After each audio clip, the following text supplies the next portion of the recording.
Hello. Oh, we've got a lot of feedback.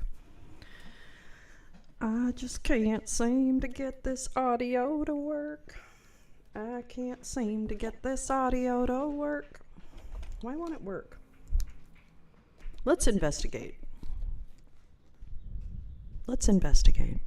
Why won't it work?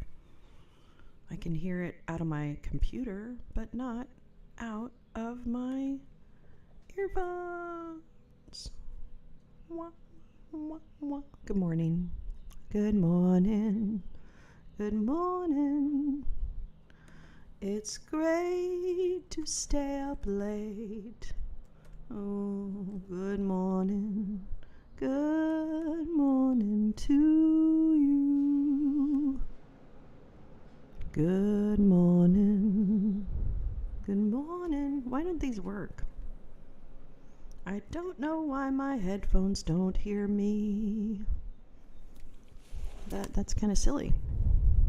Because now it's like I've got an echo. Recording devices. Microphone array.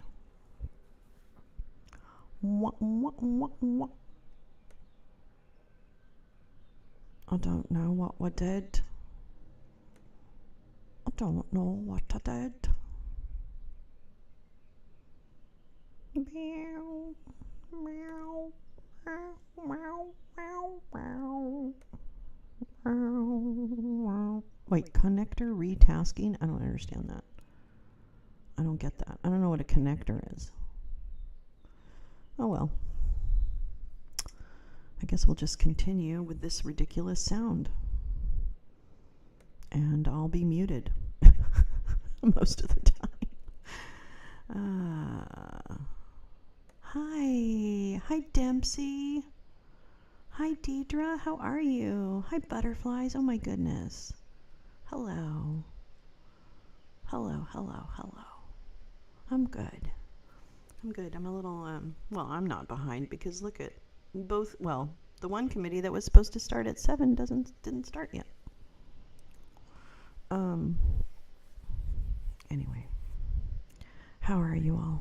I hope you're good. Today's what, Tuesday? It is, it's Tuesday. And, actually, I should check and see what this actually sounds like. I'm going to mute myself for a minute while I play my own stream so that I can see what the fuck it sounds like. Hold on. BRB.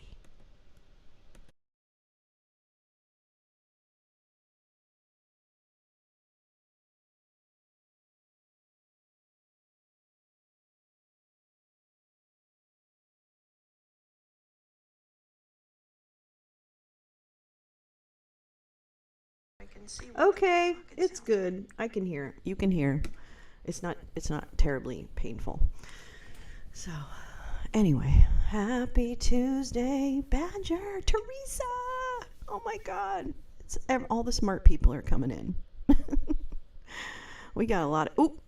We got a lot of smart people. Hold on, just a minute. I gotta go find little Jimmy Jordan. Let's see. What is this? What? Hold on. Is that a browser? I don't even know if that's the browser. Oh yeah, it is browser too. Okay. Hold on. Let's get some volume here.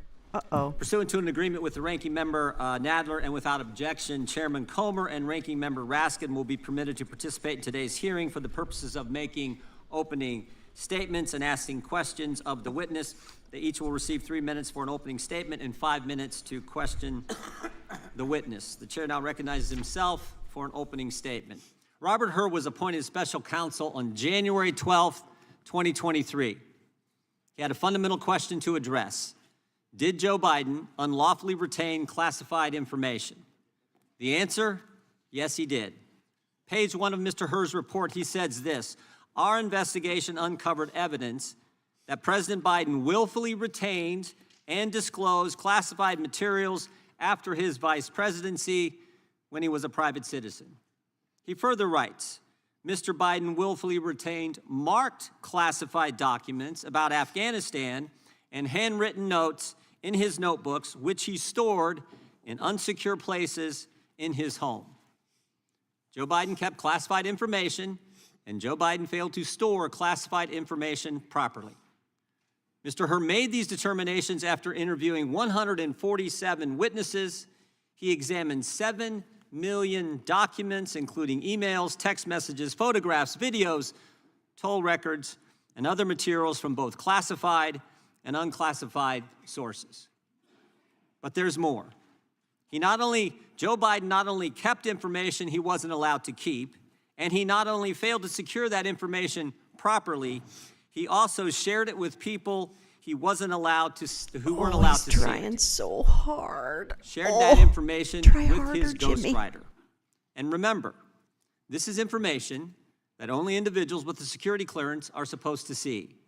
Mr. Hur told us on page 200 of his report that it's the kind of information that, quote, risks serious damage to America's national security.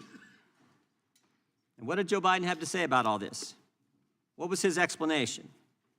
On page 94 of Mr. Hur's report, Joe Biden said he took his notebooks with him after his vice presidency because, quote, they're mine.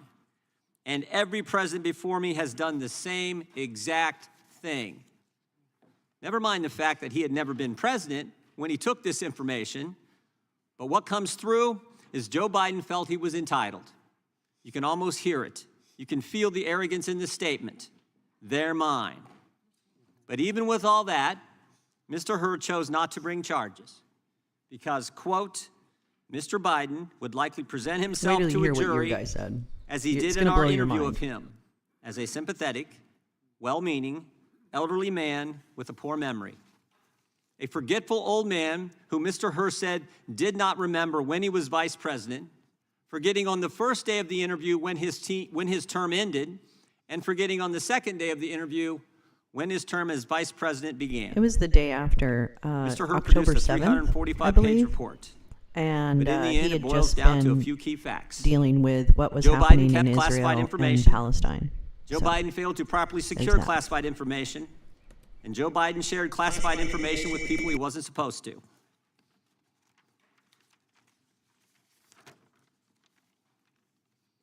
Joe Biden broke the law, but because he's a forgetful old man who would appear sympathetic to a jury, Mr. Hur chose not to bring charges. Mr. Hur, we think it's important that you be able to respond to President Biden's response to your report. So we're going to play a short video of President Biden's press conference after your report was released, because there's things in this press conference that the President of the United States says that are directly contradicted by what you found in your report. So if we could play that video. Hey, everybody. Good evening. Let me say a few things before I take your questions. As you know, the special counsel released his findings today about their look into my handling of classified documents. President Biden, something the special counsel said in his report is that one of the reasons you were not charged is because, in his description, you are a well-meaning elderly man with a poor memory. I'm well-meaning, and I'm an elderly man, and I know what the hell I'm doing. I've been president, and I put this country back on its feet. I don't need his recommendation. It's totally out. How bad is your memory, and can you continue as president? My memory is so bad I let you speak. That's Your memory has gotten worse, Mr. No, President? my memory is not good. My memory is fine. My memory, take a look at what I've done since I become president. None of you thought I could pass any of the things I got passed. How'd that happen? You know, I guess I just forgot what was going on. Mr. President. Voters have concerns about your age. How are you going to assuage them? And do you fear that this report is only going to fuel further concerns about your age? Only by some of you. Mr. President, Clear up criminal liability today. Do you take responsibility for at least being careless with classified material? I take responsibility for not having seen exactly what my staff was doing. It goes in and points out things that appeared in my garage, things that came out of my home, things that were moved not by me, but my staff.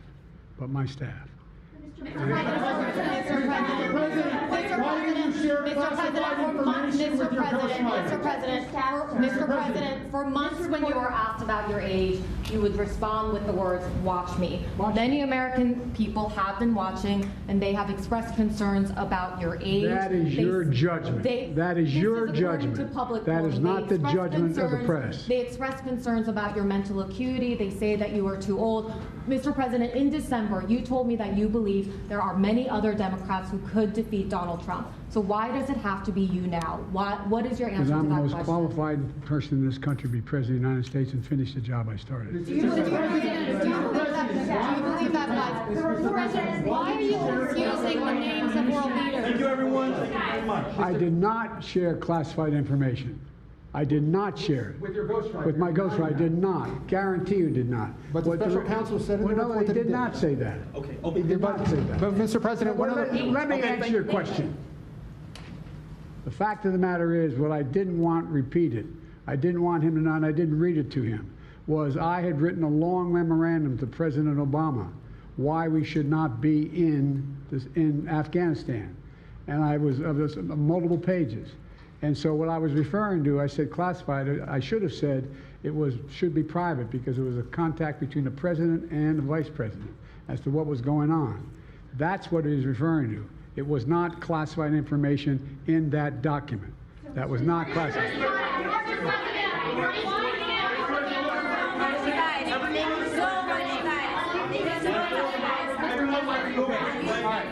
He called on me.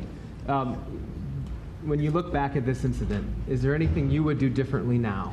And do you think that a special prosecutor should have been appointed in the first place in both of these cases? I First would of tell all, you to shut the what I fuck would up. have done That's what I would do. is oversee the transfer of the material that was in my office, in my offices.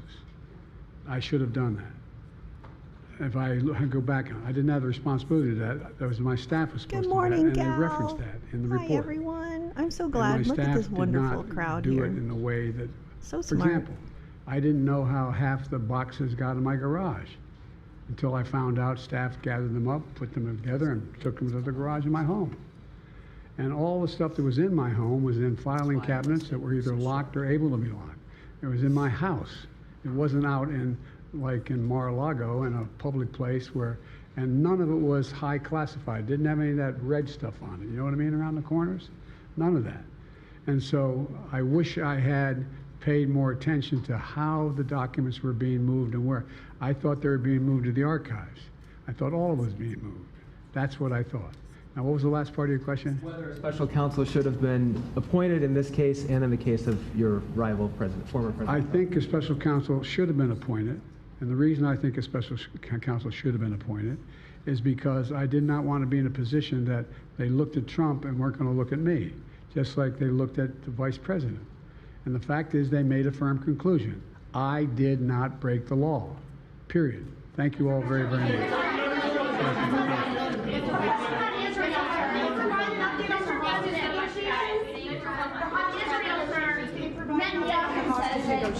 The hostage negotiation, look.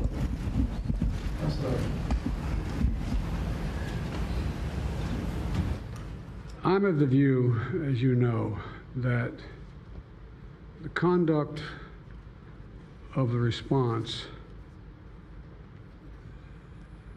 in the Gaza Strip has been over the top.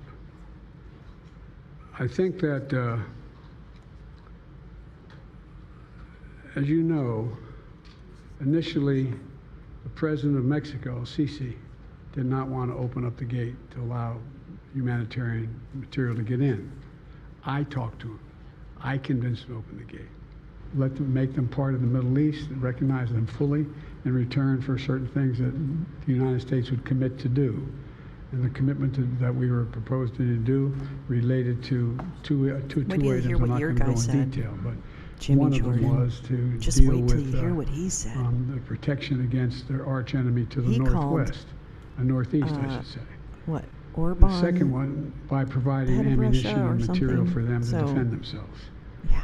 Coincidentally, that's the time frame when this broke out. I have no proof what I'm about to say, but it's not unreasonable to suspect that the Hamas understood what was about to take place and wanted to break it up before it happened. Is this supposed to be helping Jim Jordan? Thank you, everybody. Was this supposed to help him? We're going to need everybody to hold for a moment. Did I miss something? Did I miss the mic drop? Chair now recognizes the ranking member, Mr. Nadler, for an opening statement. Mr. Chairman, I'm glad you have such information, such admiration for the president that you allowed him to take the first 10 minutes of this hearing. Mr. Chairman, House Republicans may be desperate to convince America that white conservative men are on the losing end of a two-tiered justice system, a theory that appeals to the MAGA crowd but has no basis in reality. But your comments today make me wonder if you have read the special counsel's report at all. Her report does help us draw a distinction between President Biden and Donald Trump, just not the one you want. Two distinctions, actually. First, the report is clear that, quote, at no point did the special counsel find evidence that Mr. Biden intended or had reason to believe the information would be used to injure the United States or to benefit a foreign nation, close quote. With respect to the classified documents found in President Biden's possession, quote, the decision to decline criminal charges was straightforward, close quote. And with respect to the special counsel's investigation, quote, Mr. Biden turned in classified documents to the National Archives and the Department of Justice, consented to the search of multiple locations, including his homes, sat for a voluntary interview, and in other ways cooperated with the investigation, close quote. President Biden acted responsibly, cooperated completely, and the decision to decline criminal charges was relatively straightforward. In short, to borrow a phrase from the last administration, the Her report represents the complete and total exoneration of President Biden. And how does that record contrast with President Trump, the documents he retained, and the criminal charges pending against him in Florida? We know that Trump deliberately took large amounts of classified information from the White House. He has admitted as much, occasionally pretending that he classified this information without telling anyone on his way out the door. We know that he stored that information around Mar-a-Lago in the craziest of places, on the ballroom stage, spilled across the floor of an unlocked closet next to the toilet. We know that he showed classified military plans to an author interviewing him at Bedminster. Quote, as president, I could have declassified it, Trump says on an audio recording. Now I can't, you know, but this is still a secret. Still a secret, close quote. So much for the declassification theory. We know from the indictment that Trump is alleged to have shared these classified documents with many other visitors to Mar-a-Lago. And we know that, despite this outrageous conduct, the Department of Justice gave Trump every opportunity to avoid criminal charges. Again, in the special counsel's words, quote, after being given multiple chances to return classified documents and avoid prosecution, Mr. Trump allegedly did the opposite. He not only refused to return the documents for many months, but he also obstructed justice by enlisting others to destroy evidence and then to lie about it, close quote. Why did the president charge former President Trump but not President Biden? Not because of some vast conspiracy, not because the so-called deep state was out to get him, but because former President Trump was fundamentally incapable of taking advantage of even one of the many, many chances he was given to avoid those charges. Which brings me to the second distinction this report helps us draw between President Biden and Donald Trump. Simply put, President Biden had the mental acuity to navigate this situation. Donald Trump did not.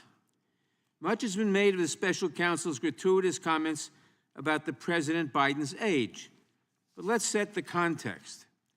After returning every classified document, after opening his home to federal investigators, while simultaneously managing the first hours of the crisis in Israel, President Biden volunteered to sit through a 5-hour during the interview. And I'm not sure any of that matters, because when the interview was over, Mr. Her completely exonerated President Biden. And then there is Donald Trump. What kind of man bungles not one, but dozens of opportunities to avoid criminal liability? What must that say about his mental state? Here, too, The record speaks for itself. One of the great memories of all time, James Webb. I don't remember the names. Don't remember the name. Viktor Orban. Did anyone ever hear of him? He's the leader of Turkey. By the way, they never report the crowd on January 6th. You know, Nikki Haley is in charge of security. 3 years later, how about that? Did you actually have a one-on-one with Comey then? Not much, not even that I remember. I like besitos. We have languages coming into our country. We have nobody that even speaks those languages. They're truly foreign languages. Nobody speaks them. Saudi Arabia and Russia will repeat your... Oh. I have a really good memory. Your next wife was a woman by the name of Marla Maples. That's right. Do you recall what years you were married to Ms. Maples? It's called like Up Here, and it's called Memory, and it's called other things. So you don't remember saying you have one of the best memories? I don't remember that. And Putin, you know, has so little respect for Obama that he's starting to throw around the nuclear word. You heard that, nuclear. We have to win in November, or we're not going to have Pennsylvania. They'll change the name. I talked to Putin a lot. Did you ask him that? I don't remember that. I saw that this morning. I don't remember asking him that question. I have a good memory and all that stuff, like a great memory. For 20 years, they were fighting ISIS. I defeated ISIS in 4 weeks. And we did with Obama. We won an election that everyone said couldn't be won. I'm not cognitively. And you know what? When I am, you're going to know it. You're going to be the first people. I know my people. You'll say, all right, Trump, you did a good job. Get the hell out of here. That's it.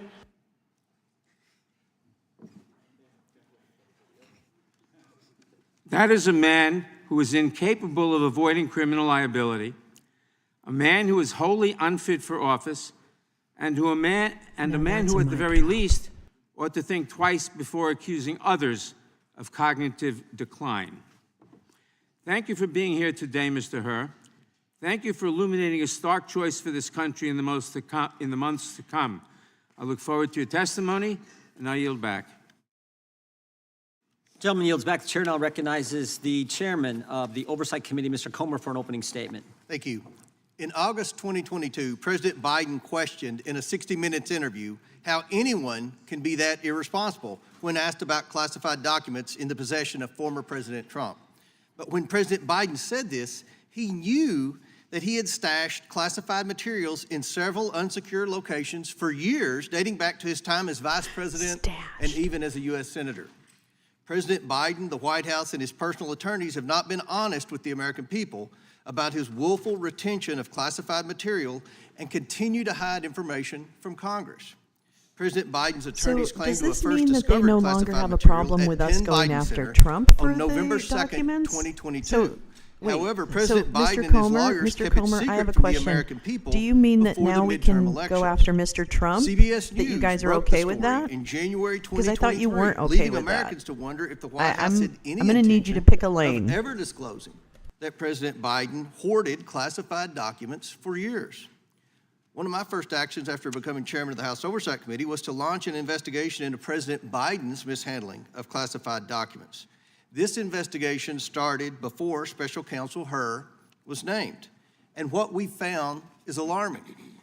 Information obtained through multiple transcribed interviews conducted by the Oversight Committee contradict the White House's and President Biden's personal attorney's narrative about the discovery of classified documents at the Penn Biden Center. In fact, the real timeline began in the spring of 2021, not November 2022, as the White House claimed. Additionally, the classified documents were not kept in a locked closet, as asserted by the White House. We've also learned that 5 White House employees and a Department of Defense employee were involved in the early stages of coordinating the organizing, moving, and removing of boxes that were later found to contain classified materials. There's no reasonable explanation as to why so many White House employees were concerned with retrieving boxes they believed only contained personal documents and materials. Why did President Biden keep these specific documents in unsecure locations for years? Many questions remain, but now the White House is one hell of a obstructing long game. Congress I'm as going we to tell seek the Biden. truth for the American You've been people. hiding documents for years and not done anything with them. You are playing the masterful long game. But the White House is Can we seeking agree to with that? block I her think testimony. We've also subpoenaed the Department of Justice for audio recordings and transcript of President Biden's interview with Special Counsel Hur. These were due the morning of the State of the Union. Only this morning, a couple of hours before today's hearing, Gal, it's about to the get Department dumber of because Justice we're going to be finally moving on to louder provided milk the transcript in a of few President minutes. Biden's interview with Special Counsel Hur. It's a dumb morning. Timing is not coincidental. Although we've had little time to review the transcripts, from what we have seen, it is clear that the White House did not want Special Counsel Hur's final report to be released. The White House has refused to be transparent with the American people about the president's mishandling of classified documents. And worse, they have appeared to have lied about the timeline, about who handled the documents, and even about the contents of President Biden's interview with Special Counsel Hur. That is why today's hearing is important. Transparency is what we seek today, and we look forward to Special Counsel Hur's testimony. I yield back. Gentleman yields back. The chair now recognizes the ranking member of the Oversight Committee, Mr. Raskin, for his opening statement. Thank you, Chairman Jordan. There are just three basic points that all Americans need to understand about Mr. Hur's report. Number one, the special counsel exonerates President Biden. The very first line of the report says it all, quote, "We conclude that no criminal charges are warranted in this matter." We would reach the same conclusion even if Department of Justice policy did not foreclose criminal charges against a sitting president. Second, the report establishes that President Biden offered complete and unhesitating cooperation with the special counsel's investigation. The Justice Department and the National Archives were proactively notified of the classified documents, and they were turned over. The president allowed the FBI to search his homes, and he sat for a voluntary interview for more than 5 hours on October 8th and October 9th, even as he was busy responding to Hamas's vicious terrorist attack in Israel. The report thus demonstrates President Biden's complete devotion to the rule of law and his respect for a fair and independent Department of Justice. President Biden did not assert executive privilege or claim absolute immunity for presidential crimes. He did not hide boxes of documents under his bed or in a bathtub. He did not fight investigators, nor did he seek to redact a single word of Mr. Hur's report. He consented to the search of numerous locations, including his homes, and he did everything he could to cooperate, not obstruct. Third, Special Counsel Hur repeatedly emphasizes that President Biden's conduct contrasts sharply with that of former President Trump. Hur observes that unlike President Biden, quote, "The allegations set forth in the indictment of Mr. Trump, if proven, would clearly establish not only Mr. Trump's willfulness, but also serious aggravating factors." He sets forth these points of difference in detail, quote, "Most notably after being given multiple chances to return classified documents and avoid prosecution, Trump allegedly did the opposite. According to the indictment, he not only refused to return the documents for months, but he also obstructed justice by enlisting others to destroy evidence and then to lie about it," unquote. He returned only a portion of subpoenaed documents and deliberately withheld the rest. Unlike President Biden, Trump did not alert the National Archives or DOJ of the documents, nor did he turn over all the classified materials in his possession. He did not agree to sit down for a voluntary interview with the special counsel. He never consented to a search of his home. On the contrary, Trump suggested that his attorney hide or destroy evidence requested by the FBI and the grand jury. Trump carefully instructed his aide to move boxes of classified documents to hide them from the FBI. Trump tried to delete incriminating security tape footage from Mar-a-Lago, and he got his attorney to provide a false certification to the FBI saying he had produced all the documents in his possession. He did not. Given that this report is so damning in the contrast between Biden and Trump, it is hard for me to see why our colleagues think that this hearing advances their flailing and embarrassing quest to impeach the President of the United States.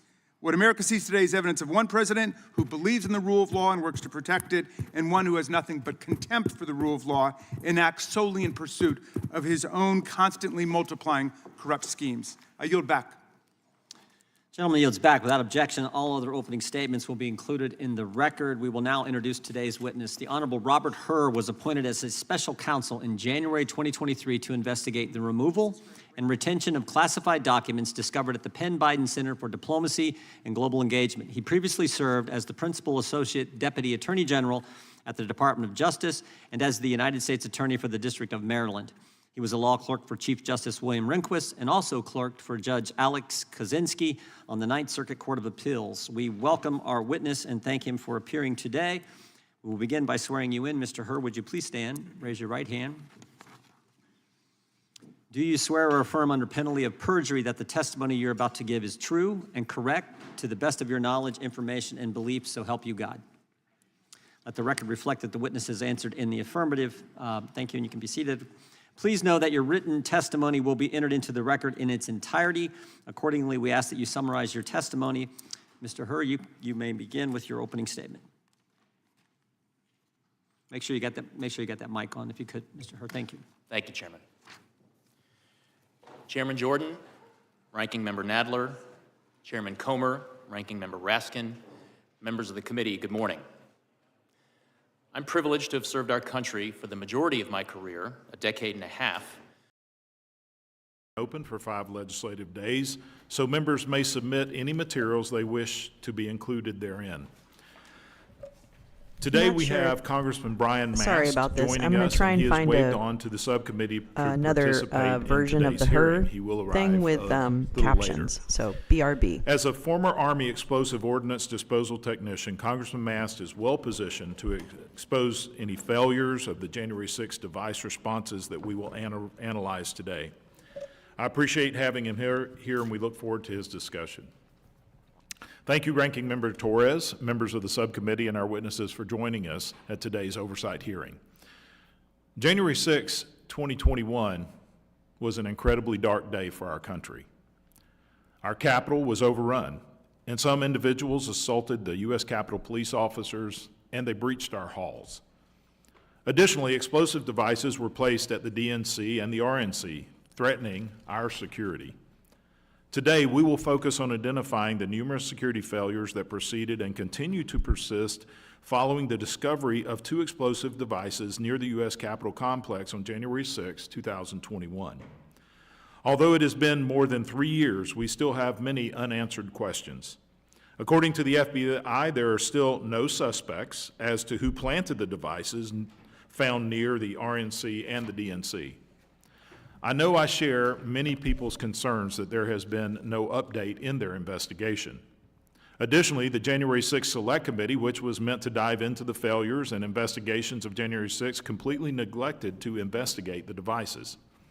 Despite former Speaker Nancy Pelosi and House Democrats spending millions of dollars in their 2 years of the Select Committee, their investigation into the pipe bomb was basically non-existent. Their 845-page final report only referred to the pipe bomb 5 times. These references are situational, and as far as I can tell, no investigation was conducted. In contrast, the term President Trump is mentioned in the report 1,901 times.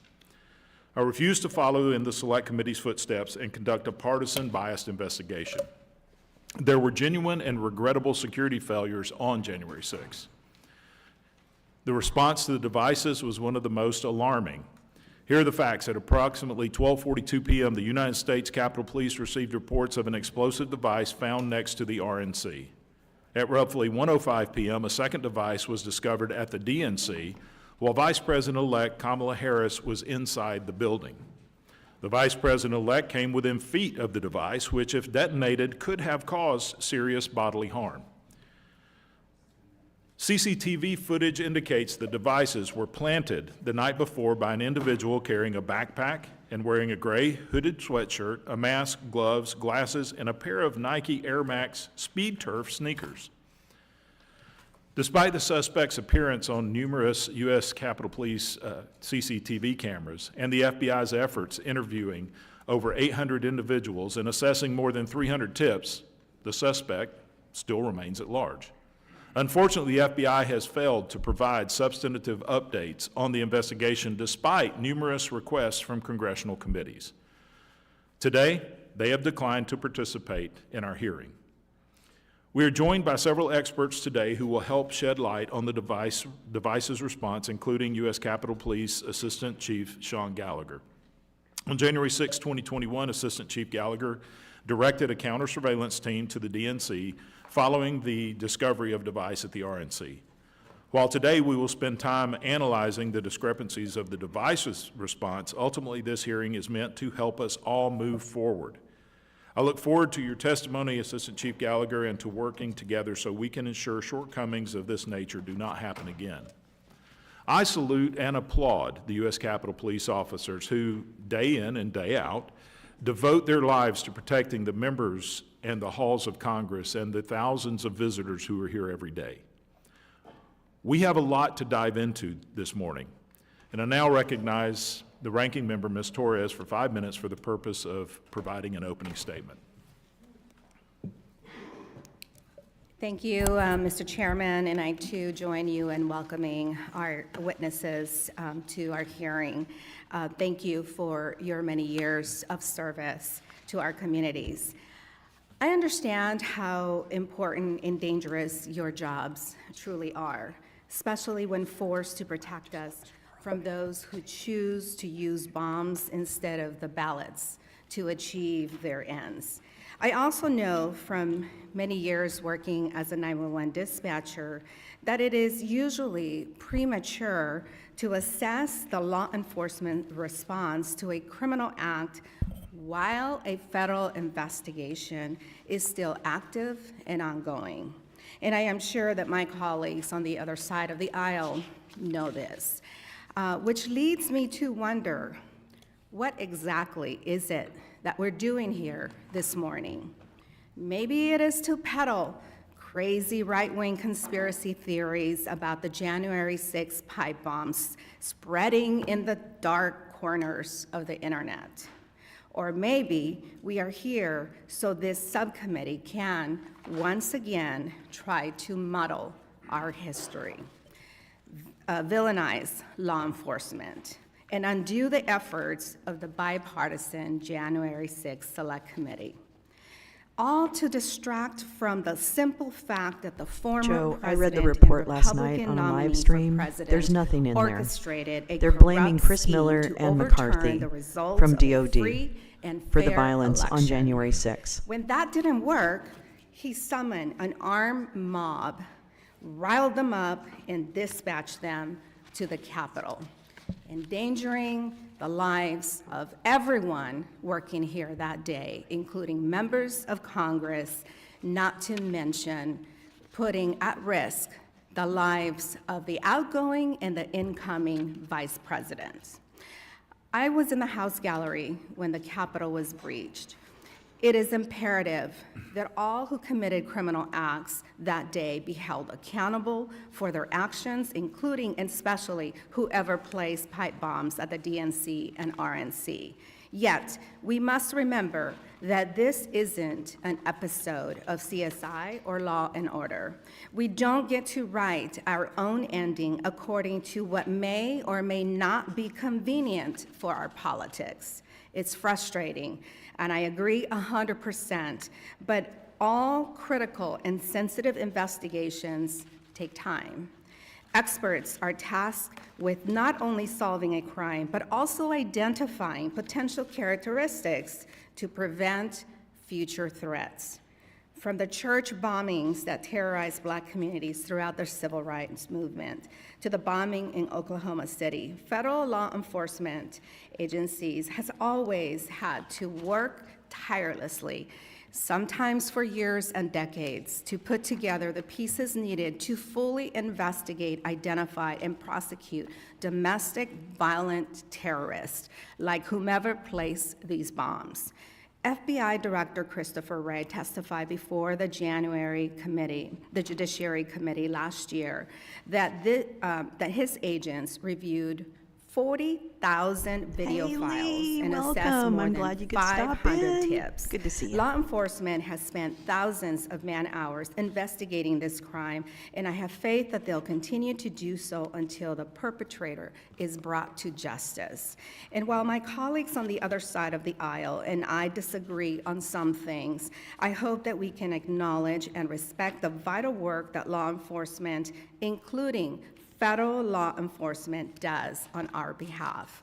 Just last week, House Republicans included cuts to DOJ, the FBI, and the Bureau of Alcohol, Tobacco, Firearms, and Explosives, ATF, programs in their appropriations bills for fiscal year 2024. If they were serious about this investigation and supported law enforcement efforts, then they wouldn't have cut critical funding for federal law enforcement needed to solve these crimes and others.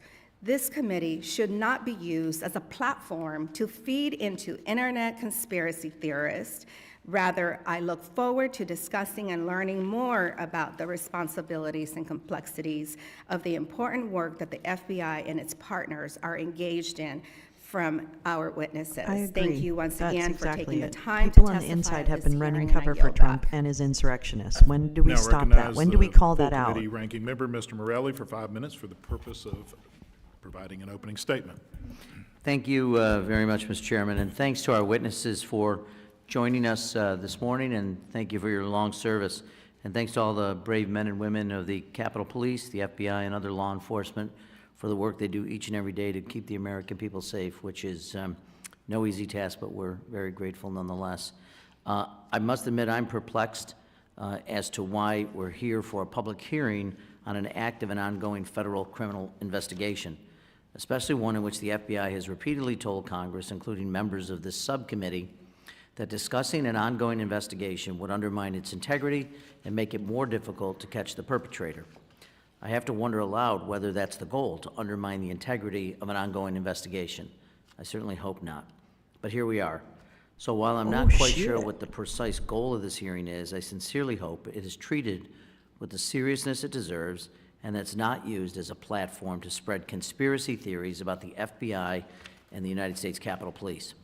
Throughout this Congress, prominent House Republicans have called to defund agencies like the FBI and the Bureau of Alcohol, Tobacco, and Firearms and Explosives. Perjury, traitor, In fact, greed, at least one that House is the Republican winner. sells You win. T-shirts on their website that say, "Defund the FBI."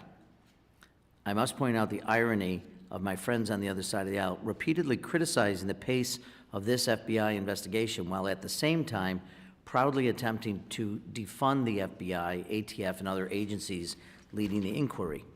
How does it make any sense to criticize the pace of an investigation or the resources allocated to it while simultaneously taking those resources away? I'm not the only one confused. The executive director of the National Fraternal Order of Police summed it up well. To say you support law enforcement and then withhold funding for law enforcement is at variance with common sense, end quote. And it's not just the funding. This entire Congress, House Republicans, have echoed the former president's bizarre accusations that the FBI has been weaponized against the American people and that it cannot be trusted. In fact, before technical difficulties prevented the majority on this subcommittee from doing so, the current speaker admitted that his allies on the subcommittee were blurring faces of rioters in the January 6th footage they released over Capitol Police objections because, quote, "we don't want them to be retaliated against and to be charged by the Department of Justice." Imagine that. People who might have broken the law, we don't want to have them retaliated against or to be charged for crimes they may have committed. As I'm sure our witnesses can attest, law enforcement relies heavily on the cooperation of members of the public to perform effective investigations. All leveling these baseless accusations against the FBI does is discourage witnesses and members of the public who may be helpful and have information from cooperating. Don't get me wrong, it's key that the individual who placed, or individuals who placed the pipe bombs at the DNC and RNC ahead of the January 6th attack be caught and prosecuted. And while I appreciate the majority's interest, I'm not sure how this hearing will help advance that goal or what the committee and House administration could possibly do legislatively to speed up an active FBI investigation. Again, I thank the witnesses for being here, for your service, for your willingness to answer questions. I'm actually looking forward to your testimony. And with that, Mr. Chairman, I yield back.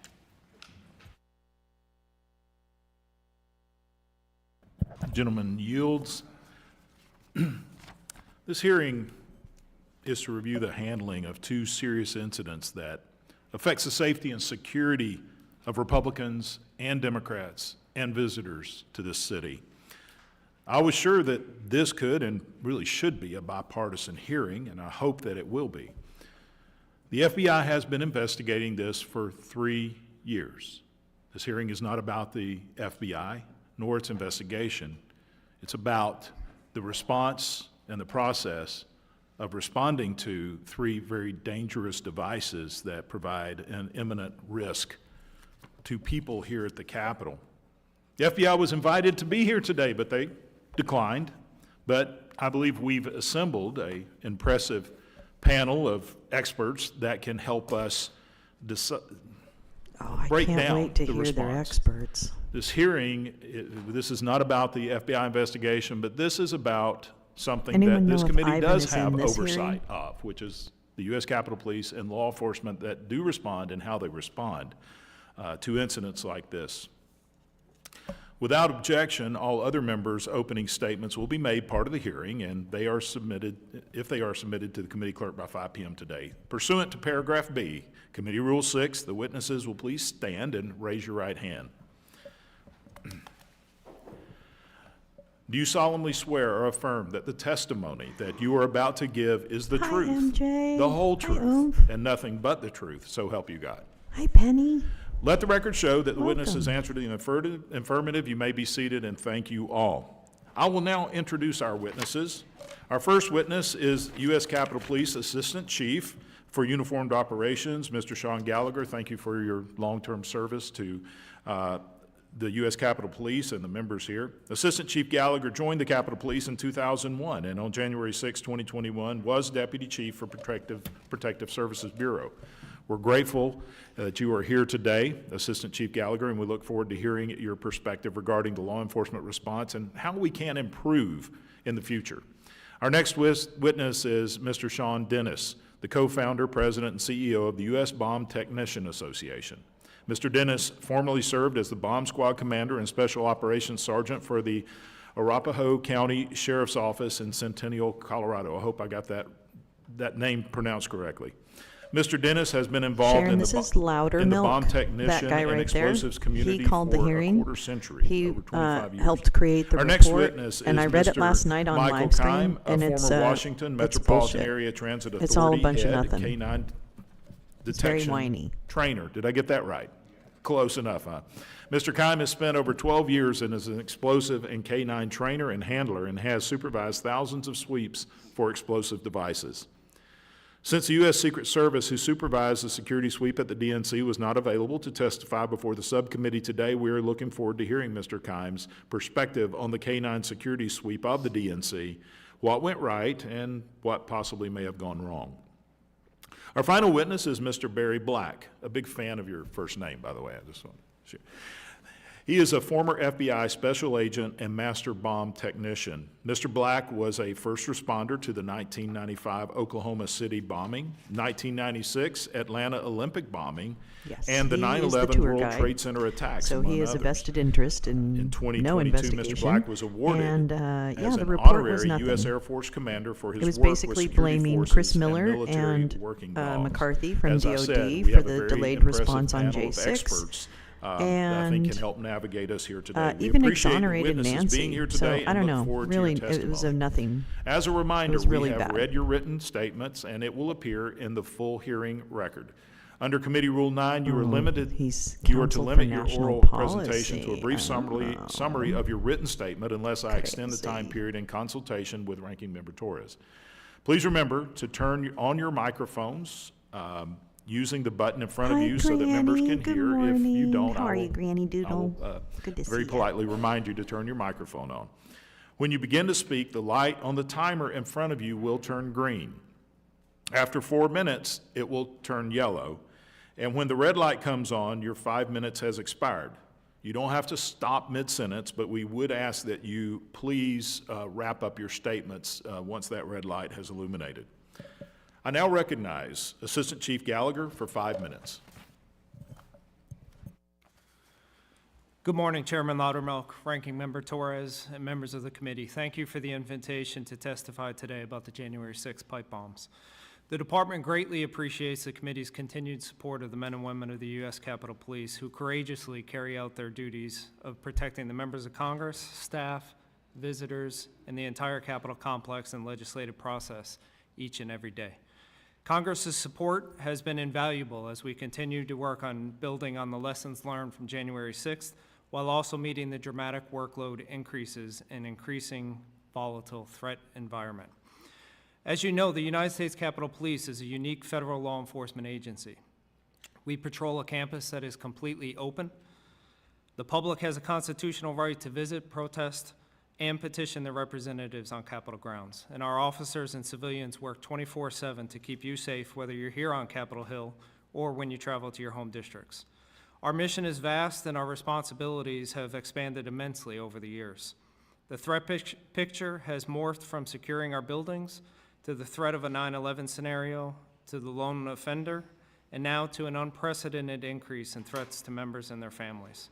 On January 6, 2021, however, that safety was threatened in a number of ways, including the placement of 2 pipe bombs, one in an alley behind the Capitol Hill Club on Capitol grounds, which is adjacent to the Republican National Committee, and one at the Democratic National Committee, which is just off Capitol grounds.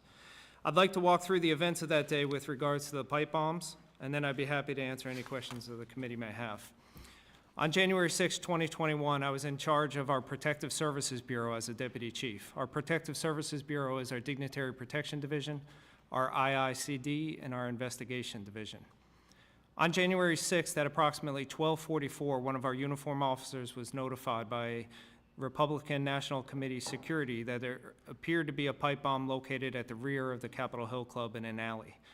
A command post was established by 12:49, and the device was located during a search of the area.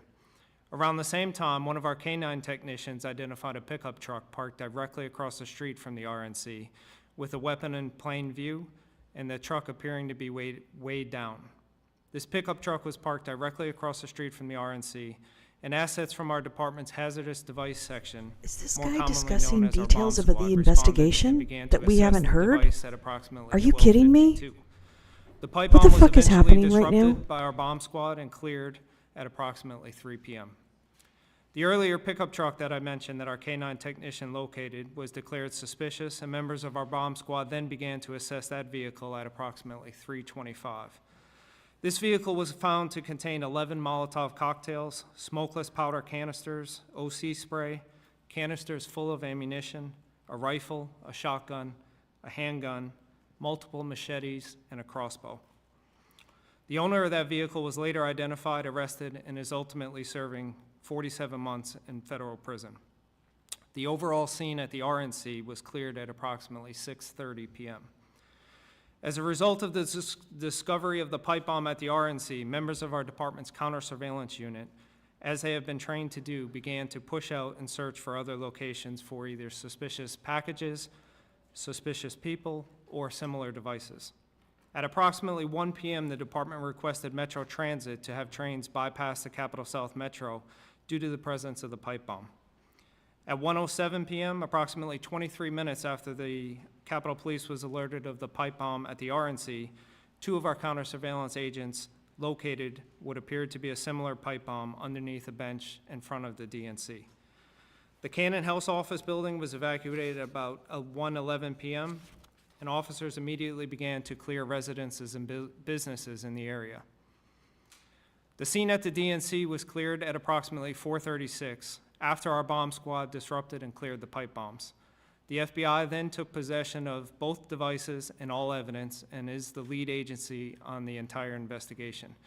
It is my understanding that both of these devices were fully functional and viable pipe bombs. However, it is unclear whether they would have gone off on their own had they not been rendered safe by our bomb squad. As I noted earlier, our bomb squad successfully handled an extremely dangerous situation on January 6th. But since that date, we have determined additional improvements are necessary. Thus, the department has continued to seek ways to improve our operations, overhauling many of our policies, processes, and implementing numerous changes related to civil disturbance unit, intelligence gathering, operational planning, training and equipment, incident command, and internal communications, as well as a host of other areas. Since January 6th, our bomb squad technicians have begun receiving specialized advanced training from the ATF's Certified Explosive Specialist Program, and the department has a bomb technician training with an elite FBI team, which is one of only 14 such teams in the country now. Our bomb squad is also participating in the Raven Challenge, which includes numerous public safety squads and military EOD teams performing realistic operational scenarios. Our bomb squad remains one of the largest and one of the most capable squads in the entire country, and the changes noted above will ensure that the department is even better prepared to respond to any similar incidents. Finally, I want to make sure that I note, and this is important, I am extremely proud that none of these 2 pipe bombs, nor any of the Molotov cocktails found that day, exploded or harmed anybody. This is without a doubt directly due to the outstanding efforts of not only our bomb squad, but other members of the U.S. Capitol Police. We now know, based on video surveillance, that both of these devices have been, were placed the night before on January 5th, 2021. While there is vague footage of the suspect, to date, nobody has been arrested for the offense, despite a $500,000 reward by the FBI and many hours of hard work by the FBI and other law enforcement agencies. I do hope one day that the person or persons responsible for planting these 2 explosive devices on Capitol grounds will be brought to justice by the FBI. The department thanks the committee for its support, and we greatly appreciate our continued partnership with Congress. I welcome any questions. Thank you. Mr. Dennis, you're now recognized for 5 minutes.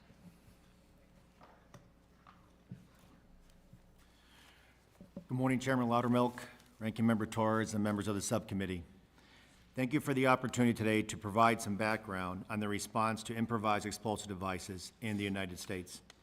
My name is Sean Dennis. I'm a retired Sheriff Sergeant and Bomb Squad Commander from the Arapahoe County Sheriff's Office outside of Denver, Colorado.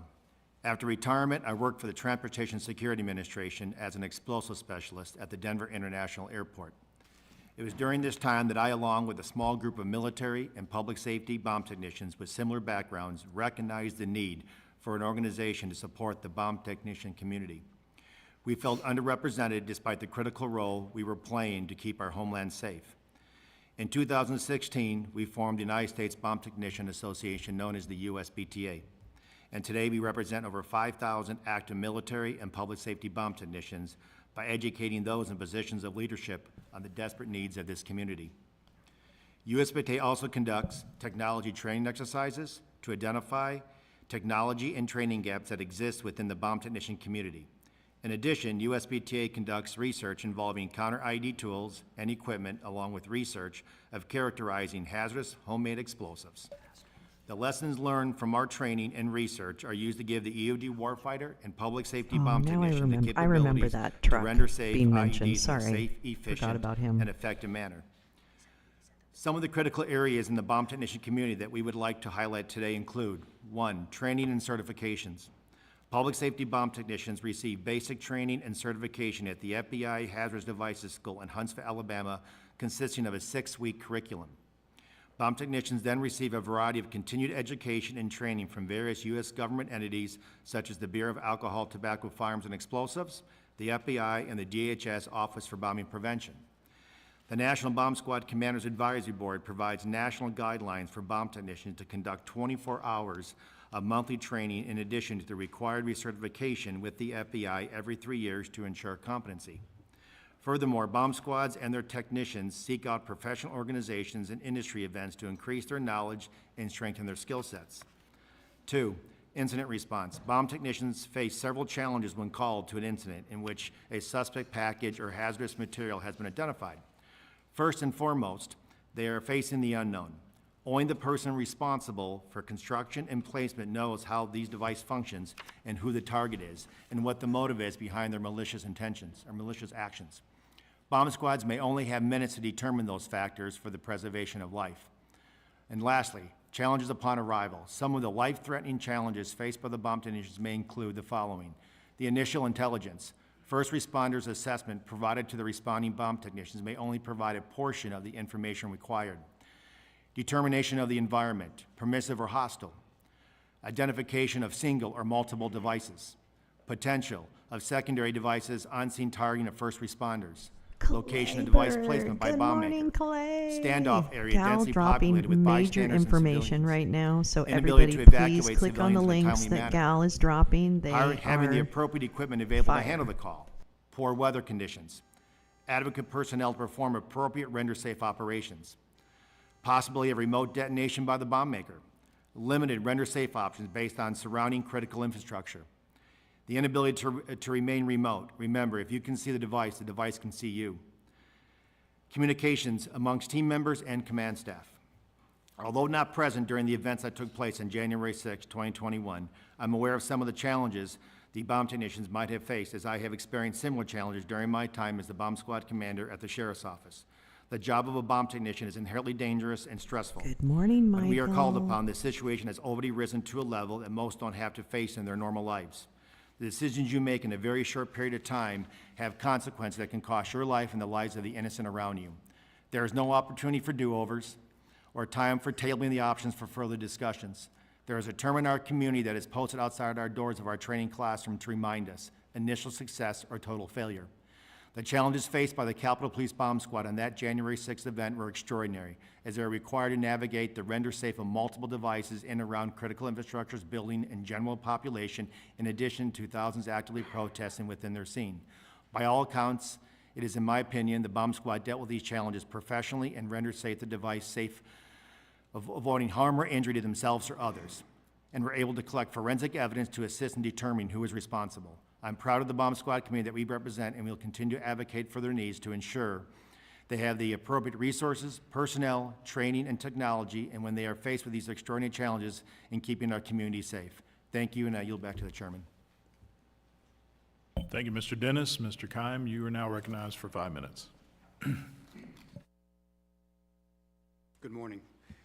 My name is Mike Keim. I'm a retired 25-year veteran of the K-9 Unit Metro Transit Police Department, Washington Metropolitan Transit Authority. I began my career in 1992. I spent the last approximately 12 years of my career training explosive detections, K-9 teams, the handlers and the dogs. In this role, I had the responsibility of training the Washington Metropolitan Transit Authority Police Department explosive detection dogs from the time they were acquired through their certification and utilization, maintaining training records for both handlers and dogs. During my career, I've conducted or supervised in excess of 35,000 explosive sweeps, real life and training scenarios, utilizing explosive detection dogs throughout Washington, D.C. Metro Rail System and stations. Many of my friends and colleagues from my 25-year career responded on January 6, 2021. I'm here today to answer any questions you may have or provide any information that this committee deems useful. I'd like to thank the chairman, Loudermilk, and as well as all the other committee members for your help. There's the penis tip right there, right over that dude's right shoulder. Thank you, Mr. Keim. We speaking appreciate dude's the left shoulder. time management there. That's and with Ivan, that the penis, just length the of tip, testimony, you could become a very popular witness for a lot of committees here. Mr. Black, you're recognized for 5 minutes. Good morning, Chairman Loudermilk, Ranking Member Torres, and members of the committee. It's a pleasure to be with you this morning. Last week, I was asked to consider the Why are the witnesses also red? The subject that left 2 devices. Why are the witnesses red for the and puffy? RNC and DNC back in January of 2021. I retired in 2019, so I wasn't present that day. But as a master bomb technician, a master police instructor, founding member of the FBI's evidence response team, worldwide rapid deployment team, and having been a first responder at numerous high-profile events, I'm familiar with the way bombing investigations are conducted. After I retired, I took a position as an instructor at a leading forensic science institute where I teach classes on crime scene processing and the forensic investigation of mass disasters. And one thing I tell my students, as Ms. Torres alluded to, the CSI effect just doesn't exist. That's a product of television shows that depict trace evidence and forensic science as a silver bullet that's omnipresent and can almost immediately point to a specific subject out of the universe of possible subjects. Oftentimes, forensic evidence is just unavailable, and investigators have to rely on other types of investigative techniques. Many times, that is directly related to the identity of the suspect. By way of example, Eric Rudolph, the Olympic bomber, placed 4 devices over a 2-year period Despite forensic examinations during that time, his identity remained elusive. It took eyewitnesses to come forward that said they saw Michael, you didn't have to do that. Thank you so much. Just prior to the blast in Birmingham that killed a police officer. It was those tips that focused the investigation. Yeah, they're there, Pert. This is Ivan's big moment. Kaczynski was active for 17 years. It's where the criminal visits the scene of the crime. Of over a dozen devices during that period, his identity remained elusive, primarily because Mr. Kaczynski went to great lengths to obscure forensic evidence. Oh my gosh, everyone It wasn't is until here. his manifesto was published that his brother provided a tip. That tip is what brought focus to Mr. Kaczynski, not the years of forensic examinations. I once responded to the bombing of an Air Force recruiting station. As we were processing the crime scene, we recovered of course you are, you pieces of a fucking pipe bomb badass. and a specialized, customized timing device. As we collected that evidence and were preparing it for submission to the laboratory, again, witness came forward that indicated they saw a suspicious man driving a unique red racing motorcycle before and after the blast. Using Air Force personnel records cross-matched with DMV records, we developed a suspect, and within 24 hours, were able to execute a search warrant at that individual's home and recovered 2 fully viable time bombs. Forensics were used to tie those 2 time bombs to the evidence recovered from the scene, but it was the witness testimony that expeditiously pointed to that suspect. As for the January 6th suspect, it appears that it was a conscious effort to disguise that person's identity, making personal identification difficult. From what I've seen in the public record, it appears that the IEDs themselves were comprised of very simple, very common components that are available most anywhere. That makes it difficult to trace the source of those components, and thereby makes it difficult to determine who purchased those components. I understand hundreds, if not thousands, of interviews have been conducted. Tens of thousands of video images have been Good morning, reviewed, Paul. How hundreds of are tips. you? Good to see you. Sadly, sometimes cases go cold once the forensic evidence has been exhausted. Gal has once all talents, viable but leads have been Teresa, covered, you have new information major is required. talents. Teresa is So, my breaking requests for newswire public service. information She is and, on $500,000 things before reward anybody. may one day There's so many people provide that the have so key much that will talent. unlock this case. And at that time, I'm certain the dedicated men and women of the FBI and our law enforcement partners will thoroughly exhaust those leads to their logical conclusion. So thank you for your time, and I'll be happy to try to answer any questions. Well, thank you all. We're going to enter into the question portion now. If some of you, maybe all of our witnesses, may not have participated in a hearing like this at this point, members will be allowed to ask questions. They will alternate between Republican and Democrat, back and forth. Each member will have 5 minutes, and so many have multiple questions, so ask that you be, I'm going to ask you to be thorough but concise in your answers. And so, again, we're looking for facts. We're just looking to review what happened and see how we can go forward. With that, one of the things that, as Mr. Black alluded to, a lot of times are just going off of evidence after the fact. Fortunately, we do have video of the placing of the pipe bombs as well as the response. So today we'll be utilizing some U.S. Capitol Police CCTV footage that we'll play to help us break these things down. Now, as most of you know, there is not any audio associated with these videos.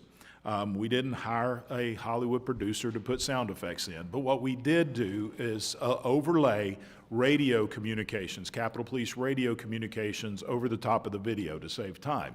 So whatever audio that you're hearing is actually where we have put the is where we just put in, you know, when everybody was going on their Starbucks run. That's really what we got. So, and yeah. according to the FBI, both devices were planted so the audio has nothing to do with the were video. discovered more than 16 hours Let me just later cut to in the early chase with you afternoon on of this. January 6, The audio you're about to hear has shit One of the fuck all questions to the do with the subcommittee video. is interested Great. in, as part of our oversight responsibilities, is the law enforcement response after the devices were discovered, specifically setting and maintaining a secure perimeter around those devices.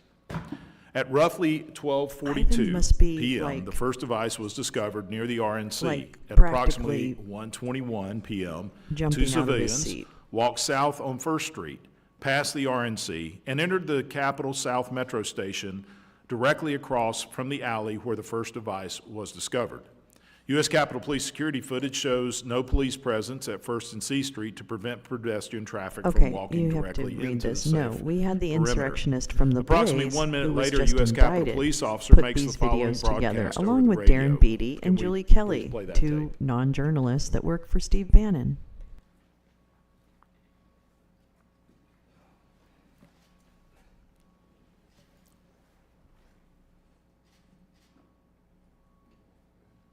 Traffic 1. I'll do a voiceover.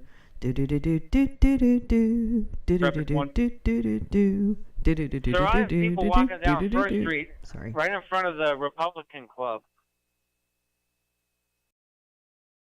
Somebody's not doing their job.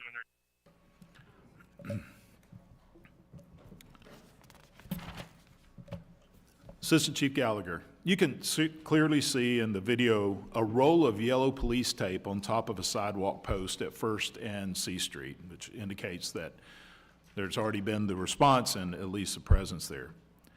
Should a safe perimeter have been established at First and C Street by 1:21 p.m.? Thank you, Chairman.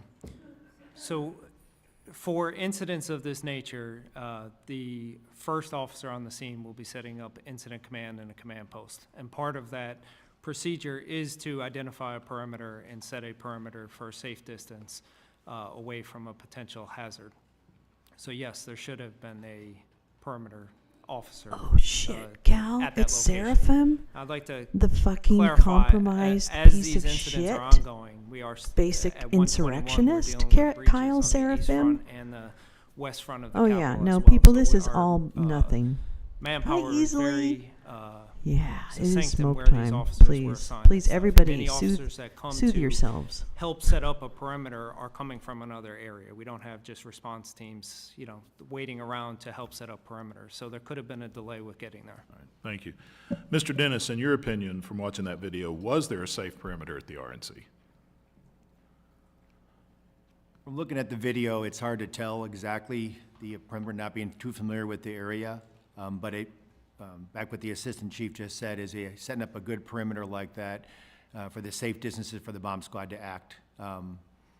It's Hi, hard to yeah, tell I if don't it's know actually done or anything not. about this, so I just But will make there something sh- up. Okay, you know, thanks. in your opinion, Next it should guy. have been something. Could have been, It's- yes, correct. Is that a priority from your experience of Or when the Work, bomb is it a squad is priority? responding to an I don't incident know. such as this, and it's extremely important for the perimeter to be set up in a timely manner so the bomb squad could act appropriately. Okay, thank you. Mr. Keim, in your opinion, was there a safe perimeter at the RNC at this time? From the video, it's tough to tell, but that would be the, Thank you. from the video, Lee, it's tough it's to tell, coming. but Your as a relaxation K-9 time is officer, when we show up, coming. if we see a Sooner suspicious package or there's one, that than first thing later. we're gonna do is establish the Hang in there, girl. command post and set up a perimeter, a safe distance away. Okay, Mr. Black, same question. Yes, sir. Again, from the video, it's difficult to tell, not being familiar with the area, but these are phases. So when the suspect device is first noticed, then the first responding officer should set up a safe perimeter, hold that perimeter until EOD assets can arrive on scene. Okay, thank you. Mr. Dennis, why is it important to establish a secure perimeter early on and maintain that perimeter throughout the day? Why is that a priority to quarantine off that area? So for when the bomb squad's responding and setting up their own internal command post, if you will, regarding dealing with the incident or the potential IDs or suspect packages, it's extremely important for the safe distance that are established with the perimeter to make sure that everybody is, both civilian as well as even other law enforcement personnel, are far enough away in a safe manner so the bomb squad could act appropriately. Okay, thank you. Now, to complicate things even further, as Assistant Chief Gallagher said, there were multiple instances going on. There were actually another instance going on over at the Democrat National Committee. Similarly, law enforcement at the DNC appeared to fail to secure the perimeter at a much larger scale. The device at the DNC was discovered at 1:05 p.m. After its discovery, law enforcement should have established a secured perimeter at the DNC as well. Over the span of the afternoon, more than 30 different vehicles and numerous civilians breached what should have been a secure perimeter.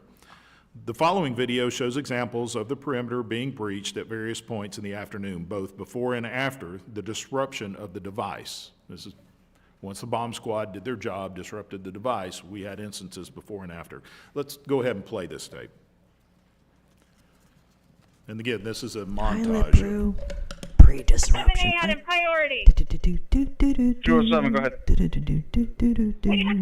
We have vehicles that are driving right past the package and coming up. We need to make sure that officers are posted right now. Oh, you mean there was Just above chaos Canal that in day? Washington, Is that what you mean? in order to ensure nobody walks past this package. That was where the package was by the park bench there.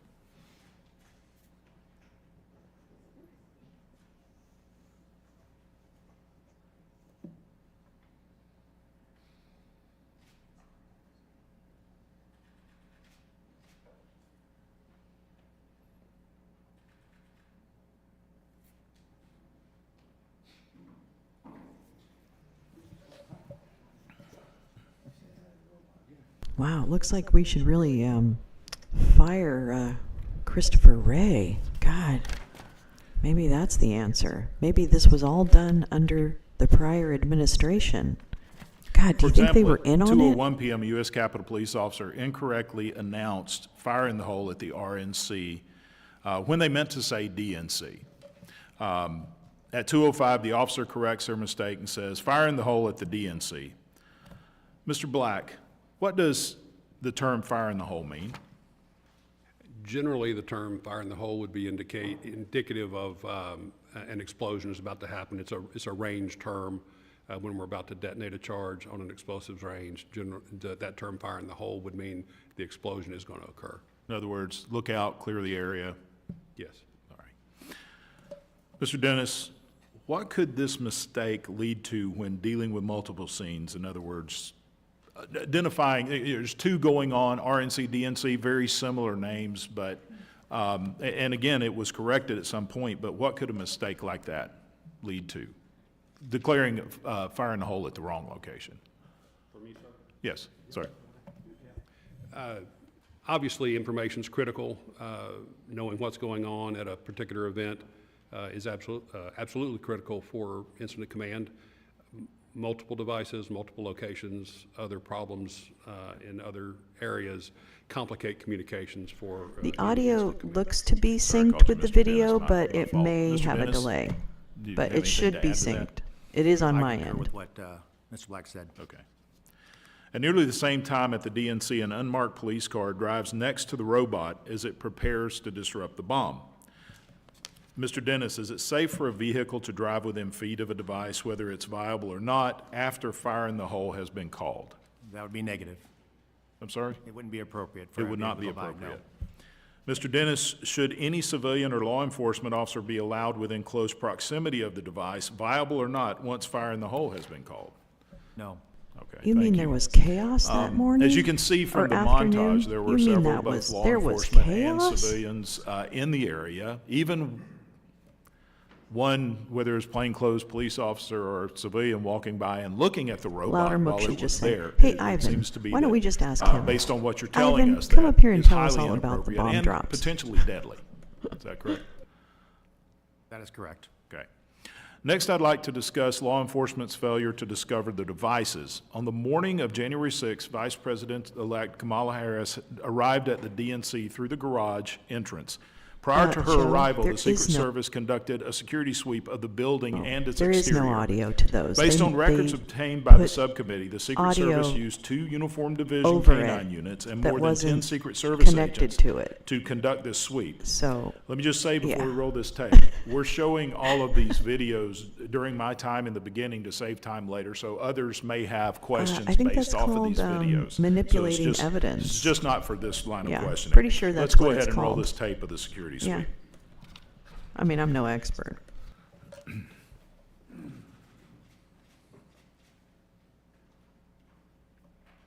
That poppy.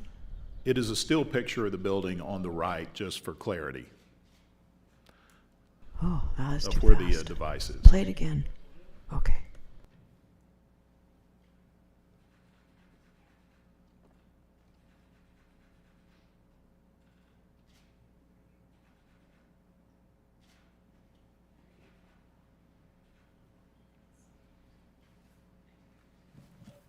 I don't know, you got them fancy titles on that video. You sure you didn't hire a Hollywood producer to make that At video, 9:28 Mr. a.m., a Secret Loudermilk? Service handler and the bomb dog conducted a sweep of the garage outside the DNC. At one point in the video, the handler allows the dog to inspect an area directly behind the device. As the handler begins to pull away, his leash tightens, causing him to lose balance. Let's just look at that portion again for clarity. Lipru, I know. I have the same lament. Have a great day, all right? Have a great day. Be safe. Talk to you later. It's at this point when he goes down and turns to the right. You can see his leg kick out a little bit. Whose leg were we looking for? Right there, of the actual officer. Thank you. Mr. Keim, what is your assessment of the effectiveness of Mr. Chair, may I yes. just ask a question? Yeah. I think we're probably about 10 minutes into your 5 minutes. We're about to wrap it up. We're taking it This the guy additional knows time so nothing we can about the save rules. time later, so we That's don't have it. to replay the videos. So it's going to take No, a little you're additional not doing the We'll rules. be moving on very quickly. You're not doing the rules, bitch. Mr. Keim, what's your assessment of Oh these sweeps in my the video? God, this is a clown show, It appears people. to me that the canine handler, the canine team, is doing an open sweep where the dog's out in front of him and he's letting the dog dictate where he wants to go. Isn't it nice Unfortunately, the not to dog have to goes out of hear Matt Gates? out of the screen whenever the handler has his left leg and left arm go up. And it could be one of two things. The dog had some type of change of behavior out of our view, or the handler had a change of behavior and the handler's trying to allow that dog by giving him that extra lead. And that's usually what happens is your foot goes up, your hand goes up, and you're trying to leave. You don't want to put any unneeded pressure on the dog, meaning pulling on the lead and causing the dog to move. Depending on how well trained the dog is and the handler is, to me it appears he's trying to give him a little bit more lead because he's had some type of change of behavior. Unfortunately, we can't see what that change of behavior is, and it looks like the dog decides he's going to leave that area. Could he be an odor? He could have had some kind of change of behavior, but Which could have been an alert. it could have been. Alert would be a final response, like a sit would be an alert on a package, but that would be a change of behavior. And the handler wanted to give him the time to make a decision. Is he going to go? From what I understand, there's a wall there. And, it's hard to tell whether the dog gets an alert or how that air is moving. But the dog decided to leave it and walk away from it. So. Just real quickly, your assessment of the sweep of the vehicle. The sweep of the vehicle, well, when we start training, depending on the experience of the dog, we tend to put a dog on a pattern. That was a free-flowing sweep where the dog's just out in front, and it looks like the dog has some kind of experience because it's hitting sort of the spots you need to hit, the wheel wells, the door seams, the windows, the handler. No, Loudermilk literally actually doesn't causes the know what trunk, he's which doing, causes the and air he's to been turned loose on this subcommittee. breathe.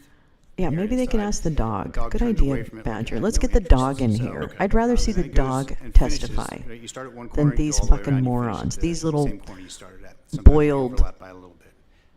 Okay, thank you. I don't know, GMO tomatoes. This will be I don't the know what last they are. video after we play, because this is also video being used for questions by the rest of the committee. And this is the video ridiculous. of the U.S. Oh Capitol Police my controlled fucking God. disruption of the This device. is basically his speech. The robot arm this is in isn't the bottom following the left rules. of the screen, if you watch it there. It's, this is so stupid.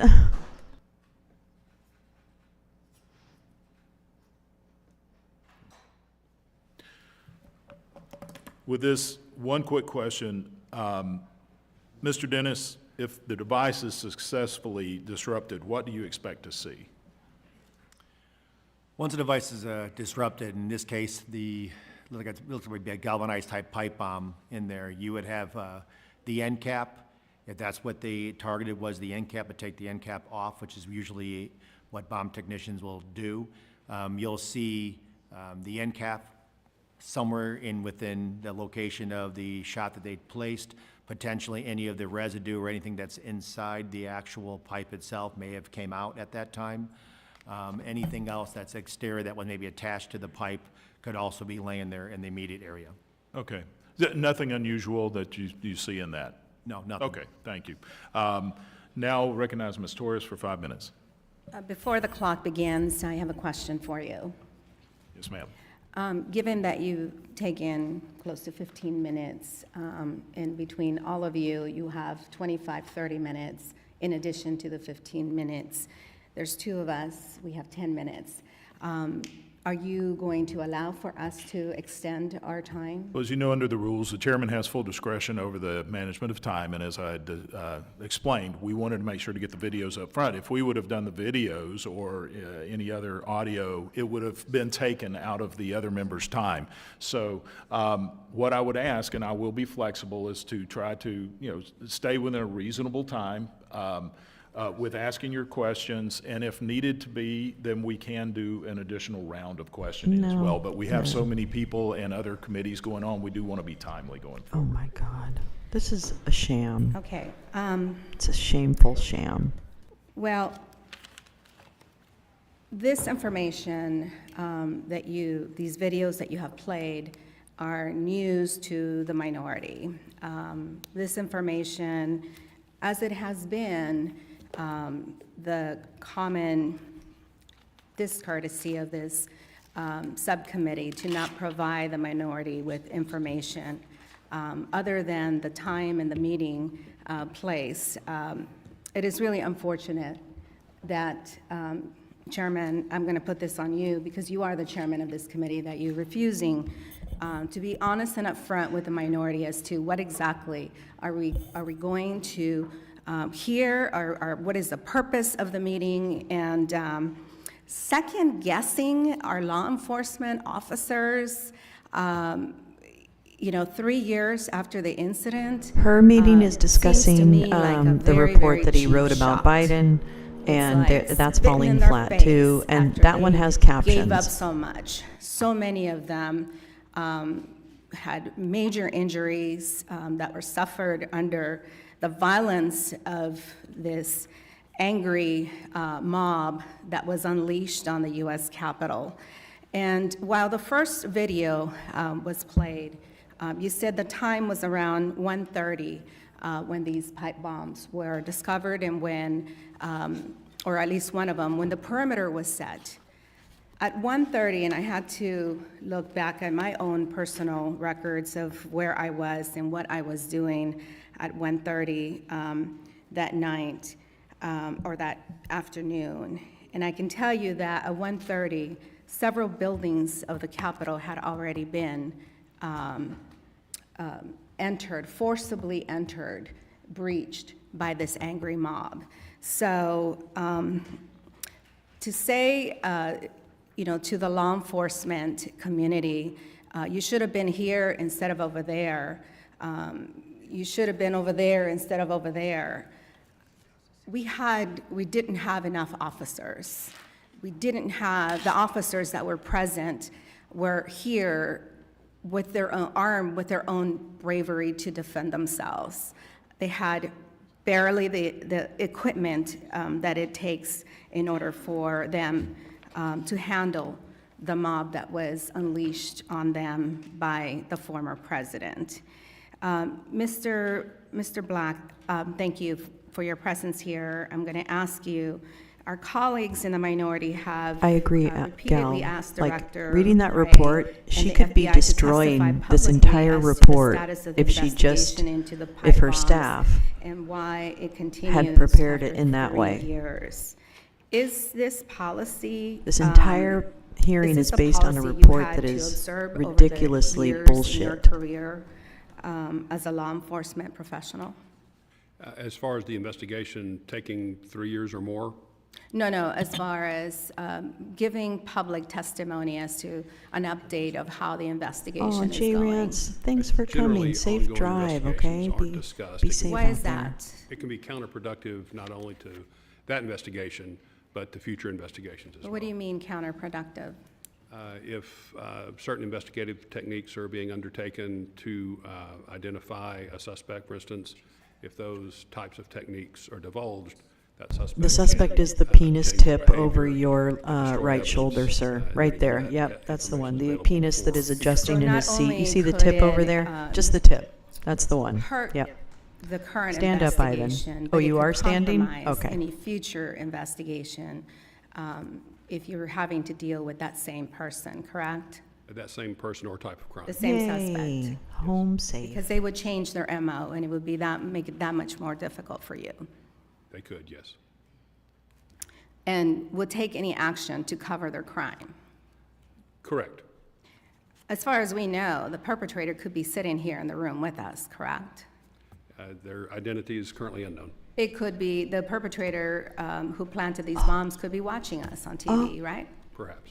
Oh, look at the smile. How could revealing this My information God. put this U.S. Capitol in danger in the future? Investigative Specific information. Investigative tactics and techniques are usually not Hour, 30 publicized, minutes. as I Clip mentioned it. earlier, so that the suspects, if one has been developed, wouldn't destroy evidence or change their behavior that would render those investigative techniques less viable. Some individuals, including members of this institution, have questioned Okay, the take it back, authenticity of Queen. the pipe bombs found at the DNC and the RNC. However, FBI statements firmly state that both devices were viable and could have been detonated, resulting in serious injury or death. Based on your years of service, individuals in government make unfounded allegations that the FBI lying about a particular investigation. Does that pose any challenges to the FBI? Public perception is important. The men and women that are doing the work every day. Why is that? Why is that perception so important? Law enforcement relies on information and a good relationship with the public and communities they serve. Any kind of negative publicity is to be expected sometimes, but you work through that to get to the logical conclusion and justice. So by breaking that trust, we compromise The best any ending to this potential would be witness, Ivan being that tackled could and arrested in come the hallway. forward and give us information. The public should be certain that any viable information will be accepted and followed through to its logical conclusion. Okay, thank you, and I yield back. The gentlelady yields. Just for clarification based on the ranking member's comments. We're not here to discuss the investigation of the FBI. That I totally agree with Mr. Black and what he is stating.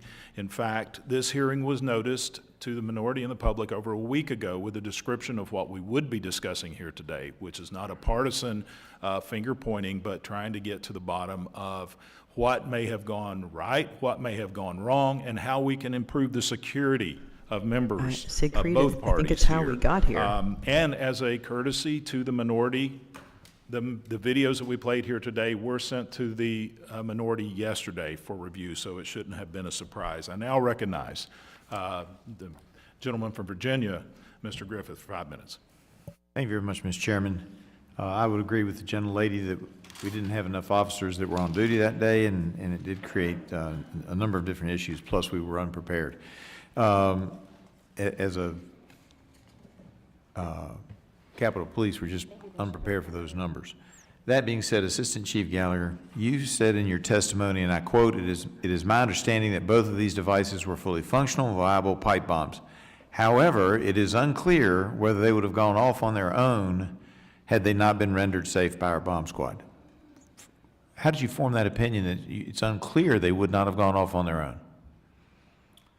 Yes, sir. That the viability and functionality of the bombs, of the pipe bombs that were placed at the Republican National Committee and the Democratic National Committee, those statements come from our Why is trained this bomb guy techs, even highly trained, testifying? highly capable Why the bomb techs, fuck? that when they were presented with a picture of the device on scene, they didn't have all the context of when the devices were planted. Oh, how long J-Rants, they clip had it and already been go. sitting Take there. the moment and They were go. looking at a picture Yeah, of a pipe bomb everybody. to them, which Share that shit. comprised That's of all the hilarious. components They didn't know, obviously, what was inside it, Well, what made you think it wouldn't go off?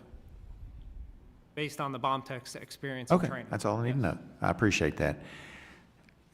I have great concerns, and I understand that there was a dilemma with manpower, but lots of vehicles are passing by here. The one at the DNC headquarters was found at approximately 1:05, but if I understood your testimony correct, Assistant Chief, and tell me if I've got it wrong, the buildings, the people were not told to shelter in place until 1:30. Isn't that what your testimony says? I'm looking at page 3. And both your oral and your written testimony, you said at 1:30 p.m. DNC and Fairchild building personnel were told to shelter in place. That is correct? correct. Does this guy work So for, here's like, my is question. he literally There were part people. of the Now, investigation? we've already gone over that the perimeter wasn't secured. But the Vice President-elect of the kidding United me? States is inside one of the buildings, and there's a 25-minute delay before anybody goes over and says, y'all might want to shelter in place. That's not What's acceptable, is happening it? right now? That's not accurate. All right, tell me why it's not accurate. What is happening right When now? the initial call came out, our counter surveillance agents found the pipe bomb. They immediately went up and alerted the 2 law enforcement agencies that were at the DNC, which was the U.S. Secret Service and Metropolitan Police Department. Then those counter surveillance agents moved over to do exactly what they were trained to do, which was go establish an incident command post. Then why does your testimony say that they were told to shelter in place at 1:30? Because in the meantime, instead of sheltering in place, the Vice President-elect of the United States leaves and driving past the pipe bomb that was viable, according to evidence. That is correct. And the time frame between when we set up our incident command post and when the shelter in place was, there was also teams, not U.S. Capitol Police, that were telling the DNC to evacuate as well. And that's why you had the evacuation of the protectee and others. All right, so there was cross communications. Mr. Black, you said that you hoped someday we would identify this individual. But wouldn't you agree with me that in light of the fact that the perimeter was not secured, because there's 2 reasons to secure the perimeter. First and foremost, to protect the lives of people, correct? Yes. And second, to preserve evidence. Isn't that also correct? Yes. And without having secured that perimeter, we will never know if there was any incriminating evidence I that really might have been suggest found people listen to the reading of it in last that night. perimeter zine, because you've got all kinds, you've got pedestrians walking past the robots, you've got numerous vehicles, including law enforcement vehicles, driving by where they're about to detonate and in the vicinity. Isn't that crime scene just a mess as far as trying to find any evidence that you can later use to link a suspect to the site? So the device itself was intact at the time. It was placed in the evening hours of the 5th and located on the 6th. So there was a lot of activity between Are you those 2 sure? Because here's what a good criminal defense attorney is going to say. You tell me if you don't think this sounds reasonable from a defense attorney standpoint. Oh my God. Are you You saw Ivan's if defense they attorney, identify sir? the individual that placed what Are is you believed to be the the bomb, defense attorney, hours go sir? by, and you had a search by the Secret Service at DNC, and the dog didn't light on an explosive. So clearly, the device that my client might have left there wasn't the device that was later determined to be the pipe bomb, because it wasn't picked up by the bomb sniffing dog. Doesn't that sound like what's going to happen if they ever do identify the guy in the video? It may be a good question, but I believe it's flawed in its logic. Yeah. Oh, I so don't you know think it's a so. guy? I think I win that case. Okay. I yield back. No, you don't. You know The what? gentleman You just yields. Now helped, though. recognize I the love how full they're committee helping. ranking member, Mr. Morelli, for 5 minutes. Thank you, Mr. Chairman. I will admit I am now more confused than when we began just a Yes. short time ago.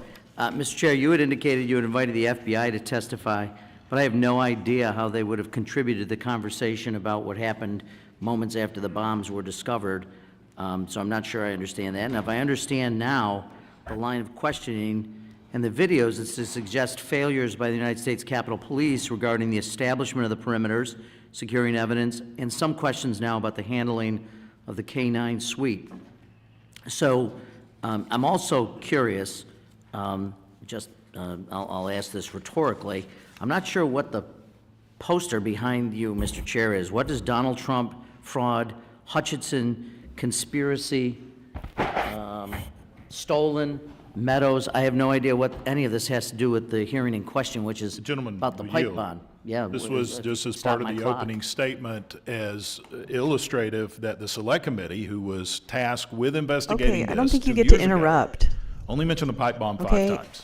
Oh my God, you mentioned do not the get to size and the interrupt. They're font not of an these investigative words body. We are cleared this how up many last times night. Those particular words were used in that investigation is to show the point that no one has taken a real look at this. This needs to until this stop. committee, which has pure oversight over this. As regarding the FBI, This is the the FBI was biggest invited because kangaroo- they conducted the post-incident investigation of the device itself. Okay. Reel back. All right, the fact that the poster's there, I think signifies other things, but I'll leave you to your answer. I do want to give, I mean, this has been interesting. I'm not sure, and I'm no expert. Mr. D'Esposito and others are on the panel about law enforcement, so I don't want to leave without giving you, Assistant Chief Gallagher, who I've had the privilege of knowing now the last couple of years, some opportunity to describe, first of all, clearly a number of things were going on at the same time. I mean, these pipe bomb incidents were not in isolation. So maybe you could respond both to the questions, I don't know if they're allegations, but certainly suggestions that both sites were mishandled, number one, and talk about what was going on in the context of the things that were happening that day, if you could. Sure, thank you. So as far as a allegation of failures by the U.S. Capitol Police officers, I want to be upfront and honest. The U.S. Capitol Police haven't shied away from the failures of that day, and those failures result in the leadership of Capitol Police, not with the police officers that were outnumbered. We suffered 80 officers who had injuries. We lost 2 of our heroes, one on the day after January 6th and one on Ivan January 9th. Raiklen, Paul, is So, sitting, we he's have the well bald over man 2,000 sitting pages of in the gallery, after-action reviews resulting and he in attends all the hearings, from and the there OIG is reason reports, to the believe that GAO, he General Honorary could Study, be the person who dropped the that bombs. go into detail in So every aspect it's of the department, conjecture, what needs to it be is alleged, all aspects of the department. but it could be true. Needed improvement.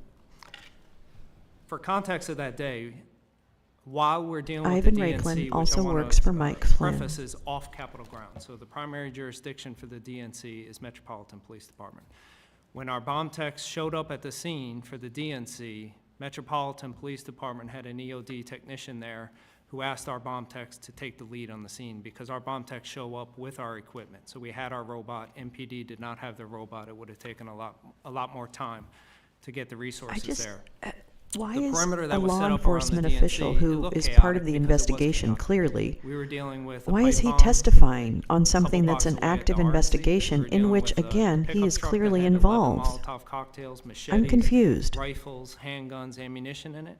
And at the same time, our officers were suffering the injuries on the west front of the Capitol and the east front of the Capitol.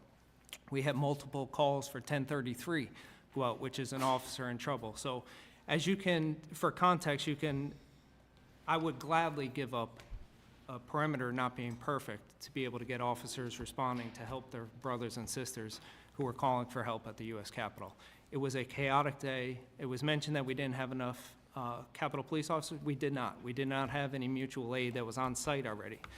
So, and even for a 10-100, which is what we call a suspicious package, and I'm certain my colleagues seated to the left of me would agree, all of them have some issues with the initial perimeter, with getting resources there, with getting agencies there. Now, when you're looking at the DNC, where you have multiple jurisdictions, Capitol Police are already stretched beyond their limits. We're fighting on the west front, the east front, officers getting injured. We have 1033 calls. We didn't have enough people to get what down Ivan there said. immediately to set up this perfect perimeter where not one car, not one pedestrian could enter into that perimeter. The officers did the best that they could. We just did not have enough resources there. Thank you. And this, of course, not to mention that for 3 hours, the occupant of the White House at the time failed to call out the National Guard, which could have clearly aided in support of the personnel at the Capitol. And I only raised that because the name behind it on the poster. I did want to ask a quick question in my remaining seconds of Mr. Keim. The question from the gentleman earlier was about the failure of the K-9 unit to discover the bomb. Are the dogs infallible? Do they ever miss something? I mean, is it likely that they would have missed, or is there something, would you necessarily conclude that the bomb wasn't there during the sweep as the gentleman did and that it was placed somehow afterward? No, dogs are dogs. Sometimes they're really good, sometimes they're having a bad day. There's several reasons a dog could miss an explosive. So is it, I'm sorry, I didn't mean to cut you off, but is it possible then in your judgment that the dog simply missed it, that it could have been there during the time of the sweep and the dog just didn't pick it up? Is that possible? Yeah, anything's possible. We don't have a video of the actual sweep around the explosive device. I would say as a team, you follow a pattern when you're doing a sweep. Once you've completed your sweep, it's done, it's no longer secure. From what I've seen from the stills of the pipe bomb, if I'm doing a sweep with my canine and I come across a park bench with that sitting underneath it, I'm not putting my dog on it, right? I might not even try to get him into the cone, which is, the odor, depending on which way the wind's blowing. Because once I see that, that becomes a very suspicious package. And if you really want to upset an EOD unit, go ahead and tell them you cleared that using your canine, right? That's just not again. You're literally stepping away from that as far as you can, securing the perimeter, making that perimeter incredibly large, and let EOD decide how much they're going to shrink it from that point on. Yeah, and I don't know, I'm sure there's a reason for it, why there's a still on the right-hand side of the sweep, but the dog, I mean, it's like a split screen. I don't know what happened to the video on the other side, but I guess. Yeah, there's many reasons the dog might have had to go to the bathroom. It could be a ton of different reasons, or the dog's been already been searching for 30 minutes, right? And now he's getting exhausted, even if the weather's not hot. They only have a certain amount of time that they can actually be successful. Gotcha. So necessarily reaching the conclusion everybody that the needs a dog, vibrator, it okay? wasn't that the device Come wasn't on there now. and the dog would have caught it. Anal or That's not otherwise, necessarily- vibrators are a good thing. Depend on And the actual maker shitter is of the just device, opening your how well you horizons to concealed new forms of vibrators. whatever the You need explosive to was embrace inside it. Very good. Thank you. I Come yield on back. now. Thank you. This for clarification, the still on the right was just for It might be the references to only where fun the part of device shitter, was, okay? since the edge of the Come on camera now. didn't cover that. So we had I a get all still my that would vibrators match through up just so you shitter. could see where the device was in relationship to the dog. Another point of clarification, that sweep was done by the U.S. Secret Service. It wasn't the U.S. Capitol Police. And just for third point of clarification, I think it may be just hard to understand that maybe we're not used to actually having a nonpartisan, unbiased hearing actually try to get to the bottom, that we're not finger pointing. We're just trying to figure out what happened, what went wrong, what went right, and how we can make sure it doesn't happen again. So with that, I recognize the gentleman from North Carolina, Mr. Murphy. Thank you, Mr. Chairman. I just reiterate your point. This isn't here to point fingers. This is a learning exercise, and this is our job to provide a supervisory funny, role 'cause this is and 100% to review information and to help us Thanks all anyway. prevent the miscues that happened during this event. There was a lot going on, to your point, but also lives were at risk here, and there were some very, very important cues missed.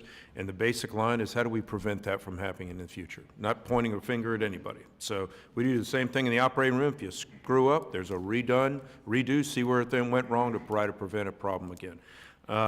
So thank you all for coming. Mr. So does that happen Gallagher, often I to just you want to in the continue a little bit surgery line of room or questioning. the, okay. Who is responsible All for the right, the command dog should and totally control sue for of the defamation. DNC pipe scene?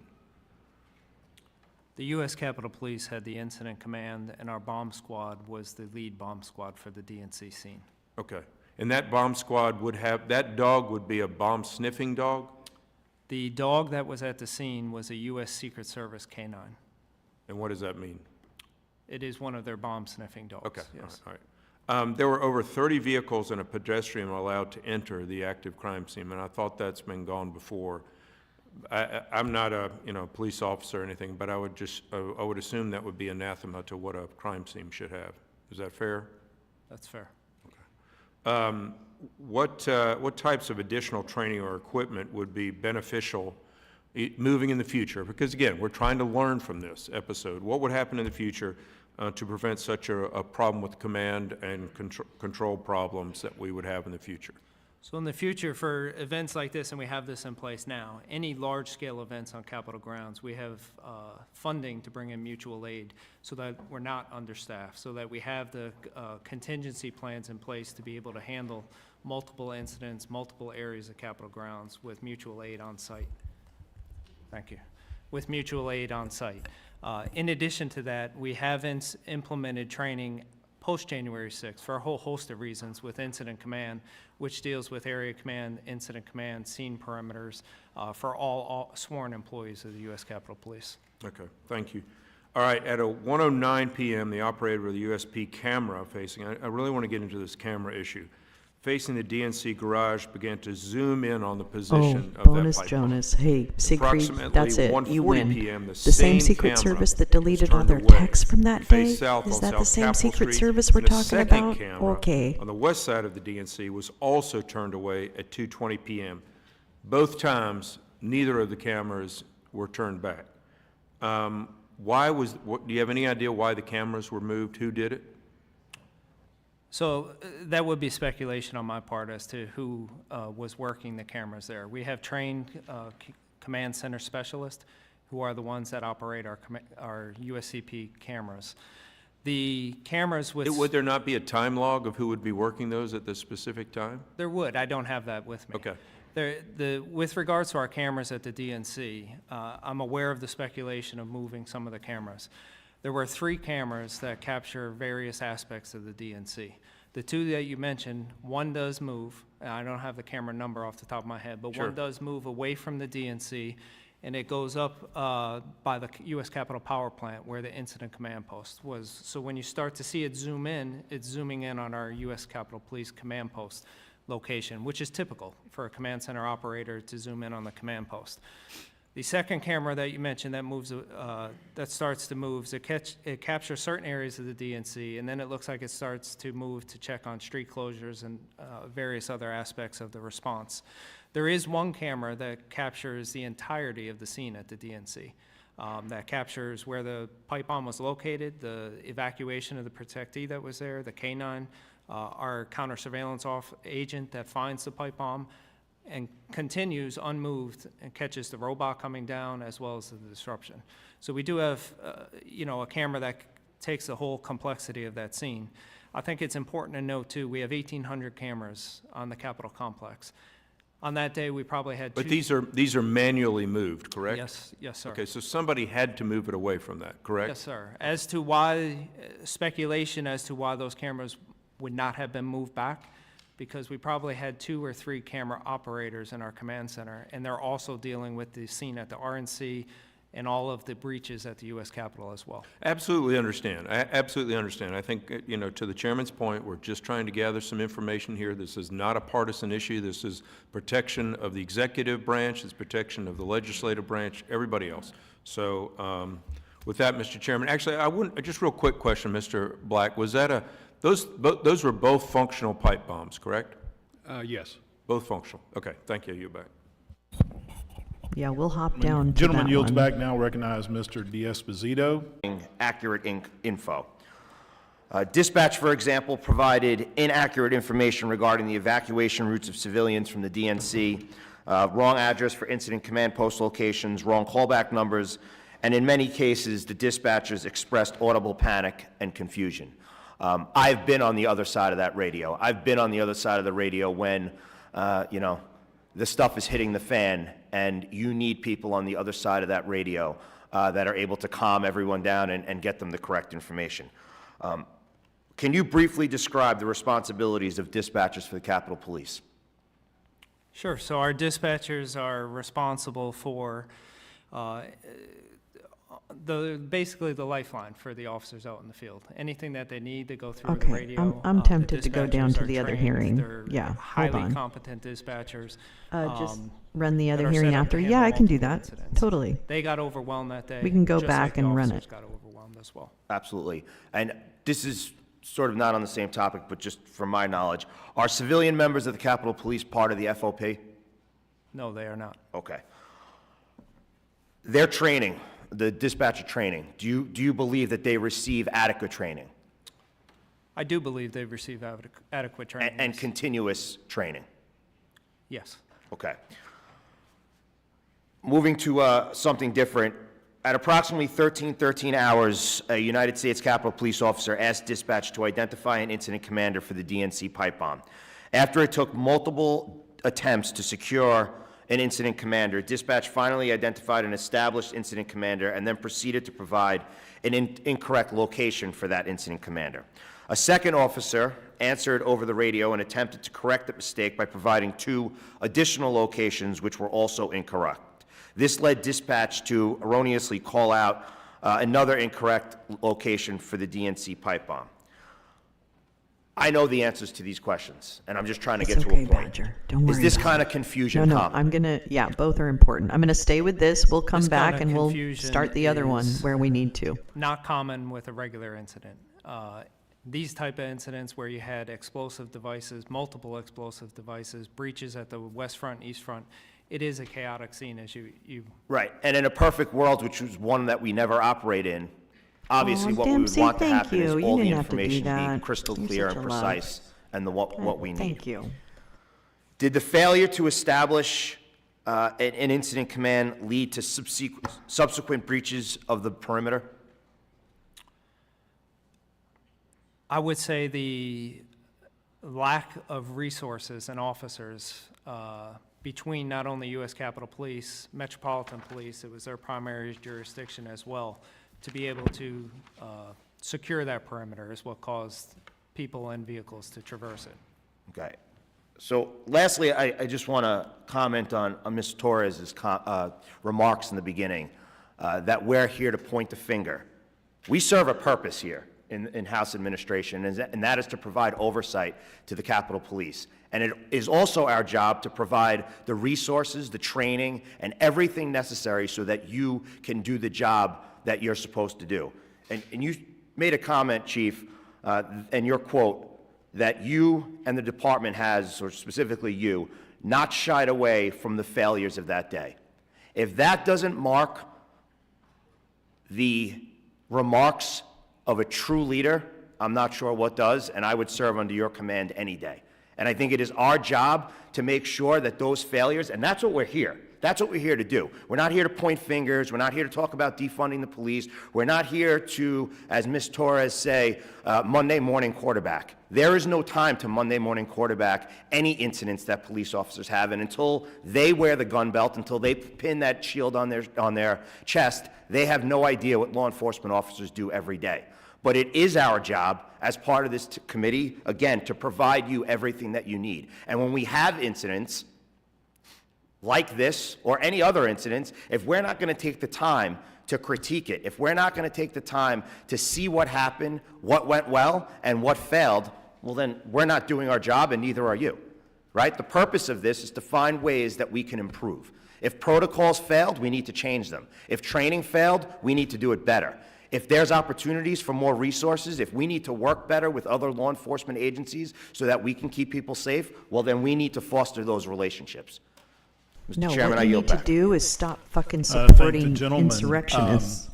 Stupid I think ass. that was a good way to wrap up this hearing here today. I appreciate everyone being there you here. go. We have Chief Manger here with us today, as well as other members of the leadership. The chairman of the Capitol Police Union, Gus Papa. I am not even going to try to pronounce the last name, but I think everybody knows who he is. I appreciate all the witnesses being here. I would like to just offer one piece of clarification to make sure I understand this right, and I think it was Mr. Keim. We were talking about the U.S. Secret Service and the dogs. I want to make sure you understand what your response was, that it's not the dog's responsibility to identify the device, but the handler. So the fact that the device was seen and close by, would it not be the actual handler who should have noticed it, not just relying on the dog? Yes, when you have a canine team, it's a team for a reason. You got the dog and the handler. The handler's looking for Loudermilk is areas, truly a moron. He is truly the biggest fucking moron on the planet. Dogs have a 40% stronger sense of smell than we do. So The dog's purpose is to find that we can't see. The handler's position is to locate the areas. As you're doing a pattern search and you see that, you wouldn't even put your dog on that, on an explosive pipe or any suspicious package. You would back off. Okay, thank you. I just felt that was important for clarification, as we're not trying to point fingers at the dog for not doing his job, but to get a better understanding of how this works. I commend the Capitol Police for all that they went through and stood the line that day. It was a very bad day, and we want to continue to do our oversight, as Mr. D'Esposito said, not to point fingers, but to make sure that we do correct what was done wrongly. We do depoliticize the Capitol Police, make you able to do your job according to the way you need to without the politicization aspect of it, and make sure that you have the training and the resources you need to do a very difficult job. Again, thank you all for being here. Members of the subcommittee may have some additional questions for you, and I can pretty much assure you that we do.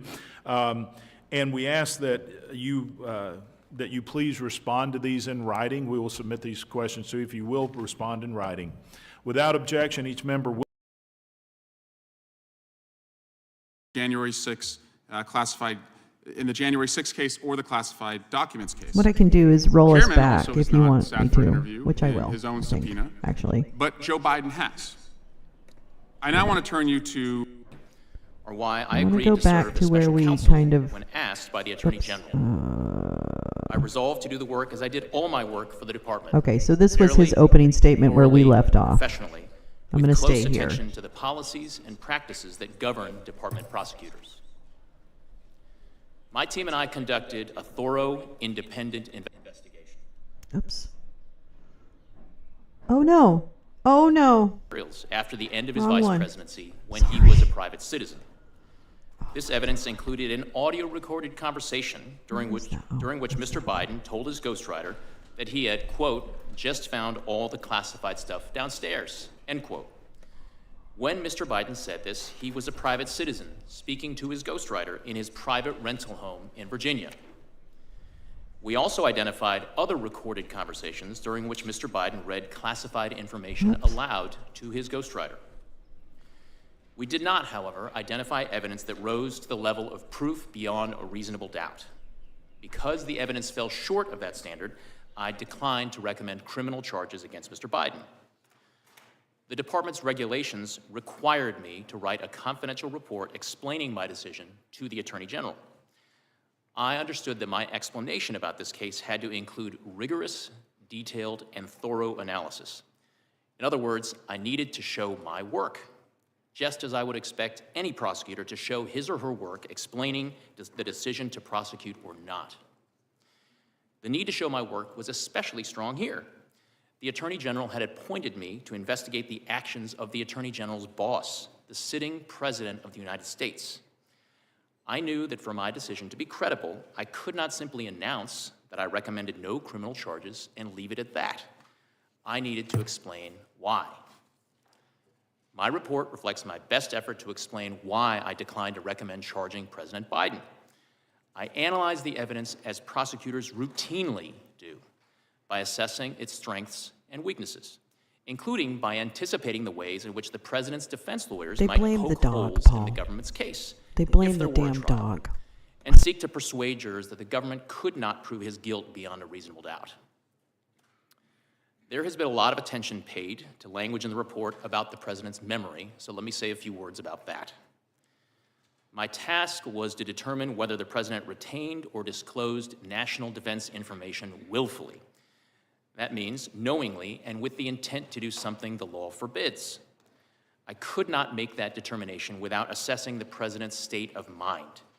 For that reason, I had to consider the president's memory and overall mental state and how a jury likely would perceive his memory and mental state in a criminal trial. Get it, dog These are pack. the types of issues Get it, pack of prosecutors dogs. Get it. analyze every day. And because these issues were Joe, you're important so to my funny. ultimate decision, I had to include a discussion of them in my report to the Attorney General. The evidence and the president himself put his memory squarely at issue. We interviewed the president and asked him about his recorded statement. Quote, I just found all the classified stuff downstairs, end quote. He told us that he didn't remember saying that to his ghostwriter. He also said he didn't remember finding any classified material in his home after his vice presidency. And he didn't remember anything about how classified documents about Afghanistan made their way into his garage. My assessment in the report about the relevance of the president's memory was necessary and accurate and fair. Most importantly, what I wrote is what I believe the evidence shows and what I expect jurors would perceive and believe. I did not sanitize my explanation, nor did I disparage the president unfairly. I explained to the Attorney General my decision and the reasons for it. That's what I was required to do. I took the same approach when I compared the evidence regarding President Biden to the department's allegations against former President Trump. There, too, I called it like I saw it. As a prosecutor, I had to consider relevant precedents and to explain why different facts justify different outcomes. That is what I did in my report.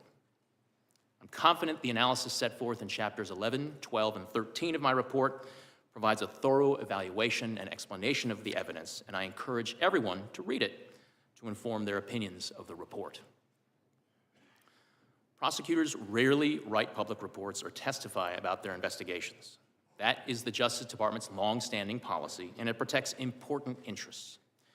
My team and I prepared the report to the Attorney General with care, and the report stands as the primary source of information. My responses today will be limited to clarifying information for the committee. I will refrain from speculating or commenting on areas outside the scope of the investigation. Nor will I discuss what investigative steps really? we did Because or you did not sure take had a fuck beyond ton to what's in the say report. inside the report, sir. In conclusion, I want to express my heartfelt thanks to the attorneys, agents, analysts, and professional staff who helped us do our work fairly, thoroughly, and independently. I am grateful and privileged to have served with them. I single out for particular thanks Deputy Special Counsel Mark Crickbaum, a former United States Attorney himself, who brought great wisdom, skill, and judgment to our task. Thank you. I welcome your questions. Thank you, Mr. Hur. The chair now recognizes the gentleman from North Dakota for 5 minutes. Thank you, Mr. Chairman. How could that possibly happen? How could anyone be that irresponsible? And I thought, what data was in there that could compromise sources, methods, and it's just totally irresponsible? That is President Biden's statement about Donald Trump and the classified documents. And Mr. Hur, classified documents were found at the Penn Biden Center? That's correct. They were found in President Biden's garage? In Wilmington, Delaware, yes. And in his basement den? Also in the same home, yes. In his main floor office? Correct. And his third floor den? Correct. At the University of Delaware? Correct. And at the Biden Institute? Correct. All right. And the elements of the crime for this, I mean, we get into all of this, but the elements of the crime are pretty simple, right? President Biden had unauthorized possession of a document, writing, or note. That's correct. Correct. And that the document, writing, or note related to national defense. Correct. And that the defendant, and we may talk about the willfully part here in a second, retained the document, writing, or note and failed to deliver it to an employee or officer entitled to receive it. Correct. There is a willfulness intent element, as you say. But those are the elements of the crime. Including the intent element, yes. And there are at least two different quotes, right, where he told his ghostwriter, and this is in your report, in a matter of fact, and this is February 16, 2017, that he had just found all this classified stuff downstairs. He did make that statement that was captured on an audio recording. And on April 10th, 2017, Biden read aloud a classified passage related to a 2015 meeting in the Situation Room. That is in the report, yes. And these are national security documents. Afghanistan, I mean, has been mentioned, a whole bunch of those things, right? Correct. And at Did one he point in have them time, in his his personal barn? attorneys and Did the he have DOJ them on attorneys his farm? argued about notes, taking all of the different things and compared it to Reagan. I'm sorry, could you repeat that, Congressman? President Biden's attorneys, personal attorneys, talked about the notes and why they didn't actually account for the Presidential Records Act. But you found that argument in your report. It seems a little persuasive, but you eventually said no, the executive order trumps, right?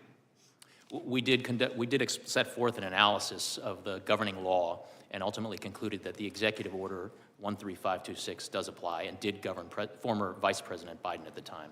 So you have audio recording from his ghostwriter where the president acknowledges that the information he has is classified and he's sharing with his ghostwriter?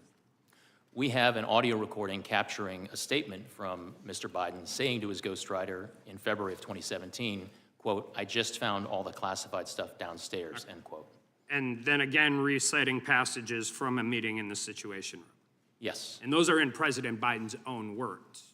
Correct. Right, so and the ghostwriter has no classified, he has no clearance, no classified clearance to anything, correct? That is our understanding, that Mr. Zwanitzer was not authorized to receive classified information.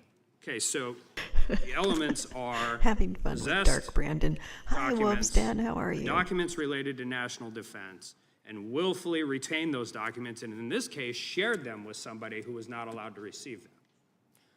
There are different subsections of 18 U.S.C. 793. One subsection relates to the willful retention, and another relates to disclosure of national defense information. Well, I mean, the willful retention, we've got the Penn Biden Center, the garage, the basement den, the main floor office, the third floor den, the University of Delaware, and the Biden Institute. We have a 50-year career of a person who has not been very great at dealing with classified documents throughout, even prior to his time as vice president, when he was in the U.S. Senate, right? We do address each set of those documents in the report, Congressman. So the difference, but I think this is really important because the difference is it appears just from reading the report, and we heard all about exonerated and all of those different things. It appears from the report he met every actual element of the crime. So I want to talk about the department principles on federal prosecution, because that actually has nothing to do with the underlying elements, correct? It's whether or not you can prove this at trial. Under the Department's Justice Manual and the principles of federal prosecution, a prosecutor has to assess the evidence and determine whether, in his or her judgment, the probable outcome will be a conviction at trial. So whether or not you meet the elements of the crime, which I think it's clear that he does, the second part of this is this, and that's where it gets into the sympathetic, well-meaning elderly man with a poor memory. You could have just said we don't prosecute sitting presidents, but you did not. And you entered this, but that doesn't have anything to do with the actual elements of the crime. That has to do with getting a conviction at trial, correct? Well, Congressman, part and parcel of a prosecutor's judgment as to whether or not a conviction is the probable outcome of trial is assessing how the evidence identified during the investigation lines up with the elements and what proof can be offered to a jury during a trial. Sure, but his well-meaning elderly old man has nothing to do with the underlying elements of the crime. Well, it certainly has It's a something. presentation to the jury. It certainly has something. Back. Gentleman can respond. It certainly has something to do with the way that a jury is going to perceive and receive and consider and make conclusions based on evidence at trial, Congressman. Time of the gentleman has expired. The chair now recognizes the ranking member of the Judiciary Committee, Mr. Nadler. Thank you. Thank you, Mr. Chairman. Mr. Hur, in your written testimony, you say that you found some evidence that the president might have willfully retained classified materials at the end of his vice presidency, correct? Correct. But ultimately, you concluded that you could not prove that charge in a court of law. In your words, you, quote, did not identify evidence that rose to the level of proof beyond a reasonable doubt, close quote, correct? That was my judgment. You have been a prosecutor for a long time, Mr. Hur. Would you agree that there's no such thing as being a little bit charged for a crime? You're either charged or you're not, correct? Could you please repeat the question, Congressman? Would you agree that there's no such thing as being a little bit charged for a crime? You're either charged or you are not charged, correct? Yes, it is binary. Either one is not Thank charged you. or charged. So just to be clear, because so many people have taken your words out of context, your ultimate conclusion was that President Biden could not be charged with a crime because even after your thorough investigation, you could not find sufficient evidence to charge him, correct? My conclusion was that based on my evaluation of the evidence as a prosecutor... Don't feel buzz, correct? I'm sorry, Congressman, I didn't hear your last question. I said based on your conclusion, your ultimate conclusion is that President Biden could not be charged with a crime because even after your thorough investigation, you could not find sufficient evidence to charge him. Correct or not correct? My ultimate conclusion was that criminal charges were not warranted. Correct. Now let's talk about why. I have limited time, so please, when I say correct or not correct, answer the question. Now let's talk about why, in sharp contrast to President Biden, President Trump faces 40 charges related to the unlawful retention of highly classified documents. That is, of course, apart from the additional 51 counts in cases alleging that he incited a rebellion and lied about his finances. You found that President Biden reported the possible classified documents in his possession to the FBI as soon as he learned of them, correct? There was a voluntary disclosure by the President's counsel to authorities relating to the discovery of classified documents at the Penn Biden. Let's contrast this with President Trump. Are you aware that the FBI only learned that Trump was in possession of classified material after the National Archives discovered them? Congressman, I am not intimately familiar with the facts relating to former President Trump. I'm prepared to comment on them to the extent that I address them in the report. You write in your report that President Biden, quote, would not have handed the government classified documents from his own home on a silver platter if he had willfully retained those documents for years, close quote. In other words, part of understanding President Biden's intent was that he quickly and voluntarily returned those documents to the government, correct? That was a factor in our analysis, yes. Thank you. By way of contrast, to the best of your knowledge, why did the Department of Justice seek a warrant to search Mar-a-Lago? Congressman, I am not familiar with those deliberations. That is a matter that I had no participation Well, in. I'll tell you, it was because they were concerned that Trump had lied about possession of those documents and might conceal or destroy them. Special Counsel Smith found that President Trump obstructed his investigation by suggesting that his attorney falsely represent to the FBI and grand jury that Trump did not have the documents called for by the grand jury subpoena. At any point in your investigation, did you have any reason to believe that President Biden lied to you? I do address in my report one response the President gave to a question that we had posed to him that we deemed to be not credible. Was it clear he didn't lie? I'm sorry, Congressman.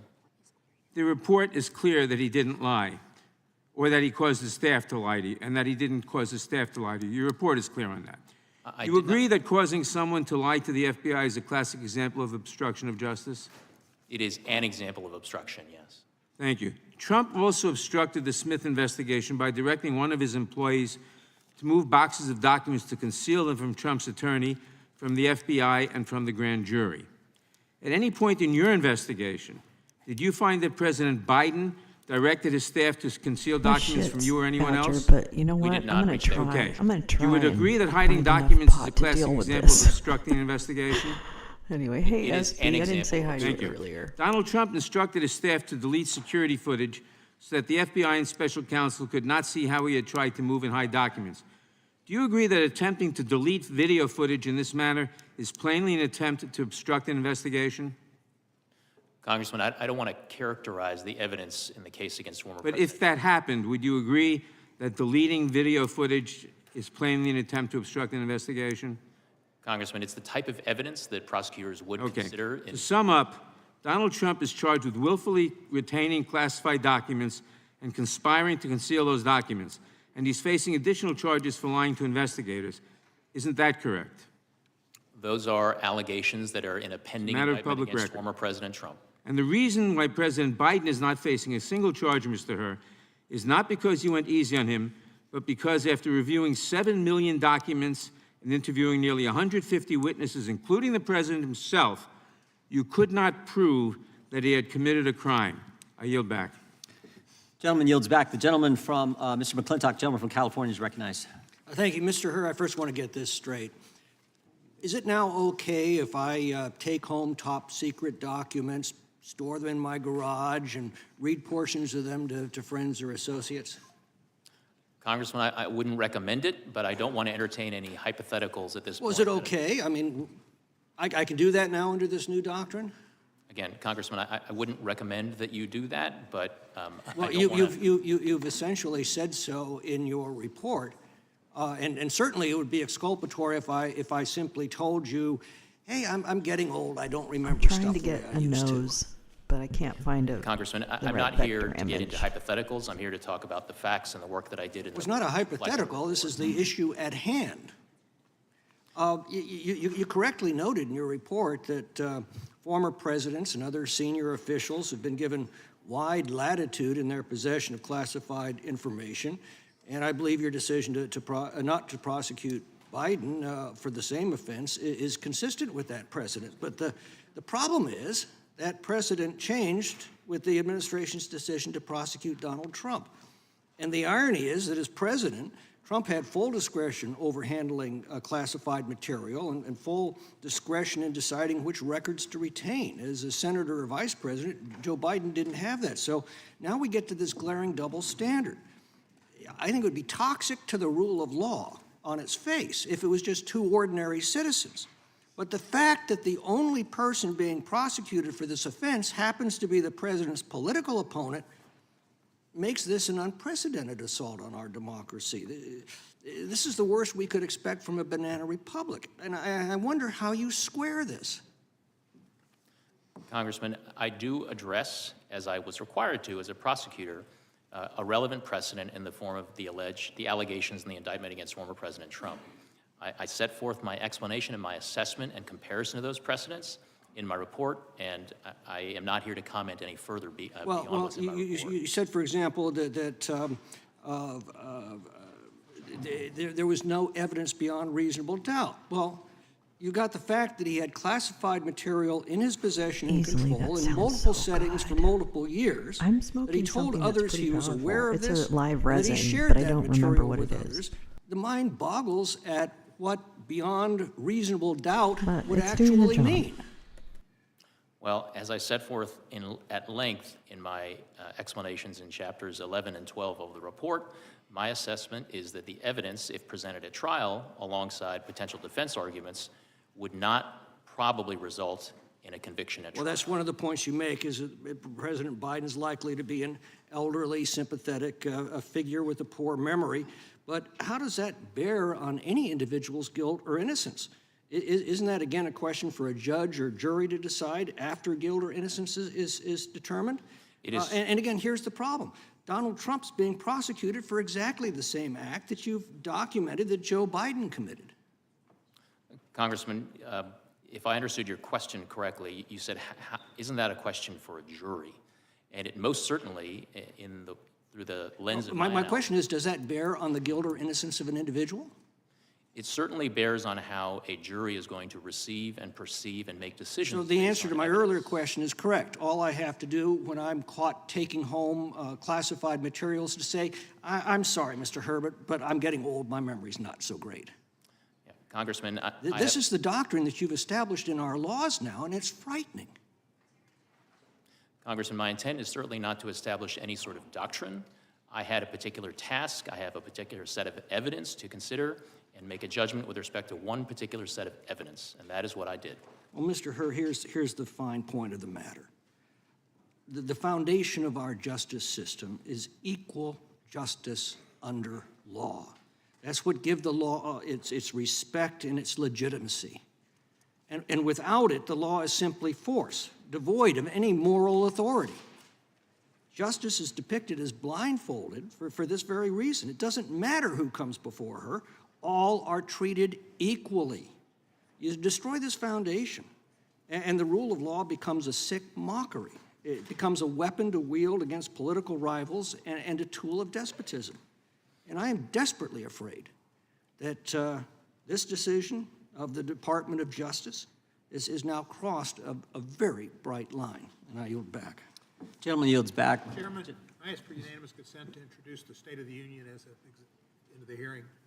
Without objection, that'll be introduced. The ranking member is recognized for unanimous consent. Mr. Chairman, Mr. Chairman, I ask unanimous consent that a copy of an article in this morning's Washington Post entitled "Full Transcript of Biden's Special Counsel Interview Paints Nuanced Portrait. The President doesn't come across as absent-minded as her has made him out to be." Without objection. Thank you. Chair recognizes now recognizes the gentlelady from California for 5 minutes. Thank you, Mr. Chairman, and thank you, Mr. Herr, for being here today. I found your report very interesting, and I learned some things about it. The law and the precedents. There are clear differences between the cases and precedents set by Presidents he Reagan resigned right before the hearing easily. Didn't you hear that? Now, he resigned right known before the hearing. that President Reagan kept diaries from his presidency he quit. that included classified information. What I didn't know and learned in your report was that the Department of Justice, quote, repeatedly described the diaries in public court filings as Mr. Reagan's personal records, unquote, and that no agency ever attempted to remove his diaries. That's on page 195 of your report. Very interesting. So the investigation found that President Biden believed that his notebooks were his personal property, including work and political notes, reflections, to-do lists, and more that he was entitled to take home. You found that on page 232. So while much of his notebook was work-related, he still had some purely personal subjects like, again, I quote, gut-wrenching entities about the illness and death of his son, Beau, and that's on page 82 and 253 of your report. So it's clear, based on the Reagan precedent, that no criminal charges were warranted in this matter relative to personal notebooks. Now, I want to be clear that although the notebooks contain some very personal information and President Biden considered them his personal property, the President allowed your team to seize and review all of the notebooks you found. Is that correct? That is correct. Now, that's in stark contrast to ex-President Trump's case. He obstructed and diverted all the investigations. Now, you also interviewed President Biden about other classified documents you found outside his notebooks, didn't you? Yes, Congresswoman. So did the President tell you that he believed any documents other than his own handwritten work were his personal property? Yes or no? We did not hear that from the President during his interview. So again, it's very different from ex-President Trump. Ex-President Trump said all of the documents marked classified were his personal property. President Biden did not consider documents that were produced by other entities with classification markings as his personal records. Now, I think, since the majority has tried to assert that there is a disparity based on politics in the differences in the prosecution, it's worth quoting page 11 of the report, which says, and I quote, "Several material distinctions between Mr. Trump's case and Mr. Biden's case are clear. Most notably, after being given multiple chances to return classified documents and avoid prosecution, Mr. Trump allegedly did the opposite. According to the indictment, he not only refused to return the documents for many months, but he also obstructed justice by enlisting others to destroy evidence and then to lie about it." That's on page 11. Quote, "In contrast, Mr. Biden turned in classified documents to the National Archives and the Department of Justice, consented to the search of multiple locations, including his homes, sat for a voluntary interview, and in other ways cooperated with the investigation." It's clear that these cases are not the same. And frankly, I was surprised to learn that some of the classified documents were actually personal diaries that many executive officials have taken home with them because it was in their own handwriting, it was what they produced. And based on the Department of Justice public statements during the Reagan administration, it is understandable that a person could believe that their personal diaries that they produced were not to be turned over, just as President Reagan did not turn them over. So I appreciate your report. I appreciate your being here, Mr. Herr. And I would also like to ask, Mr. Chairman, a unanimous request to include in the record a September 11th letter from the Special Counsel to the President to Special Counsel Herr, and also a letter to Merrick Garland. Without objection. And with that, Mr. Chairman, I see my time has expired, and I yield back. Gentlelady yields back. The chair is recognized. Mr. Herr, why did he do it? Why did Joe Biden, in your words, willfully retain and disclose classified materials? I mean, he knew the law. Been in office like 50 years. 5 decades in the United States Senate, chairman of the Senate Foreign Relations Committee, 8 years as vice president. He got briefed every day as vice president. He's been in the Situation Room. In fact, you know he knew the rules because you said so on page 226. President Biden was deeply familiar with the measures taken to safeguard classified documents. And Joe Biden told us he knew the rules Mr. Armstrong said this earlier. Joe Biden was deeply familiar with it. You're exactly right, because he told us when Jack Smith goes after President Trump, Joe Biden says, how could this happen? What data was in those documents that could compromise sources and methods? It's irresponsible. So Joe Biden knew the rules. You know he knew the rules. And Joe Biden told us he knew the rules. So, Mr. Hur, why did he break them? Congressman, the conclusion as to exactly why the president did what he did is not one that we explicitly address in the report. The report explains my decision to the Attorney General that no criminal charges were warranted in this manner. I think you did tell us. I think you told us, Mr. Hur. Page 231, you said this. President Biden had strong motivations. That's a key word. We're getting to motive now. President Biden had strong motivations to ignore the proper procedures for safeguarding the classified information in his notebooks. Why did he have strong motivations? Because, next word, because he decided months before leaving office to write a book. To write a book, that was his motive.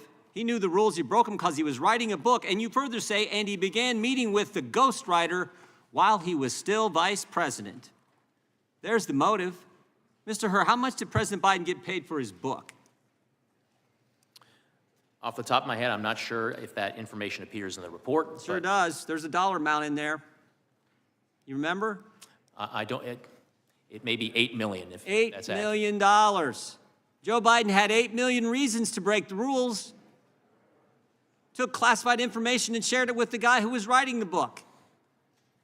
That's why he did. He knew the rules, but he broke them for $8 million in a book advance. But you know what? It wasn't just the money. Joe Biden, here's this page 231, very next page. Joe Biden, in your report, Joe Biden viewed his notebooks as an irreplaceable, contemporaneous record of the most important moments of his vice presidency. He'd written this all down for the book, for the $8 million. And the next thing you say in your report is, quote, such a record would buttress his legacy as a world leader. You know what this is? It wasn't just the money. It wasn't just $8 million. It was also his ego. Pride and money is why he knowingly violated the rules. The oldest motives in the book, pride and money. You agree with that, Mr. Hur? You wrote it in your report. That language, and it does appear in the report, and we did identify evidence supporting those assessments. You also had another interesting statement in your report. You said Joe Biden, if you're listening, who just posted, I think it was 5G, but who just posted the Haiti Purge video by Eric Prince? I'm looking for that tweet. I think this is interesting. If anyone can. Because here's the scary part. Page 200. I said this if earlier anyone could in my tag opening me in statement. that tweet. Page 200. I just wanted Joe to find Biden, that. this is a quote, Joe Biden risked serious damage to America's national security when he shared information with his ghostwriter. Oh man, wait till you Shared hear it what with your his guy ghostwriter, did. the guy who was helping Joe Biden. Jimmy Jordan, get wait $8 the fuck million. do you hear what Trump And oh, did? by the way, oh my Mr. God, it's Hur, gonna blow your little what did that brain ghostwriter cell. do with the information Joe Biden shared with him on his laptop? What did he do after you were named special counsel? Chairman, if you're referring to the audio recordings that Mr. Zwanitzer created of his conversations with Exactly Mr. Biden, what I'm referring to. He slid, if I remember correctly, he slid those files into his recycle bin on his computer. Tried to destroy the evidence, didn't he? Correct. The very guy who was helping Joe Biden get the $8 million, $8 million Joe Biden had used, the motive for Joe Biden. Guess what, Jimmy Jordan? To disclose classified Trump information, to retain classified papers. information, which he Trump definitely ate knew them was and against flushed the them law. down the toilet. When you get named special counsel, what's that That's guy right. do? He destroys the evidence. That's the key takeaway Again, in my wait mind. till you hear what your That's the guy key did. takeaway. I yield back. Is it Mr. Raskin? Gentleman from Maryland for 5 minutes. Thank you, Mr. Chairman. Mr. Hur, your report starts with the line, "We conclude that no criminal charges are warranted in this matter." Have you had any reason to change your opinion about that? No, Congress. No, Ranking Member. You highlight the independence and support you got from the Attorney General and DOJ. Have you changed your mind about that? I have not. The report describes President Biden's cooperation in your requests. He allowed his homes to be searched. He answered questions for hours in the midst of global crisis. Have you had any reason to change your mind about that? No, Ranking Member. All right.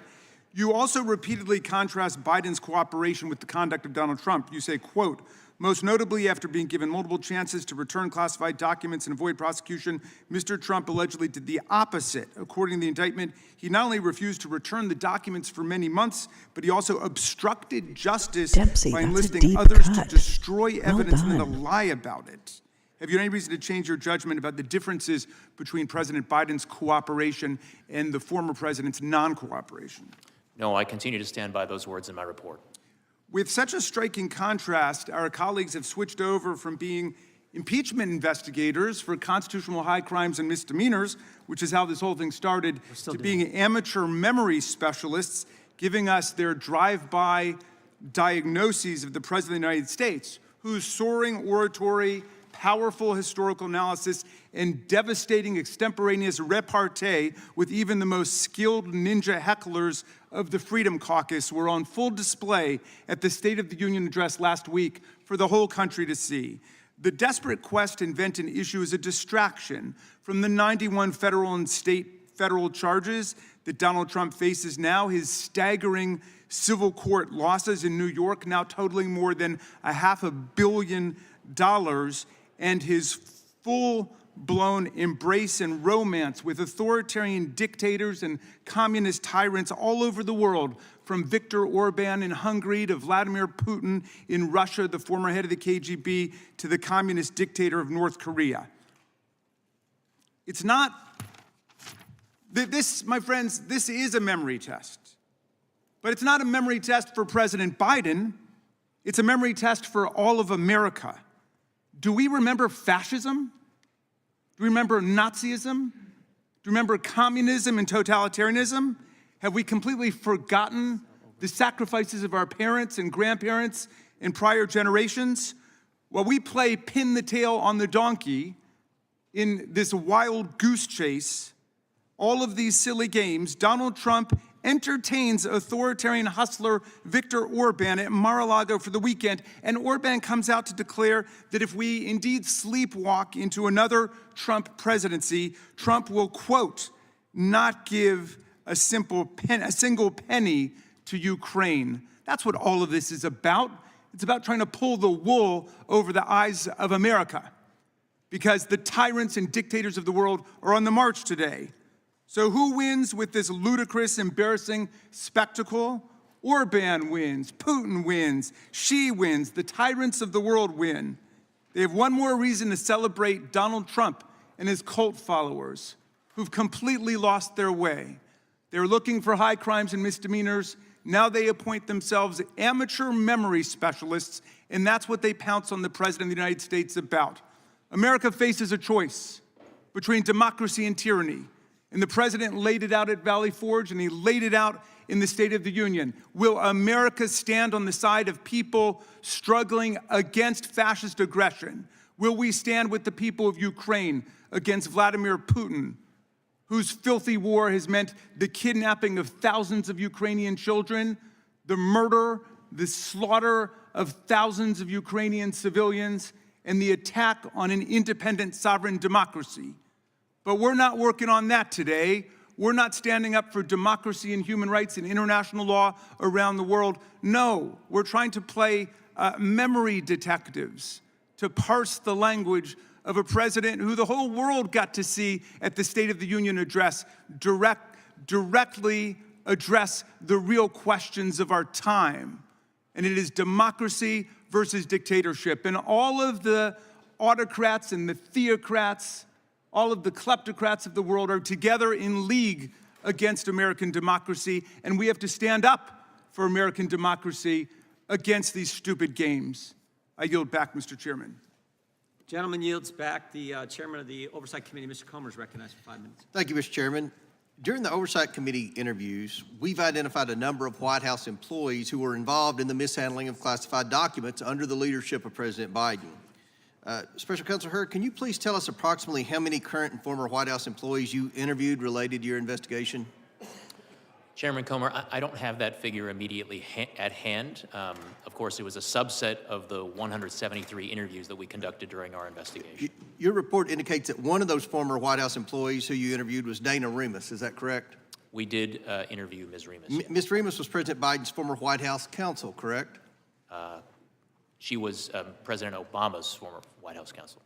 I'm sorry, President Obama's White House counsel. Yes. Related to Ms. Remus, in your report on page 257, you wrote, in May 2022, White House counsel Dana Remus undertook an effort to retrieve Mr. Biden's files from the Penn Biden Center.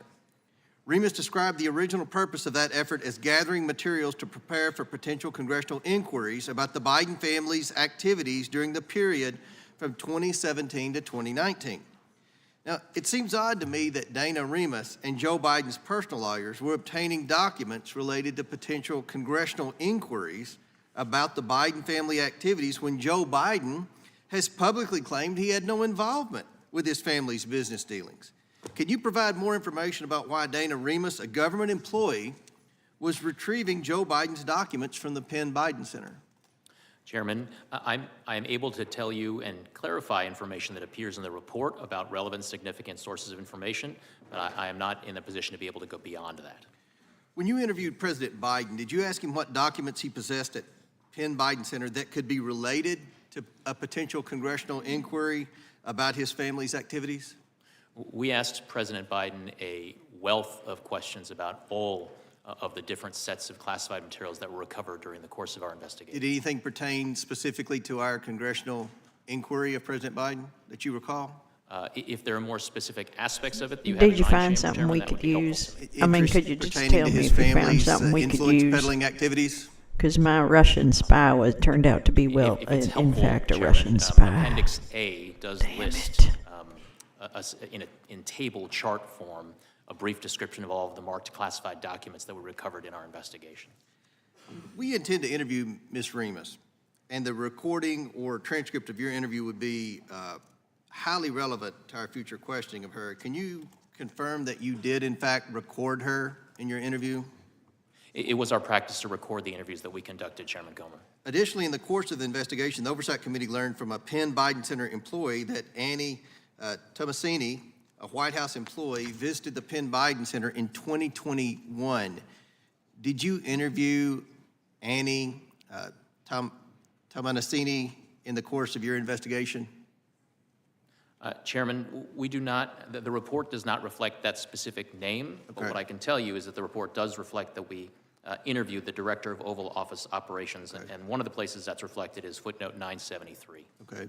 The Oversight Committee interviewed Kathy Chung, a Department of Defense employee and former assistant to Vice President Biden, and learned that Ms. Chung visited the Biden Penn Center in June 2022 after being contacted by White House counsel in May 2022. This was months before classified documents were allegedly found in November 2022. Did you interview Kathy Chung in the course of your investigation?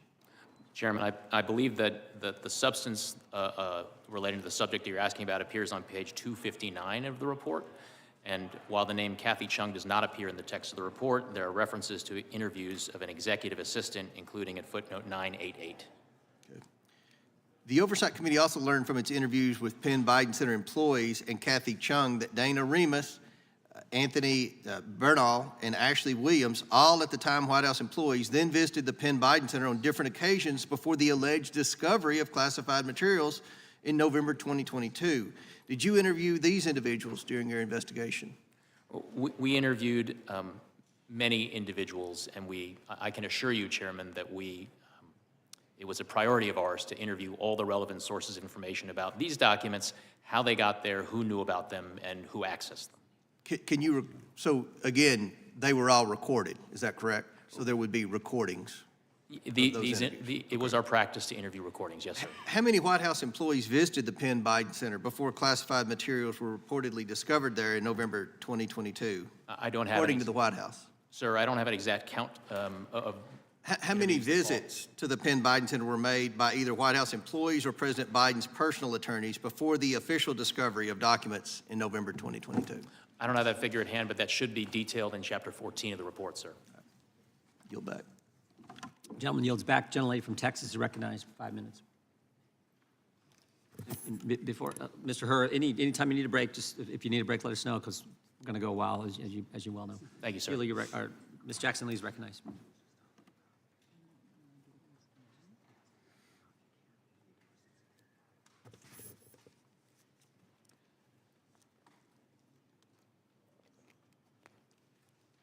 Mr. Herr, good morning. Good morning. The Republicans here asked for a lot of transcripts, but Chair Jordan has yet to release 90-plus transcripts from our interviews with those, if they are to be released to the American people, is the question. My question to you is, you decided, based on the facts, not to prosecute or indict or bring forward charges against the President of the United States, the sitting President, Joseph Biden. Is that correct? That was my judgment. This investigation was independent and thorough. Is that correct? Yes. We have heard from our Republican colleagues who are grasping at straws allegations that President Biden was treated lightly in this investigation. But just a plain reading of this report completely refutes that argument. There was no two-tiered system of justice. There was only a lack of evidence against President Biden. Mr. Herr, your office and the FBI undertook an extensive investigation into Mr. Biden's handling of classified information and of the classified documents the FBI seized, correct? Correct. In your investigation, you conducted 173 interviews of 147 witnesses, correct? That is correct. And President Biden himself was one of those witnesses, correct? Correct. For at least 5 hours or more. Correct. And President Biden engaged in this interview voluntarily. Correct. And the interview with President Biden lasted more than 5 hours. I've said that. That's correct? Correct. And the interview, and it occurred the day, which all should know, after the horrific attack, October 7th, 2023, Hamas attack in Israel, according to a letter from the White House counsel. Is that correct? The interview spans 2 days, October 8th and October 9th. With the president having to be in and out to deal with an international crisis, and after the interview, he provided handwritten answers to additional questions, correct? Congresswoman, I don't recall the president being in and out during our interview to handle the internet. Let me go on. And President Biden allowed investigators to search his private houses. Is that correct? He did consent to the search of his residence. And your investigation collected 7 million documents for review in your investigation. Is that correct? Correct. And this included emails, text messages, photographs, videos, toll records, and other materials from both classified and unclassified sources. Correct. Correct? And you referred or reviewed President Biden's handwritten notes as well, correct? Correct. And you coordinated with the multiple government agencies to organize and complete your investigation, correct? We consulted with numerous agencies to conduct And that included classification reviews of evidence that was seized during the investigation. All right. And that included working with national security experts in the intelligence community to carefully analyze each classified document that was obtained. With respect to marked classified documents, that's correct. We submitted excerpts from the former Vice President's notebooks for classification review. And if agencies reviewed classified material and gave it different levels of classification, you classified it as a higher level for the purposes of your investigation, to be thorough, correct? That is reflected in appendices A Thank and you. B. The FBI requested classification review from each identified agency accordingly for documents where multiple agencies had equities. The special counsel's office used the highest level of classification identified by an agency as the current classification of the document. Let me go on. Attorney General Garland appointed you as special counsel over the matter on January 12, 2023, correct? Correct. He authorized you to investigate Mr. Biden's possession of the classified documents, including possible unauthorized removal and retention of classified documents or other records. Correct. At the Penn Biden Center, President Biden's home, Delaware, as well as any matters that arose from the initial investigation or may arise directly from the special counsel investigation. Is that correct? I believe that accurately reflects the language of the appointment order. So you operated an independent investigation for about a year, which you just stated that you had adequate resources to complete in which you conducted 173 interviews, included with President Biden himself. You reviewed 7 million documents, including President Biden's personal records, and searched his home thoroughly. And in this thorough, lengthy investigation, you did not uncover enough evidence to recommend prosecution against the president. Is that correct? That's my judgment. And if you had found enough evidence to warrant prosecution, did you feel free, unrestrained by the Attorney General appointed by President Biden to make such a recommendation to the Attorney General? I was aware of the Office of Legal Counsel policy right now, prohibiting sitting presidents from being charged with federal crimes. But apart from that, what I can tell you, Congresswoman, is that the investigative steps that we took were my own, the judgment was my own, and the words in the report are my own. And you would have done so. Regular order, Mr. Chairman. The time of the gentlelady has Would have done so. expired. Mr. Chairman, I'd like to put into the record justsecurity.org, the real Robert Hura report, as unanimous consent. Without objection. The chair now recognizes the gentleman from Florida. Jen, 5 minutes. welcome. February 8th, the White House. Question, Mr. President, why did you share classified information with your ghostwriter?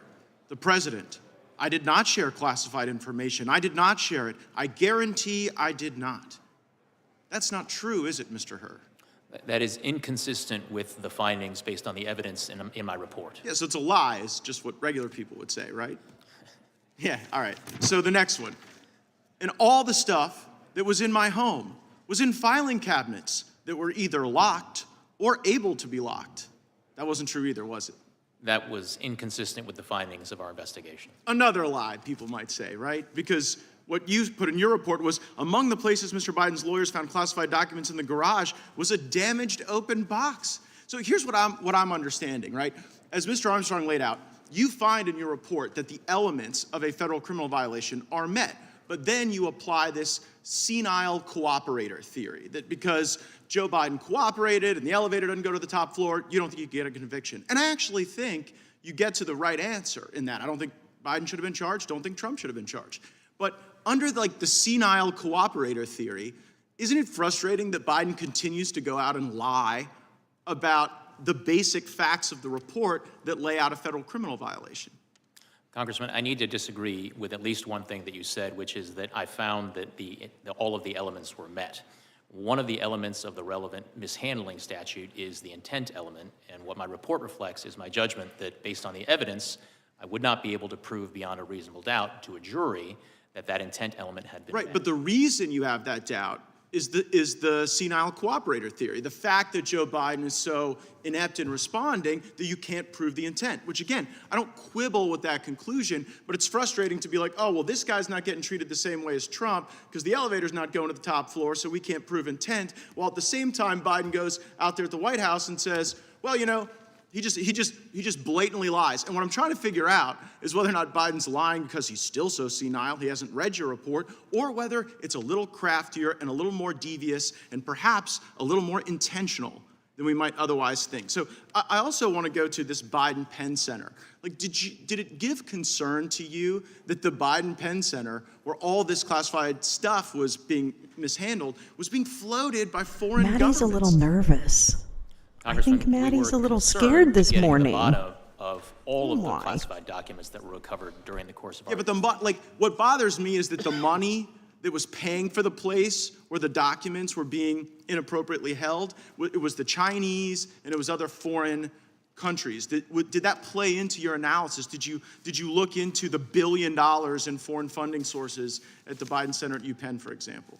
Congressman, we conducted a thorough, impartial, and fair investigation, and we were very, very concerned with getting to the bottom of all the relevant questions relating to the recovered documents. Did you look into the fact that the Chinese were floating the place where this guy was keeping the documents unsecure?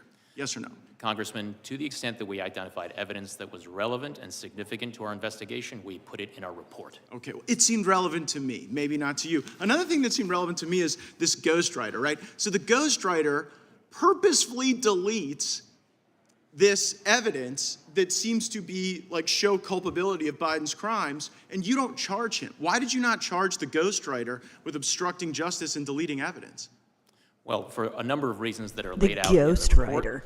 But in brief, Congressman, yes, when we interviewed the ghostwriter, he did tell us, and I'm trying to get the exact language, that one of the things on his mind, one of the things he was aware of, was that I had been appointed special counsel and was conducting an investigation. Right, so he didn't, just so everybody knows, the ghostwriter didn't delete the recordings just as a matter of happenstance. Ghostwriter has recordings of Biden making admissions of crimes. He then learns that you've been appointed. He then deletes the information that is the evidence, and you don't charge him. That is reflected in the report, and one of the reasons... Like, what does somebody have to do to get charged with obstruction of justice by you? If like deleting the evidence of crimes doesn't count, what would meet the standard? So, Congressman, as we state in the relevant chapter of the report, one of the things that Mr. Zwanitzer did not delete was transcripts of the recordings that he had created that included inculpatory evidence relating to Mr. Biden. Oh, so if you destroy some evidence but not other evidence, that somehow absolves you of the evidence you destroy? Like, here's what I see. Zwanniger should have been charged, wasn't.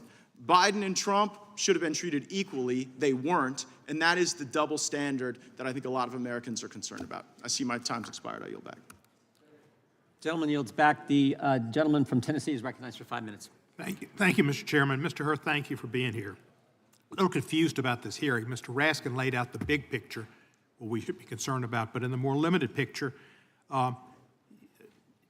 Director Mueller had an investigation. He's our most famous recent special prosecutor, and he found sufficient evidence to say there was a connection between Russia and the Trump campaign. And it supported a criminal prosecution if he were not president. You found there was no evidence to support a criminal prosecution. And the story here is simple. President Biden identified classified documents in his home and other places and told archives about them. The independent Department of Justice under Attorney General Merrick Garland appointed you, a former Trump political appointee, as special counsel to fully investigate these circumstances and authorized you to prosecute criminal misconduct. You declined to prosecute because you found insufficient evidence of a crime. Case closed. It makes really a perfect case where you did your job, Mr. Garland did his job, and unlike Mr. Barr, he didn't interfere. Did Mr. Garland ask you to change your report at all? He did not, sir. Didn't redact a thing? No, sir. Like Mr. Barr did, he redacted everything and made the Mueller report look like 180 degrees different than what it was. Mr. Garland did right, and you did right, and I commend each of you. The Department of Justice is independent and allows the special counsels to investigate and prosecute the facts if it's supported. Joe Biden's actions and handling of classified materials is similar to most other former presidents and vice presidents. The exception is Donald Trump. So let's start with some yes or no questions. Did you receive any pressure from Mr. Garland or his staff to make any specific factual finding or legal conclusion? No. Did you receive the resources necessary to carry out your duties? Yes. Do you have any reason to believe that you were treated differently with regard to independence or resources than other DOJ special prosecutors? No.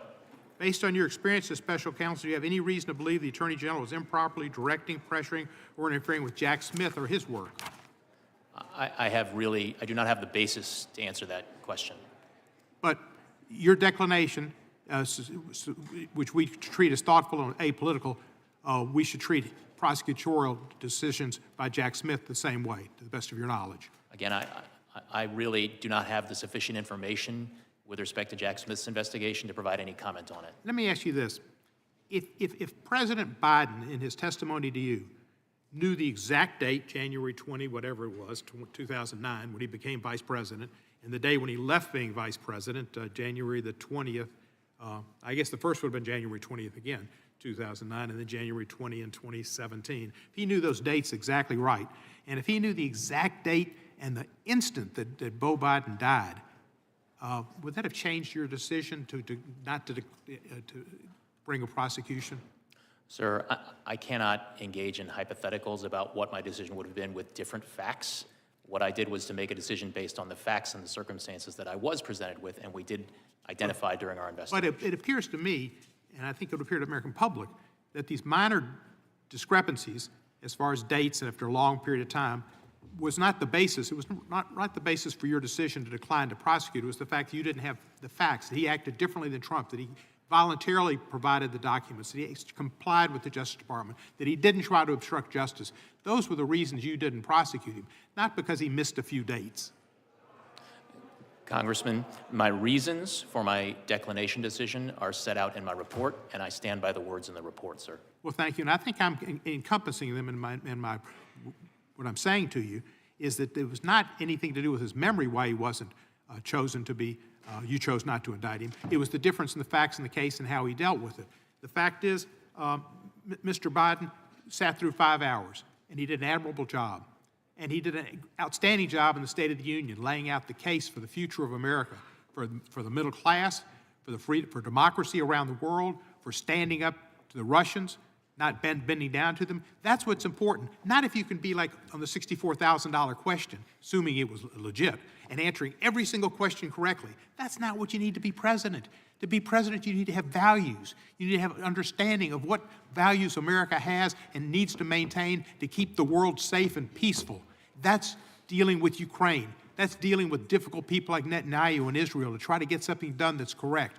That's what Joe Biden does. And understanding Social Security and Medicaid are important institutions that help seniors, not senile people. I mean, I really object to that comment. People, nobody suggests he's senile, and that's disrespectful of senior people with any kind of memory disability. Lots of seniors have memory disability, but they're not senile, and to do such was shameful. Joe Biden is a competent, good president who knows American values. Gentleman's time has expired. Gentleman yields back. Gentleman from California is recognized for 5 minutes. Thank you, Mr. Chairman. Mr. Hur, I'd like to start off by thanking you for a year of hard work and a comprehensive report.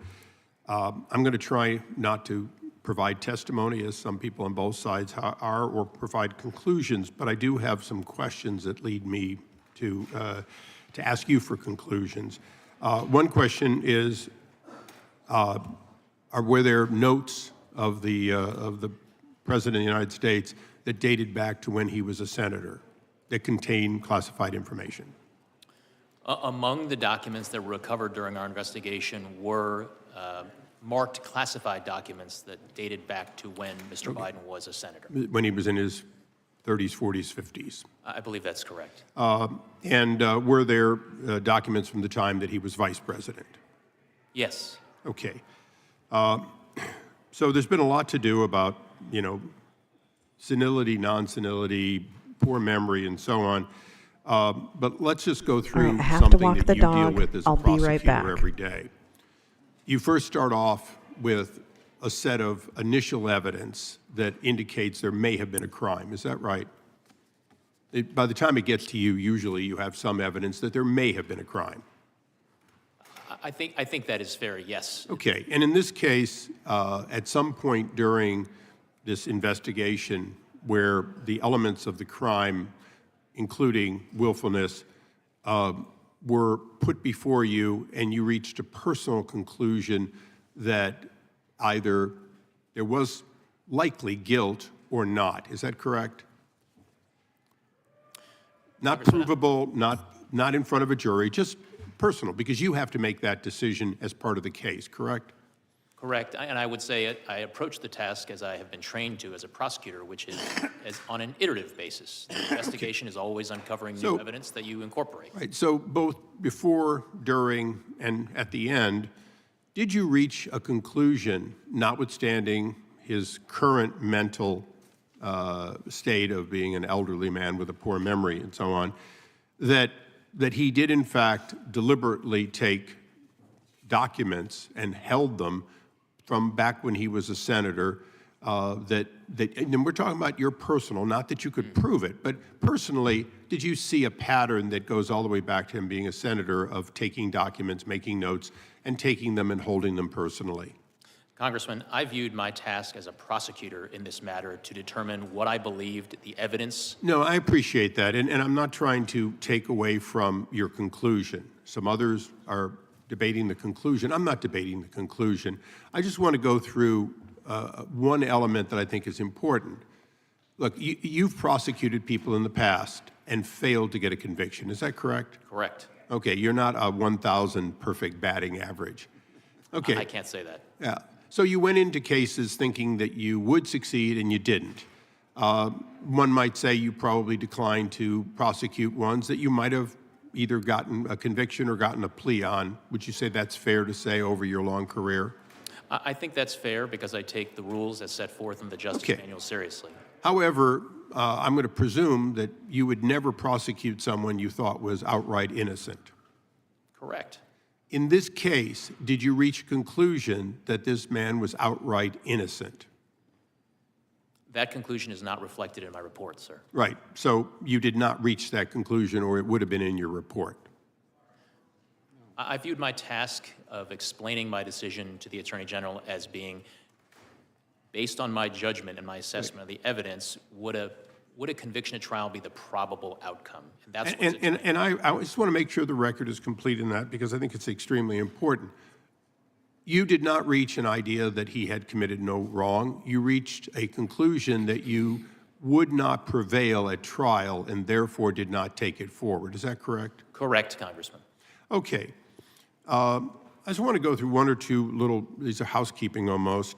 The documents that the president, then vice president, took, which included his own notes, to your knowledge, aren't those covered by the Freedom of Information Act?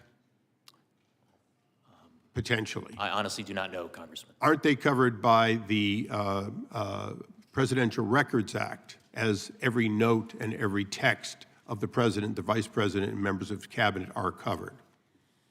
I think different folks would have different views on whether they're covered by the PRA, Congressman. But isn't it true that he left office leaving no copies of that behind, and that alone was inconsistent with an open and transparent individual, correct? I'm not aware of copies of those materials being left behind, Congressman. Okay, I want to thank you, and Mr. Chairman, I want to thank you for the extra few seconds. I yield back. Gentleman yields back. The gentleman from Georgia is recognized. Thank you, Mr. Chairman.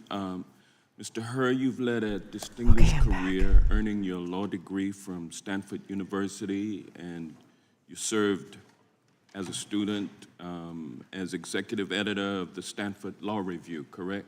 Correct. Then you went on to clerk for Judge Kaczynski of the Ninth Circuit, correct? Yes, sir. After that, you ascended to a clerkship with then Chief Justice William Rehnquist on the United States Supreme Court, correct? Correct. And then you later joined the Daddy Bush Department of Justice as a special assistant to known Federalist Society member and now FBI Director Christopher Wray. Isn't that correct?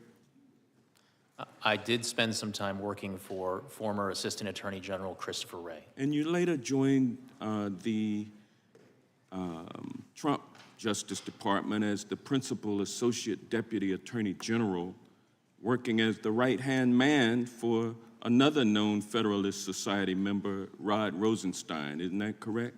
I served as Mr. Rosenstein's principal deputy. And then Donald Trump appointed you to serve as U.S. Attorney for the District of Maryland. Is that correct? President Trump nominated me to serve in that position, and I was unanimously confirmed by the United States Senate. That's correct. And thereafter, Attorney General Merrick Garland appointed you to serve as special counsel for the United States Department of Justice to conduct a full and thorough investigation of certain matters to determine whether or not Joseph Biden should be charged with unlawfully removing and retaining classified documents. Isn't that correct? Correct. And nowhere in that order does Attorney General Garland authorize you to conduct an investigation and issue a report on whether President Biden is mentally fit to serve as president. Isn't that correct? That does not appear in the appointment order. And pursuant to your appointment to conclude your investigation, you issued a report that was published by Attorney General Garland, correct?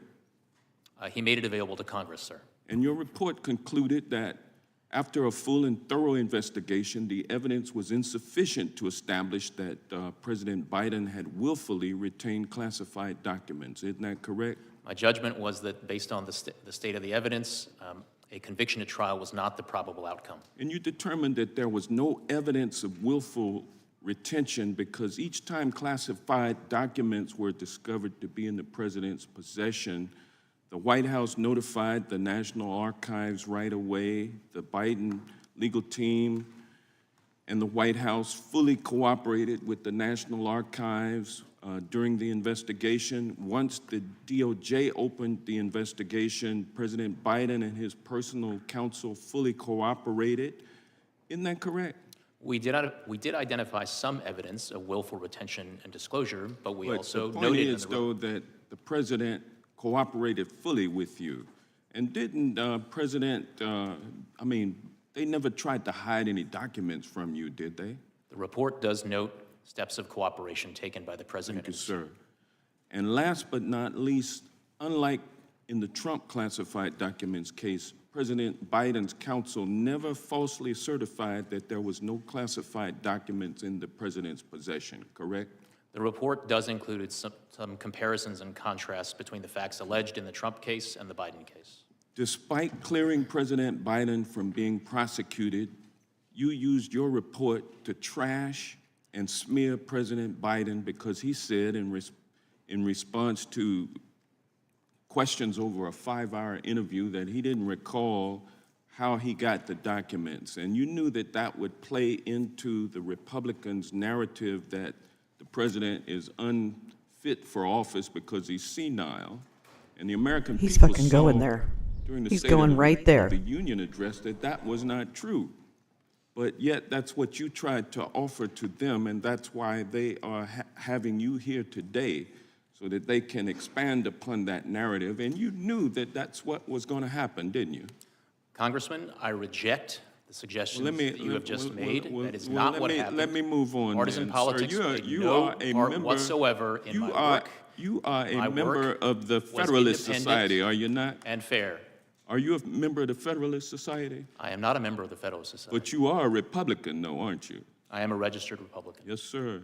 And you're doing everything you can do to get President Trump reelected so that you can get appointed as a federal judge or perhaps to another position in the Department of Justice. Isn't that correct? Congressman, I have no such aspirations. Anybody want I to can see a assure dead you, body? And I can tell you that partisan politics had no place whatsoever in my work. It had no place in the investigative steps that I took. It had no place in the decision that I made, and it had no place in a single word of my report. Thank you, sir. Gentleman's time has expired. The gentleman from New Jersey is recognized for 5 minutes. Thank you, Mr. Chairman. Mr. Hur, thank you for being here. You know, I think for the folks that may be watching this at home, they might be a little bit confused, and I'm trying to organize this in my mind as well. The way the president is portrayed in your report and just how we feel about him. Was he a well-meaning, forgetful man, as you said? Or was he a man that was focused on history? Was he a man that maintained and retained these top secret documents that should have been not in his home? And was he a man that wanted to prove he was worthy to be president and that his vision of Afghanistan was better than even President Barack Obama's and that his focus on history was most important to him? Do you know which it is? Congressman, to the extent you're quoting language from my report, I stand by the words in my report. So you stand by that he was, and let me quote you exactly, quote, a well-meaning but forgetful old man. I don't think those exact words appear in the report, Congressman, but to the extent that I use words similar to that effect in my assessment of how a jury would perceive Mr. Biden and the evidence relating to him, including his testimony, I do stand by that assessment. So is it accurate to say that in your interview, President Biden retained and disclosed classified materials as a means to bolster his image as a presidential figure? And I'm going to ask you for yes or no's here because our time is so limited. I believe words to that effect are in my report, Congressman. So the answer is yes. Would you agree that President Biden's intent to showcase his legacy provides a motive for his actions concerning classified materials? Yes or no? It is one of the motives addressed in the report. Yep, to showcase his legacy. Is it accurate to quote your report that classified documents were found in, quote, badly damaged boxes in his garage near a collapsed dog crate, a dog bed, a Zappos box, and an empty bucket? Is that correct? Those words do appear in the report. So are you saying that he Correct. buys The answer is discount yes. shoes Are through these secure Zappos? locations to store Okay. classified All right, documents? noted. They are not. Okay, so we got a former vice president who is established to have willfully, purposefully retained classified documents in order to highlight his political stature and show his stature as a presidential figure. We have a former vice that's your president guy. who stored classified guy, honey. documents in That's very your- unsecured that's- places. We have a that's called former vice projection, and president that's who your will not guy. He suffer did any that. consequences for all of these actions, all because we say, well, he's a well-meaning, forgetful old man. You know, if you were kind of a well-meaning, forgetful old man that was driving a car and you forgot what you were doing a little bit and you hit somebody and killed them, I believe you'd be responsible. The law must apply, you know this, to everyone.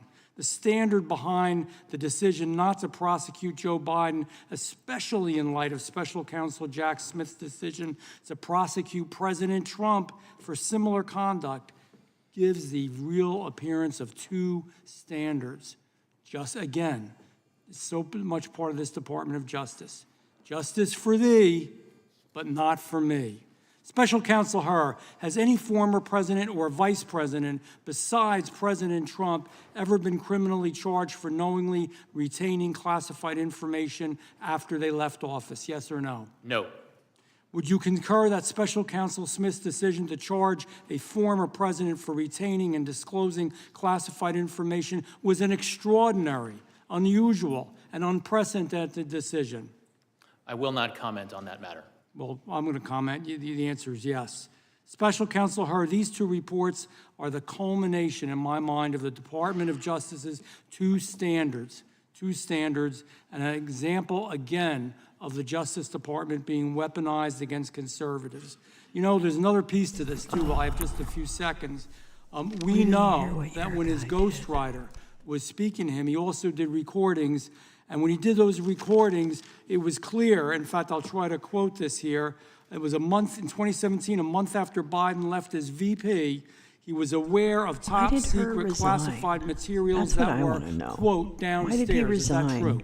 That is reflected in an audio recording, yes. It's reflected in an audio record, you know. So sometimes he may be sleepy, sometimes he may be forgetful, just the end of sometimes he may his be cognitively era? impaired. There's no doubt I don't about get that. it. But man, when it came to his personal legacy, the way he wanted to be remembered, to be sure that he was a big deal, in plain English, in the future, he was willingly and knowingly breaking the law. And it's unfortunate that we have a Department of Justice that will treat one person one way and somebody else a different way. It's a sad day for America. Thank you, Mr. Hur. I yield back. Gentleman yields back. The gentleman from California is recognized. Mr. Hur, I want to ask you about some of the differences between the facts involving President Biden and President Trump. But before I do, I want to refer back to your opening statement in which you said that you did not disparage the president in your report. But of course, you did disparage the president. You disparaged him in terms you had to know would have a maximal political impact. You understood your report would be public, right? I understood, based on comments that the Attorney General had made, that he had committed to make as much of my report public as consistent with legal policy and legal requirements. And you could have chosen just to comment on the president's particular recall vis-a-vis a document or a set of documents, but you decided to go further and make a generalized statement about his memory, didn't you? Congressman, I could have written my report theoretically in a way that omitted references I know. I got to to the upload president's some memory, more. but that would have been some an more incomplete props. and improper I'm doing report, that. and that That it did wasn't not my reflect question. my analysis You could have and the written. explanation of my You decision could have to the written your Attorney General. report with comments about his specific recollection as to documents or a set of documents, but you chose a general pejorative reference to the president. You understood when you made that decision, didn't you, Mr. Hur, that you would ignite a political firestorm with that language, didn't you? Congressman, politics played no part whatsoever in my investigative steps. But you my understood decision, nevertheless, or the words didn't you, that I put in my report. Mr. Hur, you cannot tell me you're so naive as to think your words would not have created a political firestorm. You understood that, didn't you, when you wrote those words, when you decided to include those words, when you decided to go beyond specific references to documents? You understood how they would be manipulated by my colleagues here on the GOP side of the aisle and by President Trump. You understood that, did you not? Congressman, what I understood is the regulations that govern my conduct as special counsel. And those regulations required me to write a confidential report for the Attorney General, which you knew would not be explaining my confidential. decision, and that is what I did, Congressman. I Mr. Hur, followed the rules. You knew it would I knew not the be rules, and I confidential. followed them. You knew it would not be confidential, didn't you? Sir, the regulations required me to write a confidential report explaining my decision to the Attorney General. Which you knew would be released. It was up to the Attorney General to But determine you understood what it would be portions of the released, report did you would not? be released consistent with DOJ policy. You and understood it legal would be requirements. released. You understood it would be released, I didn't you? understood from the Attorney General's public comments that he would make as much of my report public as he could, consistent with legal requirements and DOJ And you also policy. understand DOJ policy that you are to take care not to prejudice the interests of the subject of an investigation, right? That is generally one of the interests that DOJ policy requires that prosecutors respect. And it was your obligation to follow that policy in this report, was it not? It was also my obligation to write a confidential report for the Attorney General explaining completely my What decision. you did write was deeply prejudicial to the interests of the president. You say it wasn't political, and yet you must have understood. You must have understood the impact of your words. You must have understood the impact of your decision to go beyond the specifics of a particular document, to go to the very general, to your own personal, prejudicial, subjective opinion of the president, one you knew would be amplified by his political opponent, And I one can you knew only that would handle it if you influence a guys are political here, so campaign. I guess You we all had to need each other. understand that. And you did it anyway. And you did it anyway. And let me just go to some of the differences here between the president's conduct and Mr. Trump's. In the superseding indictment, on page 3, it says that Mr. Trump suggested that his attorney falsely represent to the FBI and grand jury that he did not have documents called for by the grand jury subpoena. You didn't find anything like that with respect to Mr. Biden, did you? Congressman, I do not have the Trump indictment in front of me, but I need to address something that you said in your prior question. What you are suggesting is that I needed to provide a different version of my report that would be fit for public release. That is nowhere in the rules. I was to prepare a confidential report that was comprehensive and thorough of an What explanation is in the of my decision rules, to the Attorney Mr. General. Herr, what is in the rules is you don't gratuitously do things to prejudice the subject of an investigation when you're declining to prosecute. You don't gratuitously add language that you know will be useful in a political campaign. You were not born yesterday. You understood exactly what you were doing. It was a choice.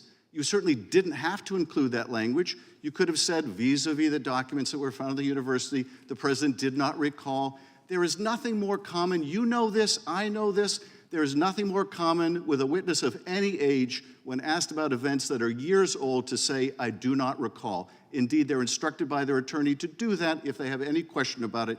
You understood that. You made a choice. That was a political choice. It was the wrong choice. Mr. Chairman, I yield back. Gentleman yields back. The gentleman from Arizona. Did special counsel wish to respond to that final question? Yes, Congressman, what you are suggesting is that I shape, sanitize, omit portions of my reasoning and explanation to the Attorney General for political reasons. No, I suggest that you not shape your report for political reasons, which is what you did. That did not happen, Congressman. That did not happen. Gentleman yields back. The gentleman from Arizona is recognized for 5 minutes. Thank you, Mr. Chairman. Thank you, Mr. Herr, for being here. Thank you for your report. I've read it. And I think where you and I might have disagreements, there may be matters of opinion and not necessarily the facts as you reported them. So I want to go over the elements of the offense that seem to have at least struck my craw is the where you put in here twice that the jury would not likely to find intentionality on the part of disclosure in particular. So I want to talk about that for a second. So if it's not willful, we might say an accident, something negligent, careless, that would not necessarily rise to willful or intentional or purposeful, right? Those are different standards of intent under the law. Yes, sir. Yeah. So when President Biden misplaced 30 briefing documents in 2010 that had classified material, and they're not sure even if they ever got them all back, or when he was in the Hamptons at a party and he lost what they were calling code words, which is high security information, that wasn't necessarily willful. There was no indication that he purposefully did that. Yes, I am 12. Get over it. Accidental, negligent. You indicated, don't know if we even got all that information back. We're assuming maybe we did. That would not be willful, right? As reflected in the report, there were certain categories of documents where when we looked into them and investigated how they got to where they ended up or how they ended up being misplaced, we did not identify evidence of willfulness. Yeah, and so if something's willful, you wouldn't say it's ignorant, it's not incompetent, it's not accidental. We'd say something like it's willful, it's intentional, it's purposeful. It indicates really a choice, that you have made a deliberate, conscious decision to act in a certain way. Is that fair? That is fair, Congressman. And as I explained in the report, the standard, the willfulness standard basically can be boiled down to the following things. that you know that what you are 100%. doing is against the law 100%. when you do it. Correct. So let's take a look at it. And this has been brought up before in February of 2017.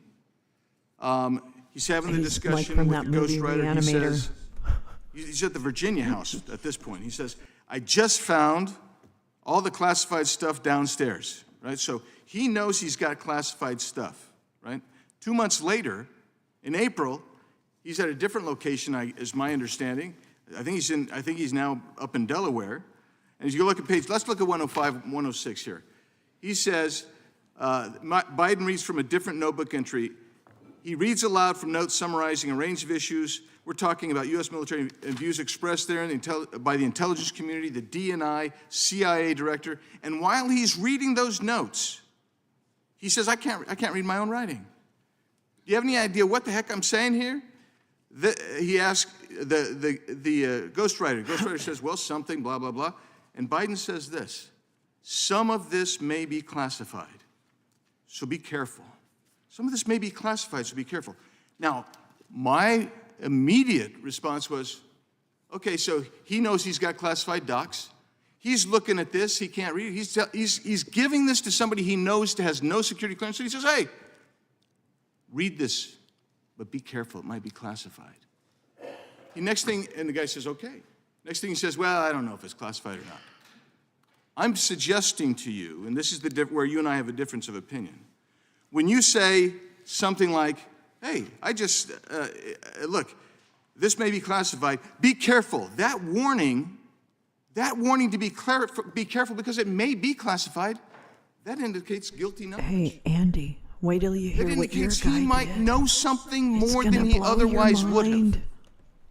And it indicates, then they go on and they read it. As you point out here, he reads classified information. And it's still classified today. That's on page 106. So when you look at this, it's hard for me to say, well, he was ignorant, he was incompetent, he was accidental. No. He had guilty knowledge. He knew and told the guy that he's going to expose that classified material to, hey, be careful. Be careful. It may be classified. That indicates something a little bit more than mere knowledge. It indicates that he has some intent there. Because the next thing he should have said is, hey, I don't know if it's classified, but we're going to skip over this until that's resolved. He didn't do that. What he said is, read it anyway. Yield back. Gentleman yields back. The gentleman from California is recognized for 5 minutes. Mr. Herr, I was moved by your parents' immigrant story and how that has shaped you. And their story is a story that so many of us know through our constituents. It's the story of America. It's a story that the guy who appointed you would end if he was in charge again. It's a story that most of the folks on the other side of the aisle seek to block every day in this room, but it's a story that's persuasive. You want your report to be received with credibility, is that right? My goal was to provide a thorough explanation of my decision to the Attorney General as I was required to do. And as I said in my opening statement, I felt that I needed to show my work. And you want to be received as credible, right? That would be helpful and laudable, yes. Well, a lot has changed since 2018 for the person who appointed you, former President Trump. Since you were appointed, he was impeached for leveraging 350 million U.S. taxpayer dollars over Ukraine to get dirt on President Biden. He was then impeached a second time for inciting an insurrection. He was charged for possessing classified documents and obstructing justice. He was charged for paying for the silence of a porn star. He was charged in Georgia for his role in January 6th. He was charged in the District of Columbia for his role in January 6th. He owes $400 million to the state of New York for defrauding the state through his taxes, and he has been judged a rapist. You want to be perceived, understandably, as credible, and so I want to first see if you will pledge to not accept an appointment from Donald Trump if he is elected again as president. Congressman, I'm not here to testify Seems like an today easy about answer, what will happen in the considering future. what I just laid out. I'm here to talk about the report and the work that went into it. And But you don't want to be associated with that guy again, do you? Congressman, I'm not here to offer any opinions about what may or may not happen in the future. I'm here to talk about the work that went into the report, which I stand by. There were no limits on you as to what you could charge President Biden by the Attorney General, is that right? The decisions that I made that are reflected in the report are my own. And you did not bring any charges, is that correct? Correct. There were no limits on John Durham and his investigation of the prior administration when he was special counsel, is that right? I don't believe I have the information required to answer the question about the Durham investigation. Well, he sat in the same chair that you're sitting in. He told us that he also investigated President Biden and President Obama and did not bring any charges. President Biden sat for an interview with you over 2 days for approximately 10 hours, is that right? A little over 5 hours, Congressman. Over 2 days. Correct. You know, that's in sharp contrast to a guy who did not sit for an interview when the Mueller investigation took place, that was Donald Trump, did not sit for an interview when he was impeached in this committee room by the Judiciary Committee, did not sit for an interview when the second impeachment occurred and he was invited to sit for an interview for his role in January 6th, and did not sit for an interview in the January 6th case or the classified documents case. Chairman also has not sat for an interview in his own subpoena, but Joe Biden has. I now want to turn you to the transcript and day 1, page 47. You said to President Biden, you appear to have a photographic understanding and recall of the House. Did you say that to President Biden?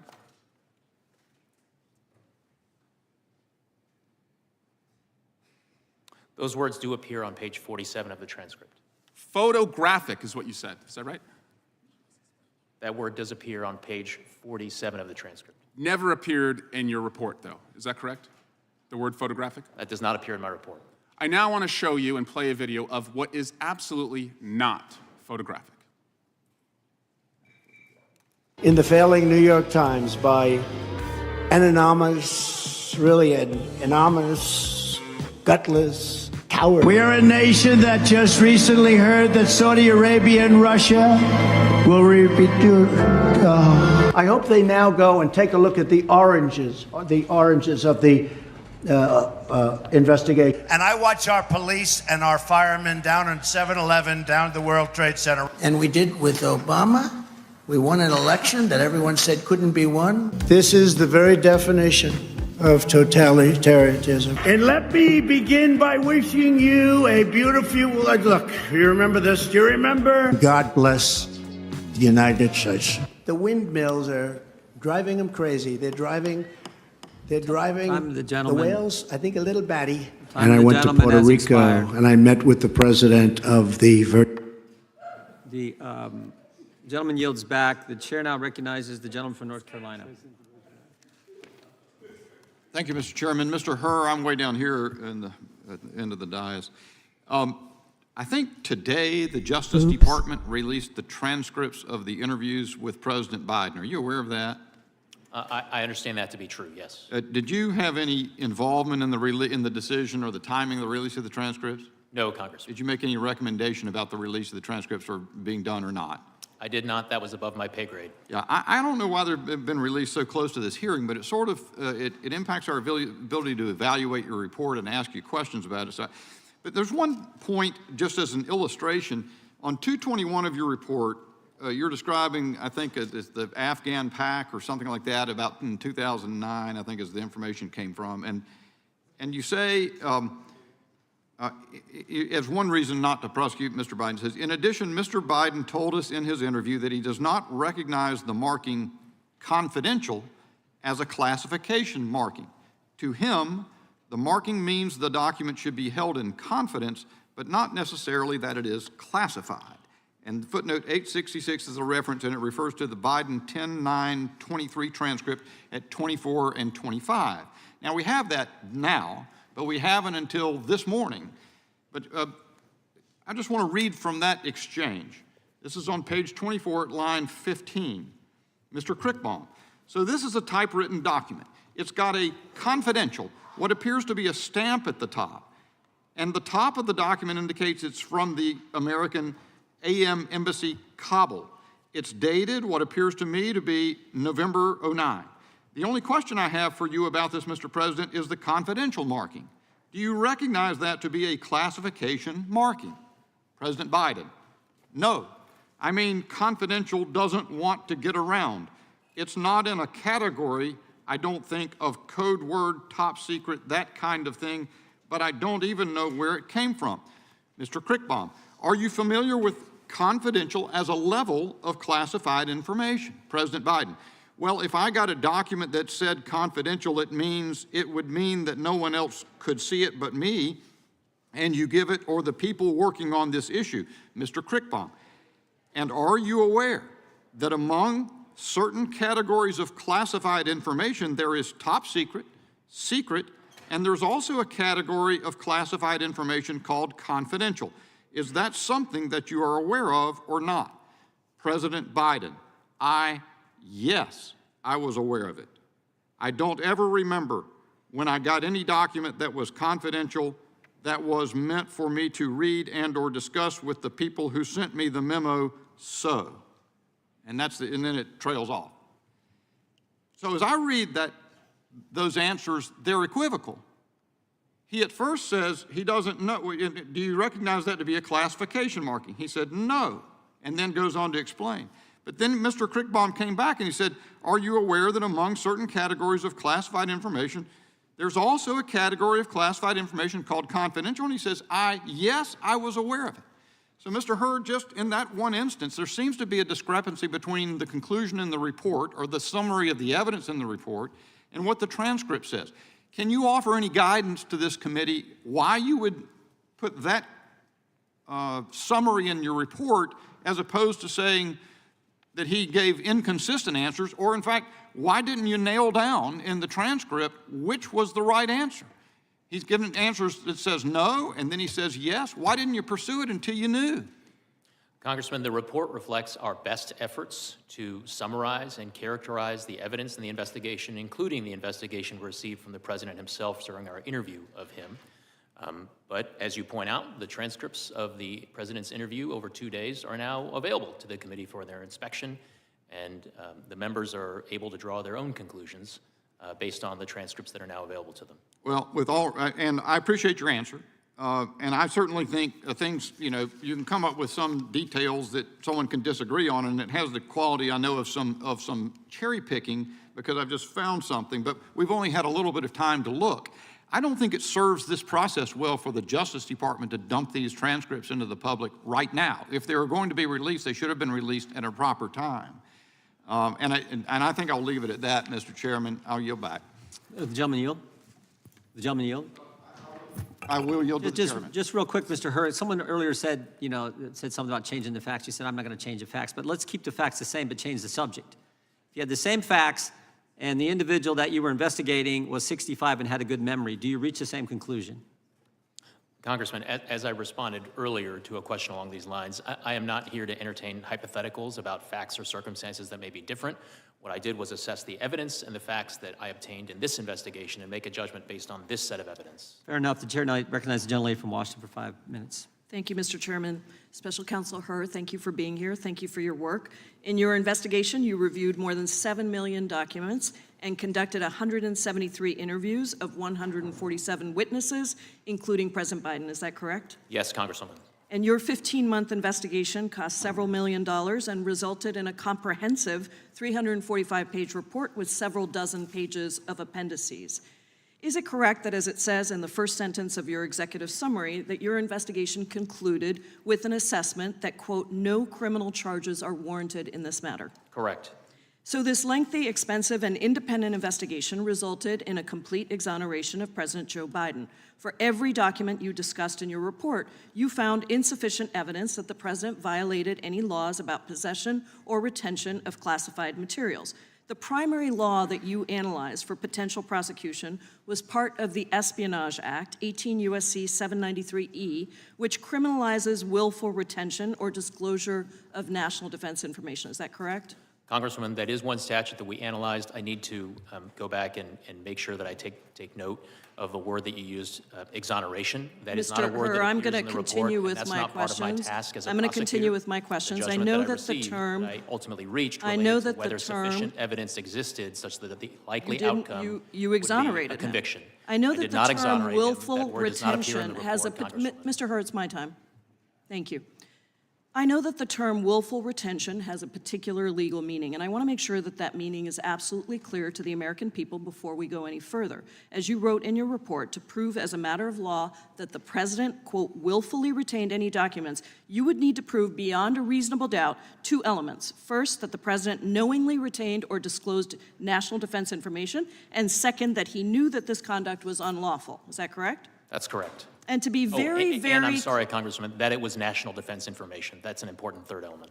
Okay, thank you. To be very, very clear, you did not find sufficient evidence to prove either of those elements beyond a reasonable doubt to show that Mr. Biden willfully retained any of the classified national defense materials that were recovered during your investigation, correct? My conclusion was that the admissible evidence was not sufficient to make conviction at trial a probable outcome. Not sufficient. Thank you. Let me ask you about a few specific examples so the American people are clear. One set of documents was discovered by investigators in the president's Delaware home. His staff had assembled those documents into binders in 2014 to prepare him for an event with Charlie Rose. Some of the documents in those binders were marked classified. You reviewed all of the facts surrounding the classified documents in those binders, and you determined, and this is a quote from your report, these facts do not support a conclusion that Mr. Biden willfully retained the marked classified documents in these binders, correct? That language does appear in the report. You also reviewed another set of classified documents from the president's home related to the Afghanistan troop surge in 2009, and you evaluated whether the president willfully retained such documents in his Delaware home or a home that he rented in Virginia in 2017. In your report, you said that there was, quote, a shortage of evidence, end quote, for any wrongdoing, and, quote, other innocent explanations for the documents that we cannot refute, end quote. Are those quotes correct? Congresswoman, if you have particular page sites for those quotations, I'd be happy to confirm their Page accuracy. 6. It's right up on the screen. With respect to the 2 quotes that are on the screen, in addition to this shortage of evidence, there are other innocent explanations for documents we cannot refute, and we conclude the evidence is not sufficient to convict, and we decline to I was recommend just going to get to that, prosecution. and you concluded that, Those quotes quote, do the appear on evidence page 6 is of the not report. sufficient to convict, and we decline to recommend prosecution, end quote. Those are your words in the report, correct? Those words appear in the report. Thank you. President Biden's counsel discovered a different set of documents at the Penn Biden Center and voluntarily turned them over to the FBI. Those documents contain national security information, but you determined that you could not, in fact, prove that President Biden willfully retained those documents because, quote, the evidence suggests that the marked classified documents found at the Penn Biden Center were sent and kept there by mistake. Therefore, we decline any criminal charges related to those documents, end quote, correct? The language, we decline any criminal charges related to those documents, does appear at page 311 of the report. Thank you. You also reached a similar conclusion regarding the documents found in President Biden's Senate papers at the University of Delaware. Quote, for these reasons, it is likely that the few classified documents found in Mr. Biden's Senate papers at the University of Delaware were there by mistake, correct? That language does appear at page 325 of the report. So it seems to me that the crux of the report, the main story, is that you found insufficient evidence to prove beyond a reasonable doubt that President Biden willfully retained any classified materials. That is the story of this report. And I yield back, Mr. Chairman. The gentlelady yields back. The gentlelady from Indiana is recognized. Thank you, Mr. Chairman. I just thank you, Special Counsel, for being here in these challenging times. And I want to tell you a few things that is interesting for me. You obviously could see that there is a motive, there is a legacy. You obviously see that there was a willful retention of these documents, but it's interesting for me that when you talk about sympathetic, well-meaning older man with poor, elderly man with a poor memory, it seems like every attorney would advise you to be sympathetic and be well-meaning, and it seems like the whole FBI needs to do, based on my hearings here, I need to do check on amnesia because everyone says doesn't recall. So it seems to me that it might have been something way more in his recollection, there's a typical I don't recall, because that's what everything's like, that's I've learned it here. So is there something more than that, that just I don't recall something, for you to actually decide? Because it seems that this is the core of the whole investigation. Why didn't you pursue further the charges? What the fuck's going on with her My sleeves? judgment as to how What's a jury wrong with her would likely sleeves? perceive I and don't get receive and it. consider evidence relating to I don't get it. relating to all the evidence that would be put in by both the government and the defense at trial. It was based on a number of different sources, from documents, including various recordings, some of them from the 2016-2017 timeframe, some from our interview with the president in October of 2023. I think what you're asking about specifically is how the president presented himself during his interview in October of last year. And of course, I did take into account not just the words from the cold record of the transcript, but the entire manner in living color, in real time, of how the president presented himself during his interview. Hopefully he didn't outsmart you and all of us. But before I yield, I just wanted to actually just comment on something, Mr. Raskin mentioned about, us not remembering communists. I actually grew up under communists, and I have a very good recollection what it is. And unfortunately, Terrence on the rise, on the march, which he said, unfortunately, they've been emboldened by, President Obama, now by President Biden too. And unfortunately, our government in Department of Justice is really now resembles, a tyrannical government. It's sad for me to see that, but I'm going, and with a really double standard what we have there, but I'm going to yield to Chairman Jordan the rest of my time. Thank the gentlelady for yielding. Mr. Hurd, during your one-year investigation, did you have communications with the White House and the White House counsel in particular? Yes. I think you had I got 5 letters that they, and they communicated with you regarding your investigation. Is that accurate? We received a number of letters from White House counsel's office, and as well as the president's personal counsel. Right, they're either special counsel or personal counsel, I see, who signed the letters. And did the White House get the report before the report was made public? We did provide a draft of the report to the White House counsel's office and members of the president's personal counsel team for their review. No, I understand. And did the White House then, once they got the report before it went public, did the White House try to weigh in with your investigation on elements of that report and frankly get the report changed? They did request certain edits and changes to the draft report. Yeah, I see that in the February 5th letter. Did they only correspond with you? I'm sorry, Congressman, are you asking if they corresponded with anyone else on my team? Once you gave the report to the White House, yes, they saw changes. I have one letter here that's addressed to you on February 5th, and they said, we're pleased that after more of a year of investigating, you've determined, they respond to the report. And then they disagree with your, they asked for you to change some of the things you had in your report, namely the fact that the president's memory was not very good. You remember that? Yes, sir. Okay, but I also have 2 other letters. One on February 7th to Merrick Garland, where they raised the same concern, and then on February 12th, where they go to the DAG, Bradley Weinsheimer. You familiar with those? I am familiar with those letters. Bradley Weinsheimer is an assistant or associate deputy attorney general. Right, associate DAG, the ADAG, right? Yes. And Merrick Garland, of course, is the attorney general.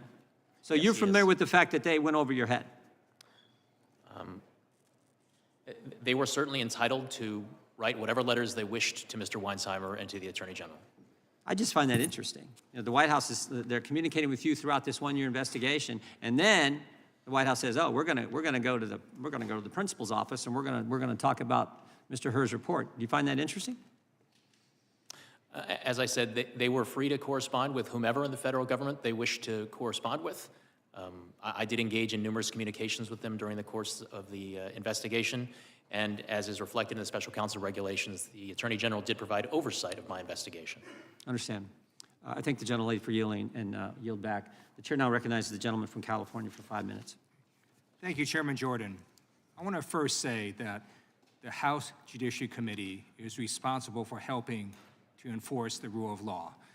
Unfortunately, the actions of this chairman in ignoring a bipartisan congressional subpoena have damaged the ability of this committee to get information from witnesses and damage the rule of law. Now, Mr. Hur, thank you for being here today. Thank you for sharing your compelling immigrant story that just goes to highlight how America is a nation of immigrants.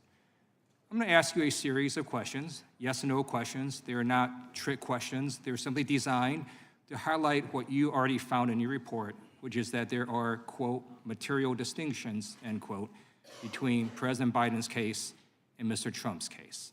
So here's my first question. In your investigation, did you find that President Biden directed his lawyer to lie to the FBI? We identified no such evidence. Did you find that President Biden directed his lawyer to destroy classified documents? No. Did you find that President Biden directed his personal assistant to move boxes of documents to hide them from the FBI? No. Did you find that President Biden directed his personal assistant to delete security camera footage after the FBI asked for that footage? No. Did you find that President Biden showed a classified map related to an ongoing military operation to a campaign aide who did not have clearance? No. Did you find that President Biden engaged in a conspiracy to obstruct justice? No. Did you find that President Biden engaged in a scheme to conceal? No. Each of the activities I just laid out describe what Donald Trump did in his willful mishandling of classified information and his criminal efforts to deceive the FBI. In contrast, President Biden handed over documents without delay and complied fully with investigators. Mr. Hur, in your report, you write that, quote, according to the indictment, Trump not only refused to return the documents for many months, but he also obstructed justice by enlisting others to destroy evidence and then to lie about it, end quote. You also say that if proven, these would be, quote, serious aggravating facts, end quote. Do you still stand by your analysis? I do. Okay. I have a few more questions as well. In your investigation, did you find that President Biden set up a shell company and covertly paid $130,000 in hush money to an adult porn star? No. Okay. Did you find that President Biden directed his lawyer to pay $150,000 in hush money to a former Playboy model? I'm sorry, Paulina. In your investigation, did you find that President I just Biden don't called want the us to Georgia Secretary of forget. State to demand that he, quote, find 11,780 votes? No. Did you find that President Biden devised a scheme to organize a slate of fake electors to undermine a free and fair election? No. Did you find that leading up to January 6, 2021, President Biden urged his supporters to travel to D.C. and to storm the Capitol? No. Thank you. Each of these activities I laid out describe what Donald Trump did, his efforts to bully election officials, overturn the results of the election, and deceive the American people. That is why Donald Trump has been indicted in not just one, not just two, not just three, but 4 criminal cases. I yield back. Gentleman yields back. The gentleman from Wisconsin is recognized for 5 minutes. Yeah, I just want to go do a little repetition, Mr. Hur, in regards to the chairman's questions from a few minutes ago. So is it correct on that February 5th letter that was sent to you asking you to change references to the president's poor memory? Wasn't there a request by the White House to do that? There was a request, yes. And, Mr. Chairman, I think the record should show that the gentleman from Maryland earlier said that that was not the case. I think he said, nor did he seek to redact a single word of Hur's report. Obviously, Mr. Hur is telling us differently here. And didn't the White House then go to the Attorney General himself and say that he would like to see changes to the references in regards to the president's memory? The White House counsel did send such a letter. So if this president was 60 years old rather than 80 years old, would you prosecute him? Congressman, as I've said before, I cannot engage in hypotheticals. I address the facts and the evidence as I found them in this matter. There was an 80-year-old grandma that came to Washington, D.C. a few years ago, did not commit a violent crime, committed a crime, but did not commit a violent crime, and she was fully prosecuted. Doesn't that seem like it's a dual system of justice where the president is above the law? Congressman, I don't know the facts and the details of this other case that you're referencing with this other person. You say that the president is unlikely to reoffend in the future. I believe that was a quote that you put in the report. Is that correct? I believe that's in Chapter 13. How so? How is he unlikely to reoffend in the future? How do you come to that judgment? As I say on page 254, any deterrent effect of prosecution would likely be slight. We are not concerned with specific deterrents, as we see little risk he will reoffend. Well, isn't it because he's now the president and he has almost unlimited authority to release documents? Isn't that correct? I mean, as a vice president, he didn't have that authority. Now that he's president, Isn't it easy to say that he's unlikely to reoffend because he's got almost unlimited authority to release these documents? Well, that statement was based on that assessment of the likeliness of reoffending from this particular person, President Biden, is based on a number of factors, including the authority that he has now with respect to classified materials, as well as the experience that he's had going through a special counsel investigation. Yeah, but look back at 2011. There were multiple instances where he was informed by his staff and they ratcheted it up to where there was a formal process. You're saying he's learned from that when he's proven that he hasn't? I mean, that goes all the way back to 2011. Congressman, what I'm saying in the report at page 254 is that he's a repeat offender, Mr. Herr, isn't he? What I say... Let me move on to, I'll move on to something else here. You Let said me he had move strong on. motivations My to ignore point the isn't proper being procedures for made, safeguarding huh? classified information. And he provided raw material to his ghostwriter that would be of interest to prospective readers and buyers of his book. And I think you said something about he viewed himself as a historic figure, correct? I believe those words do all appear in the report. Yeah, and he was also doing this for business purposes, that there may be people that would want to buy his book. Towards the end of his vice presidency, Mr. Biden had resolved to write a book and began work on it towards the end of his vice presidency. You know, I think, Mr. Chairman, this is really consistent with the Biden family when you look at them in trying to enrich themselves. I mean, you're familiar with the work that the Oversight Committee has done over the last year, right? I have read some reports of it. I mean, 20 phone calls that were made to his son that he denied in 2019, 20 shell companies that were created, over $20 million. I mean, doesn't it appear there's a pattern here that where I come from, they almost call it money grubbing? Congressman, what I'm here to testify about today is the work that I conducted in this investigation and in this report. So I want to thank you for the work that you did as far as you could, but unfortunately, you are part of the Praetorian Guard that guards the swamp out here in Washington, D.C., protecting the elites. And Joe Biden is part of that company of the elites. And you see it in the things that the Department of Justice has not acted on, Mr. Chairman. I mean, you look at the president's son, who does not have to answer for lying on his Form 4473 in regards to throwing away a weapon. You see it where the Department of Justice fends off the IRS when the whistleblowers come with this information. And now we see it once again, where a president believes he is above the law, and there is no doubt that this president does believe he's above the law. I yield back, Mr. Chairman. The gentleman yields back. The gentleman from California is recognized. Thank you, Mr. Chairman. Mr. Herr, welcome. I also concur, and let me echo what's already been said by my colleagues, that your personal story of being an immigrant, your family immigrants to this country, the way you've contributed to the greatness of this country shows why America is great, the great immigrant story. Thank you for being here, sir. First question to you is, you're a Republican? I am, sir. Does that stop you from a thorough and fair investigation? I certainly hope not, and I know not. This story is really proof of the old saying that the cover-up is worse than the crime. President Trump and President Biden handled their classified materials differently, wouldn't you say? My report includes an assessment of the alleged facts in the pending indictment of former President Trump and a comparison to the facts that we found in this case. But clearly the handling of these documents was night and day, correct? Congressman, do you have a specific aspect of the handling of the documents that you have in mind? Well, you know, President Trump intentionally took classified materials and obstructed justice to ensure that those materials wouldn't be taken from him, and he refused to work with law enforcement. Is that correct?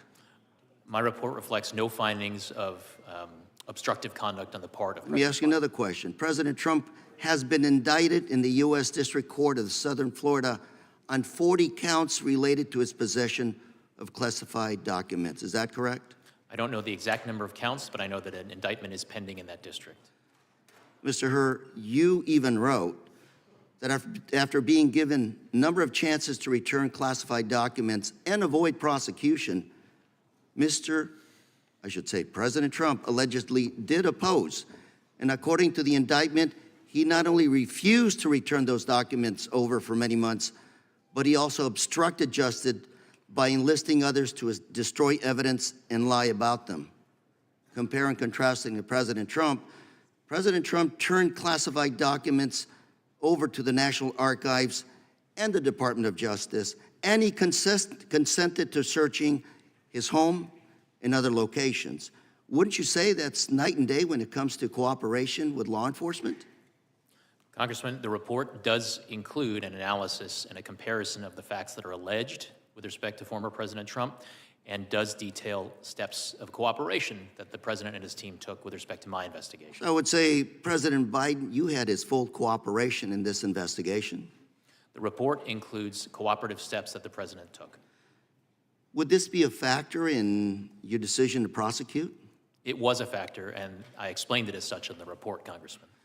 And you stated that the recommendation not to prosecute had nothing to do with the Department of Justice policy not to indict the sitting president. Is that correct? What the report says that even if it were not current Department of Justice policy that a sitting president may not be indicted on federal crimes, I would reach the same conclusion, that criminal charges are not warranted. Mr. Herr, have you set new precedent here today? To the extent that the Department of Justice makes enforcement decisions or non-enforcement decisions in particular cases, those are precedents, those are events that future prosecutors do look to in an endeavor to make sure that federal law is applied consistently over time. Mr. Herr, I'd say, based on your education and your career experience, you're a very, very competent prosecutor, a very, very well-prepared attorney. I'm going to ask you one more time. Does the fact that you're a Republican, does that stop you from a thorough and fair investigation?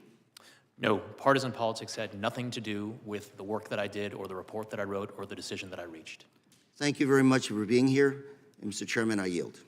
Gentleman yields back. Gentleman from Wisconsin is recognized. Attorney Herr, Webster's dictionary defines senile as exhibiting a decline of cognitive ability, such as memory associated with old age. Mr. Herr, based on your report, did you find that the president was senile? I did not. That conclusion does not appear in my report, Congressman. You felt, though, that the president's memory or lack thereof was a critical reason to decline prosecution. The reason I'm asking this is whether you believe the president would be fit to stand trial, or do you think his lawyers would argue his incompetence to stand trial due to his state of mind?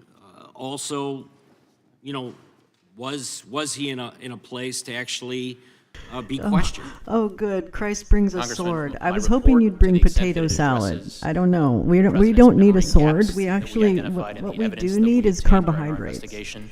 So They are Christ, if addressed you in the could context of come determining back how with the a jury potato would salad or perceive, maybe receive, even a and nice consider pasta evidence salad, you know, with a relating good to, vinaigrette, whether or not the I think president that had would be willful good. intent when it No, came to I retaining think, or honey, disclosing actually, national defense the Christ who brings swords are the ones who Very good. I'd like actually to focus my destroy. questioning on Chapter 14 of your report.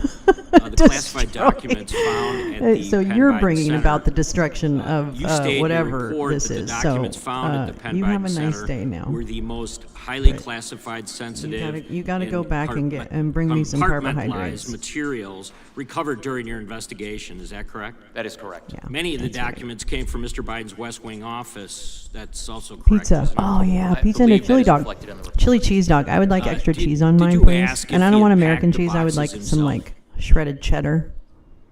I believe Thank that you. was one of the questions Thank that you we very asked, much. and that is reflected in the transcript now available to the committee. I think it's important. How would you characterize the packing of these Yeah, boxes? put on some Was it pants with that slow and armor of God. meticulous, Watch the or chainmail. were they packed in haste It without chafes. much scrutiny at all? It chafes real bad. I don't recall off the top of my head exactly how he characterized it, but I think the gist of the evidence is that the manner in which Christ. files I'm were about to sin again. I said I packed up love and you moved too, out this at the man, end but of the I'm not Obama feeling administration him. was in a So there. it was in something of a rushed manner. Very good. According to your report, the boxes were moved between multiple offices between Mr. Biden departing his West Wing office in January of 17 and his arrival at the Penn Biden Center's permanent offices in October of 17. Were any of these offices authorized to store classified information? No. When the boxes finally arrived at the Penn Biden Center's permanent offices, how were they stored? I believe when the materials were recovered, some of them were stored in a storage closet, and I believe others of them were in file cabinet drawers.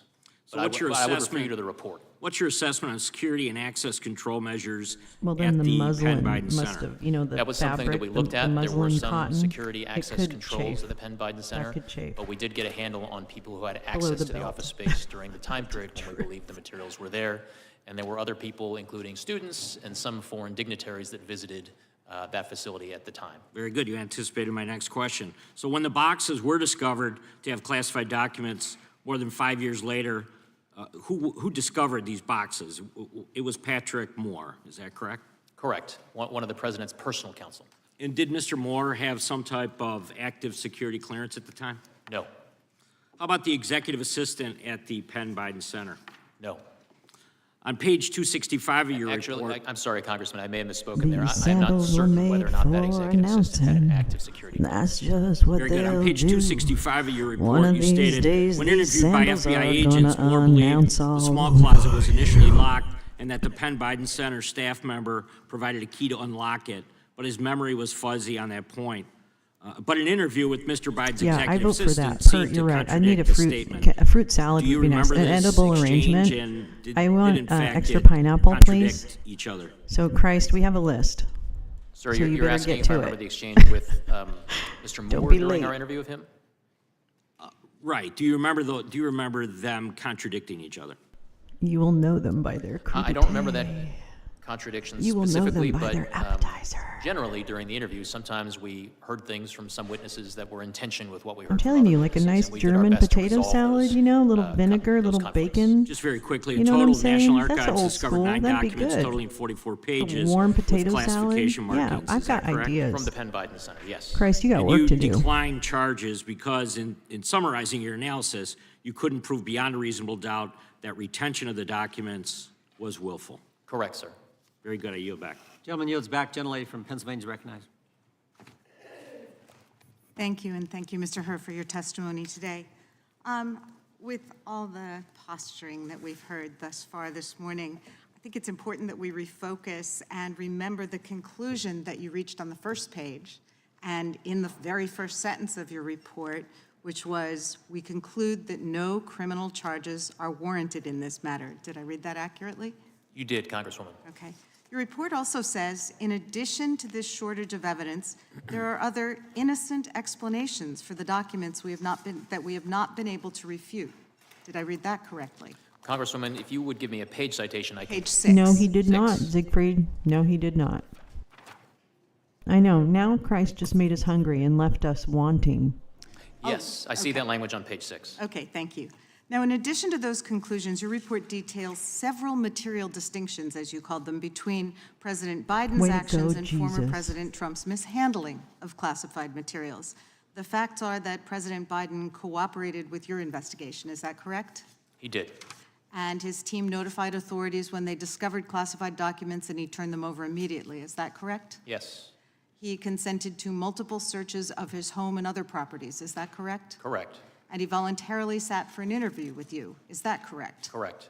But when it comes to Mr. Trump's treatment of classified materials, your report states that, according to the criminal indictment against him, he refused to return classified documents in his possession for many months despite having multiple chances to do so, and he obstructed justice by enlisting others to destroy evidence and lie about it. Is that correct? Correct. Now, you noted in your testimony that the specific comments you made about President Biden's memory have gotten a lot of attention. And as we've seen today, our Republican colleagues are again and again trying to weaponize those comments in a cheap attempt to score political points. But as someone who's participated in trials, you know that witnesses, regardless of age, often have difficulty recalling specific statements or facts when asked about them many years after those facts. So let's We take a gave quick Jesus look a at a list, differing Badger. witness There should be experiencing chili a cheese lapse in dogs, memory or at during least a chili dogs deposition. on that list. So, don't worry. Your next wife was a woman by the name of Marla Maples, Right. and sitting here today, do you recall what years you were married to Ms. Maples?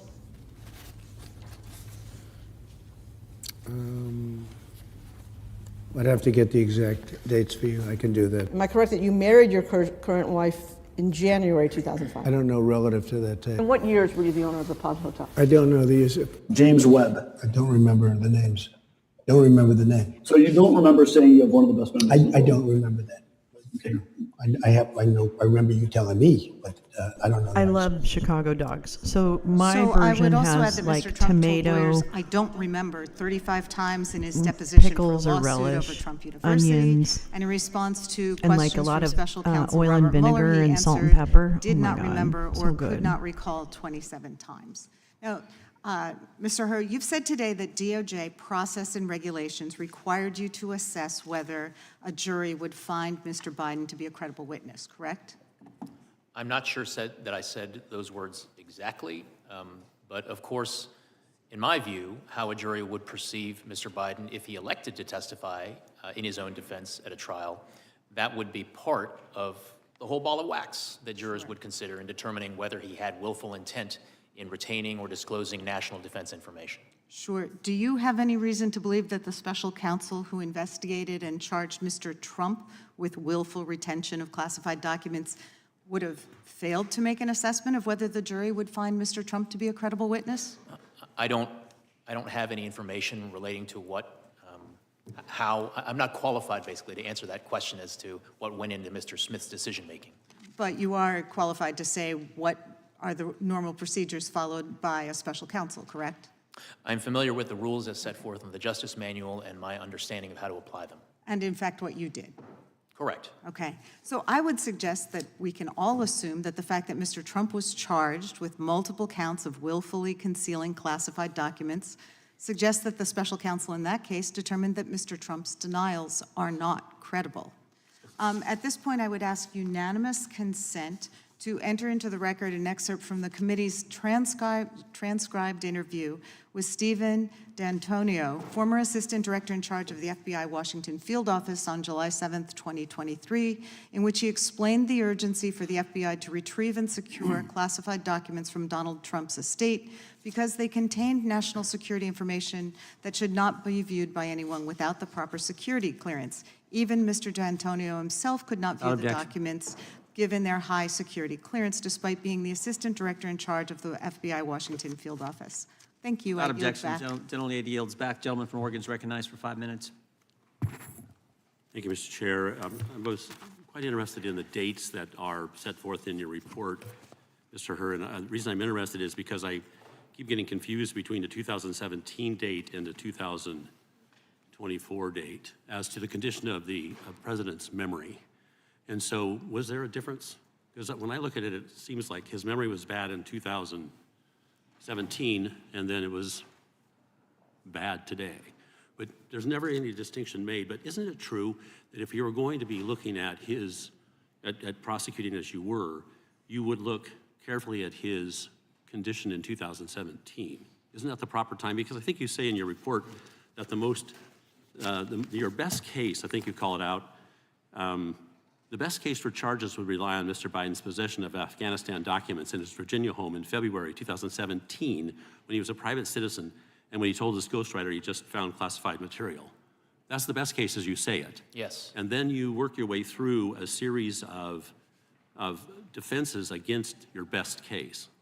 So you were looking at his condition in 2017. And do I have that right? You do, Congressman. And his memory was bad then. We can draw our conclusions whether it improved over the next 6 years or not. But I just want to make sure it's clear that we're looking at his condition in 2017, which you then find as you go through the list of defenses that is his memory is bad, his memory is bad, his memory is bad. There's about 6 or 7 defenses here.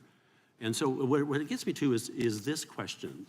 And I actually pulled this quote out of something I read this morning, that perhaps your report concluded, and perhaps it did not, that the president is, quote, incapable of being held accountable.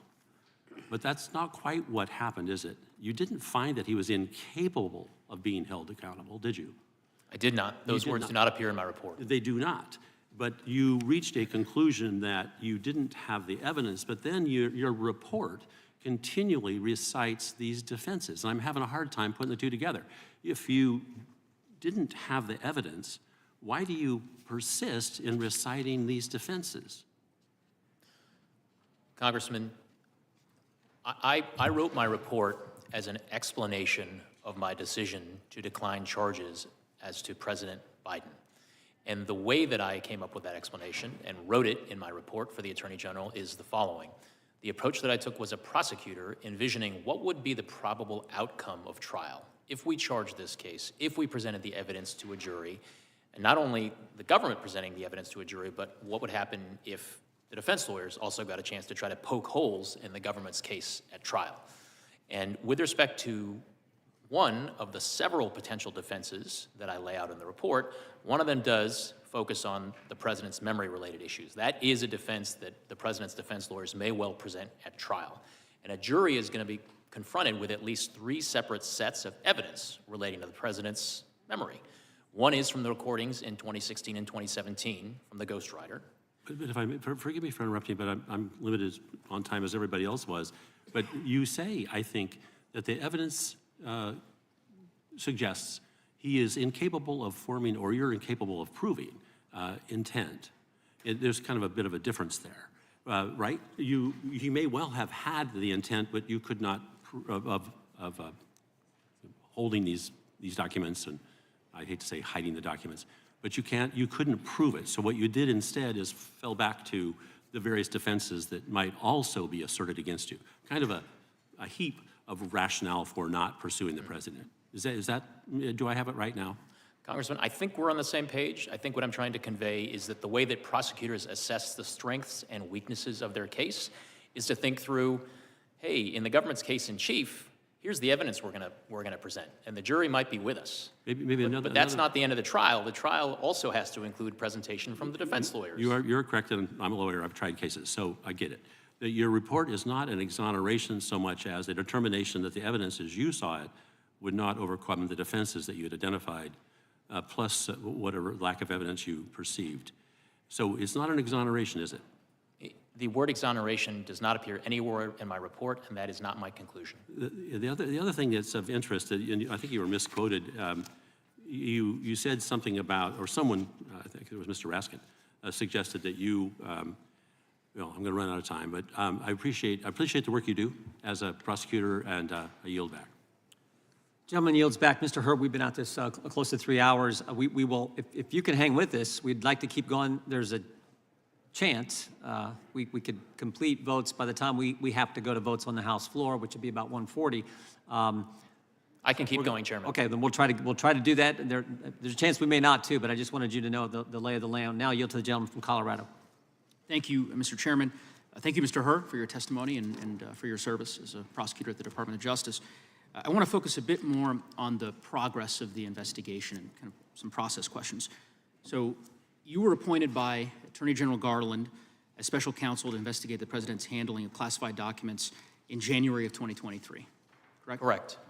And Attorney General Garland, of course, as you know, was nominated by President Biden to serve in his role. Correct. During your 15-month investigation, did the Attorney General attempt to interfere with your investigation? No. Did he impede your investigation in any way? No. Did any other member of the Department of Justice or within the administration refuse to cooperate with your investigation? No. Were you ever denied access to materials, witnesses, resources from Attorney General Garland that you might have needed during the investigation? No. You submitted, I think this is right, your final report to Attorney General Garland on February 5th of 2024. Correct. Right, okay. And it was then released publicly 3 days later, on February 8th of 2024, is that right? I believe that's true, yes. In the final report that was released, were any of your substantive findings redacted or changed in any way? No. None of your findings were modified by the Attorney General? No. Did the Attorney General issue any kind of statement or a letter attempting to describe the contents of your report? No. Okay. You're familiar, I know, I'm sure, with the investigation that was conducted by Special Counsel Mueller years ago with respect to the former president. Yes. And at that time, Attorney General Barr was in charge of the Justice Department. He sat where you sat in this committee. I remember it well, just a few short years ago. testifying on the nature of that particular investigation. Are you familiar with the way in which he released that report and characterized it? Yes. Okay. Very different from the way that Attorney General Garland conducted this particular release. I take it you'd agree with that.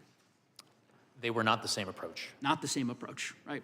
In the case of Attorney General Garland, no impeding or interfering with your investigation in any way whatsoever, releasing the report in full to the American public, not attempting to mischaracterize it or describe it in any way.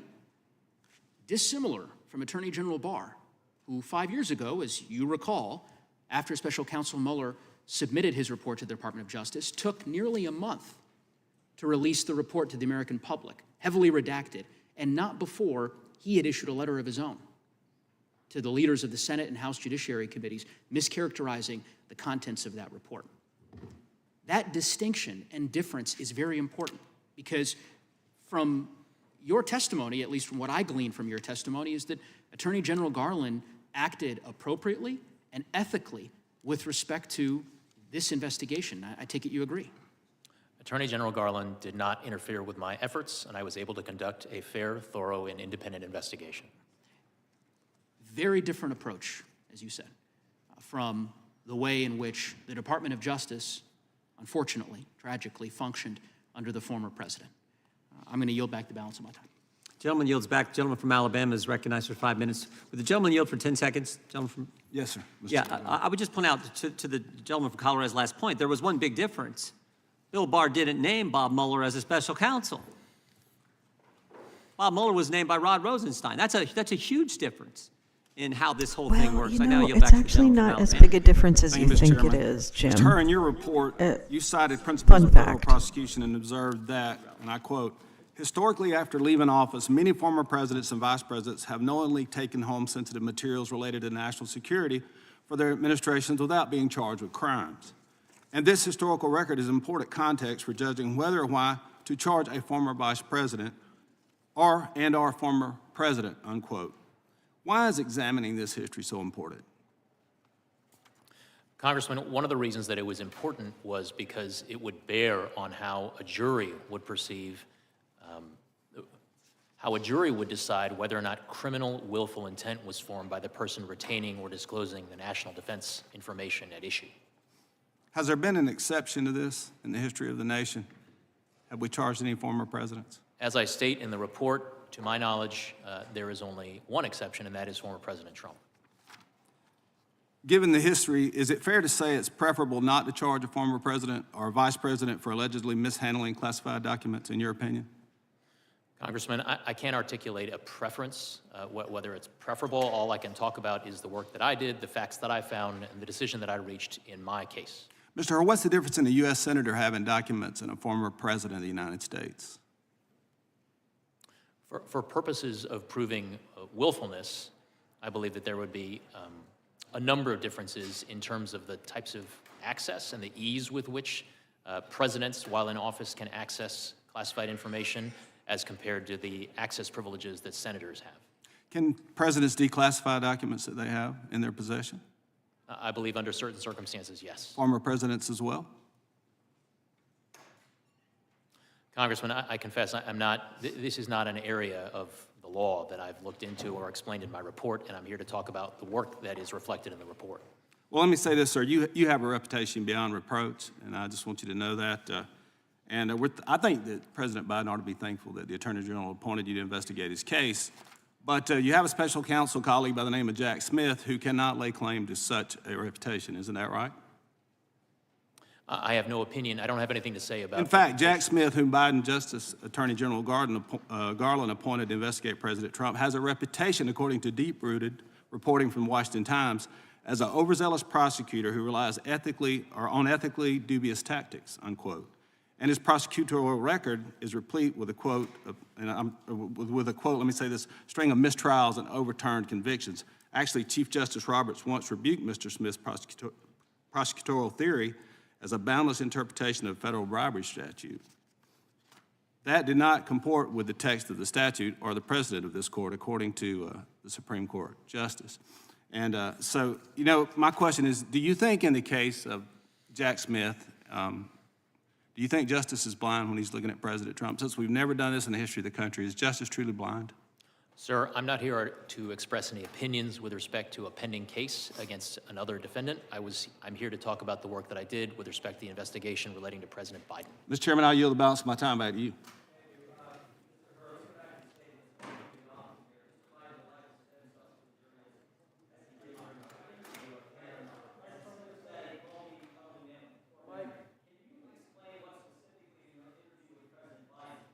You to this conclusion. Uh-oh. Congressman Jordan, I'm sorry, but the mic was turned on partway through your Can you question. explain what specifically in your interview with President Biden led you to this conclusion? The conclusion That about broad how he, statement that's been cited many times. the totality of the time that I spent with the president during his voluntary interview was something that I Yeah, certainly the Washington considered Times in is a dirt rag. framing my assessment and articulating it in the report. And that includes not only the words in the cold record of the transcript of the interview, but also the experience of being there in the room with him and, frankly, considering how he would present to a jury in a criminal trial if charges were brought. But I guess I'm asking specifically, I know you cited in the report that what the dates your that he couldn't job remember when he was? was vice president, when he began, when his term ended. You cite that in the report. Is there anything else specifically that stands out from that interview with the president? A number of things stand out, and again, I'm aware that the transcript has now been made available. I do provide certain examples in my report of significant, personally painful experiences about which the president was unable to recall certain information. I also took into account the president's overall demeanor in interacting with me during the 5+ hour voluntary interview. So it was a wealth of details about being there in the moment with the president, including his inability to recall certain things. And I'll also say, as reflected in the transcript, That one's the the fact that he moonies. I was always prompted forget. on numerous occasions by the members of the White House I counsel's read that. office. The brief look I had at the transcript this morning, because we just got it this morning, I saw some of that. Chair, now recognize the gentlelady from There we go. Thanks, Siegfried. Texas, or excuse me, Pennsylvania. I'm used to you being down there. The gentlelady from Pennsylvania. I got an upgrade. Okay. Thank you, Mr. Herr. Thank you, Chairman. Thank you, Mr. Herr, for your service to our country, for your team's service in this investigation. You determined, after what you described as rigorous, detailed, and thorough analysis, that President Biden should not be prosecuted for mishandling classified documents. In fact, everybody can take a look at your report. The very first sentence says as much. It says, quote, "We conclude that no criminal charges are warranted in this matter." Am I correct? Yes, That's the bottom line of this report. Am I correct? that is the first sentence. It's the first sentence and the bottom line. There's an awful lot of misinformation that has been put forward by the press in some cases and also by the other side of this dais. You didn't reach this decision because President Biden was sympathetic. Is that correct? I reached the decision based on the totality of the reasons that I set forth at length in my report. Based on the evidence. And while Mr. Trump, who is being prosecuted, is not sympathetic, you didn't calibrate any of that in there. Sympathetic, not sympathetic. Doesn't matter. It's the evidence, right? Congresswoman, I did not reach any assessments of the evidence in the Trump matter. To the extent that I considered the allegations against former President Trump, it was for purposes of comparing relevant trust precedents. that with your credibility, you were not out to get Mr. Trump, nor here to help Mr. Biden. I think it's about the evidence, and I think you say that over and over again in your report. Why did you decide President Biden should not be prosecuted? Your report tells us, quote, "We conclude the evidence is not sufficient to convict." Those are your words, is that correct?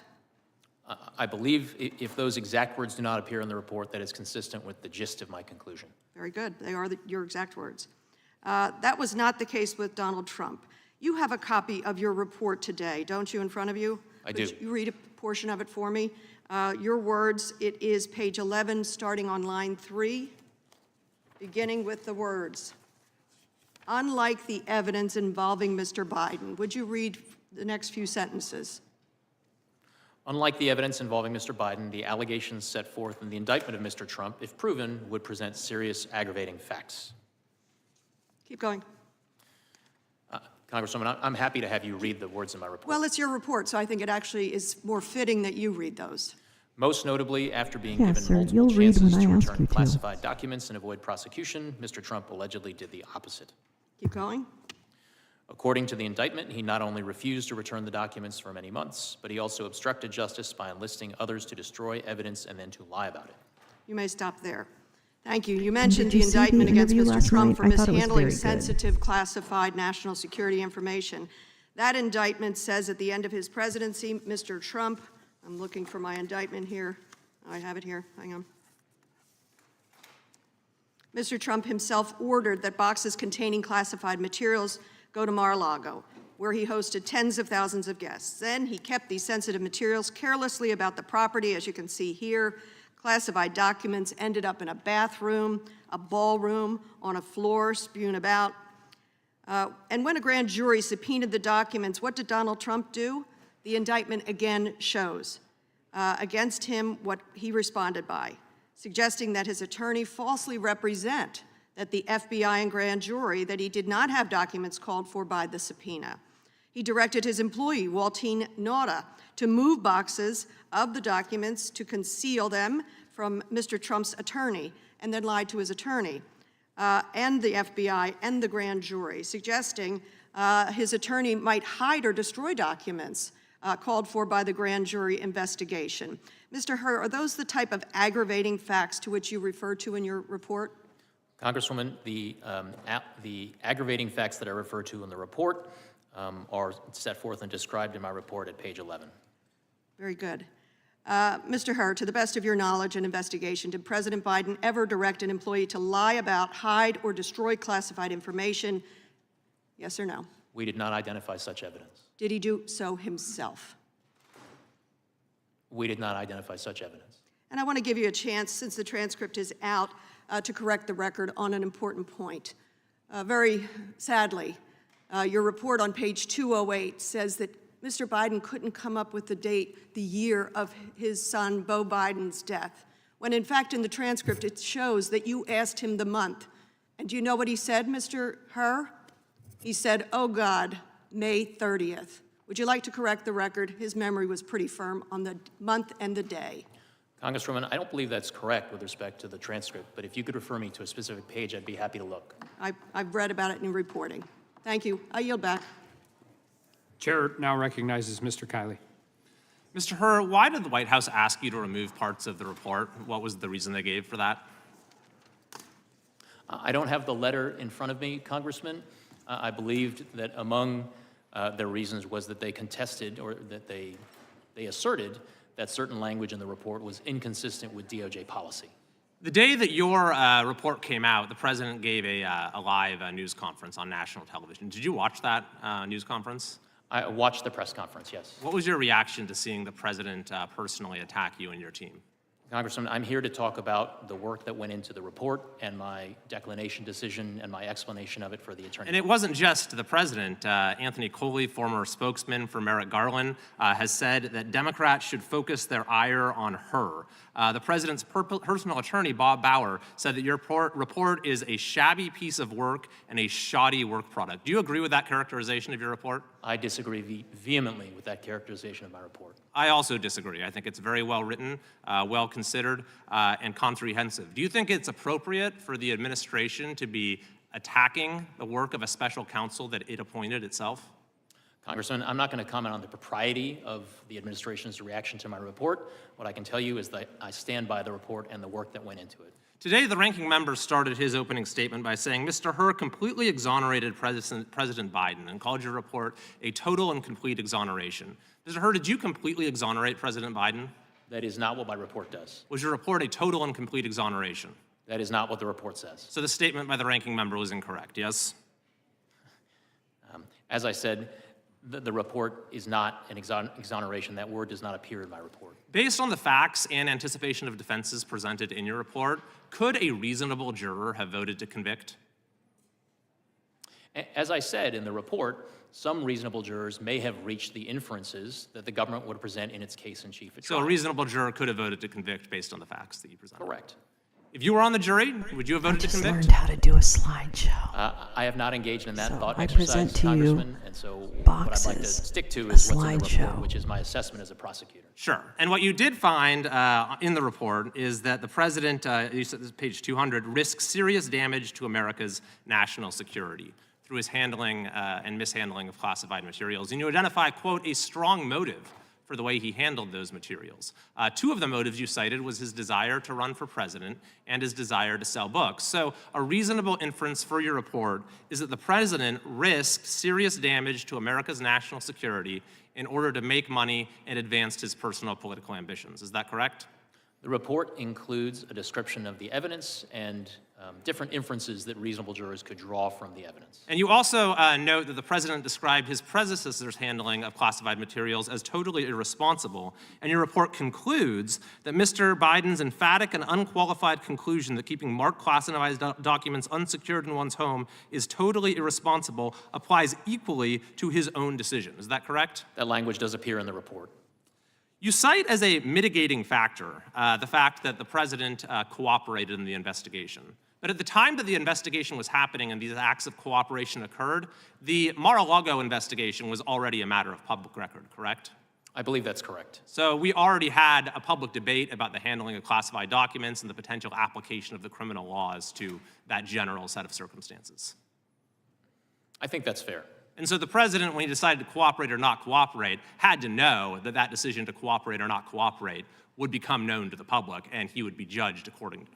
Is that correct? I'm not in a position to opine on what was or was not in the president's. But it's relevant to your analysis as to whether or not it counts as a mitigating factor. If he knew that he was going to have to be judged based on whether he cooperated or not, that would lessen its value as a mitigating factor. So did that in your analysis lessen its value?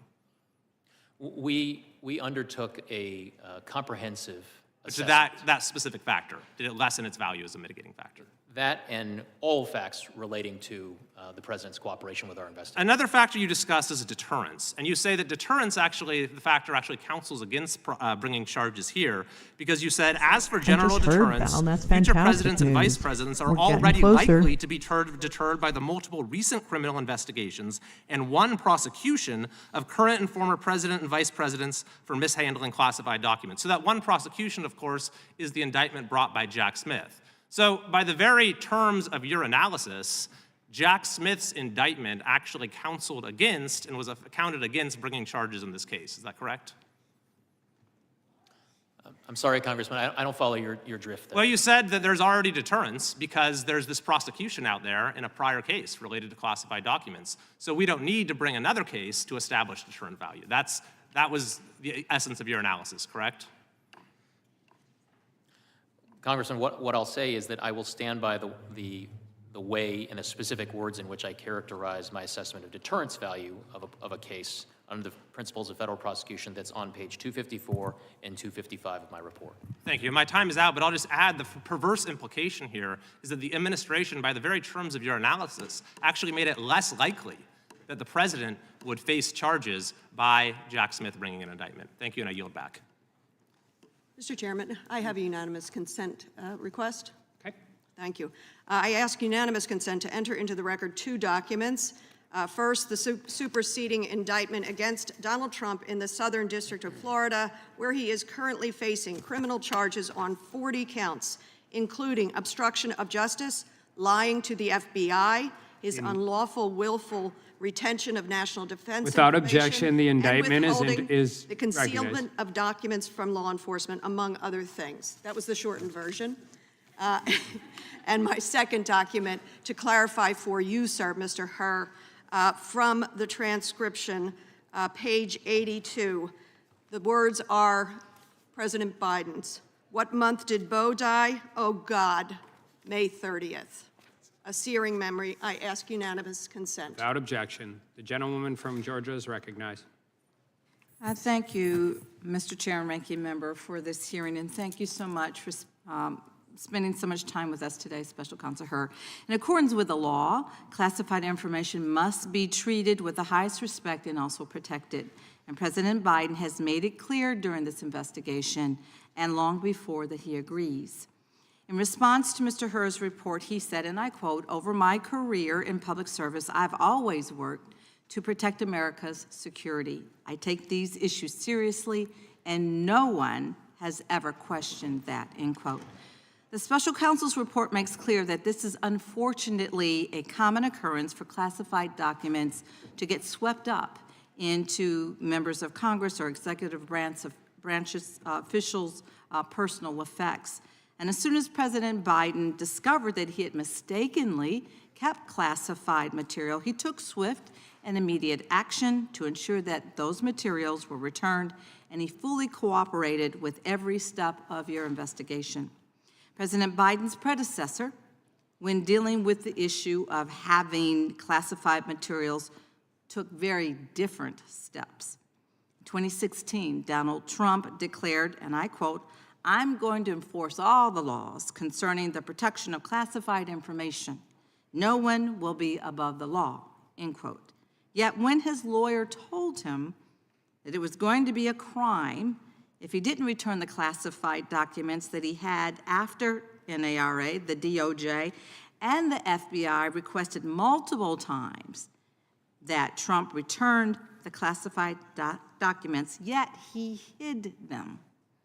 Trump himself acknowledged that the same year that service members have risked their lives to acquire classified intelligence to protect our country, yet he decided that his desire to keep these documents outweighed the potential It's a highly loss informed of life turlet. for these people if those papers got out.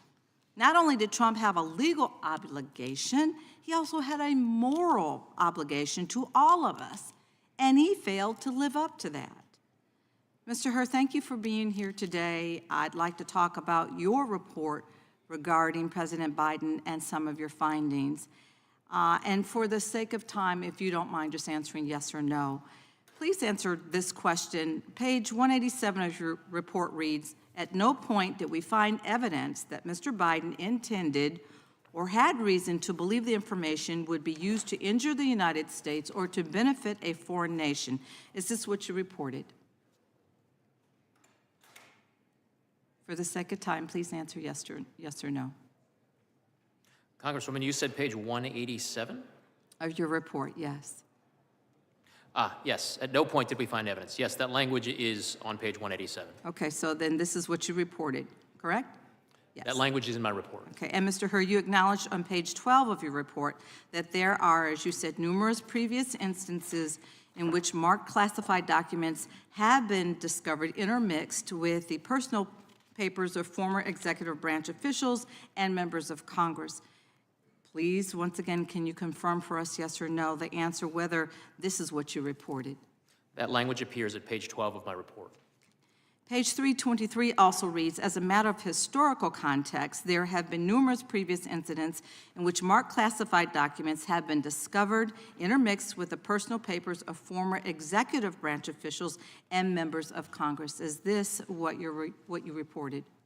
That language appears at page 323. Thank you. Now it's my understanding that this has happened before, where classified documents are swept up into official papers. So, Mr. Herr, aside from Donald Trump, are you aware of similar instances in history where officials who have had these classified documents engaged in a months-long elaborate scheme to hide those documents from federal law enforcement officials?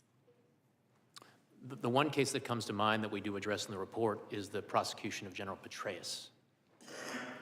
So What are about these the historical current examples, aside from prosecution? Donald Trump, where officials instructed their aides to delete evidence pertaining to those classified documents?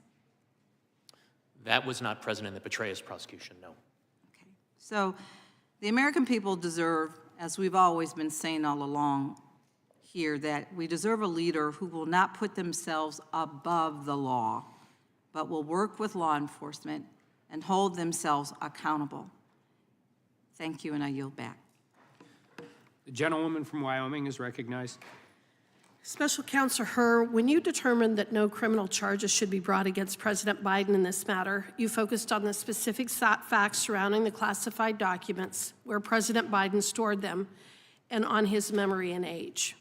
You wrote that President Biden's, quote, memory was significantly limited during his recorded interviews with the ghostwriter in 2017 and during his interview with the special counsel's office in 2023.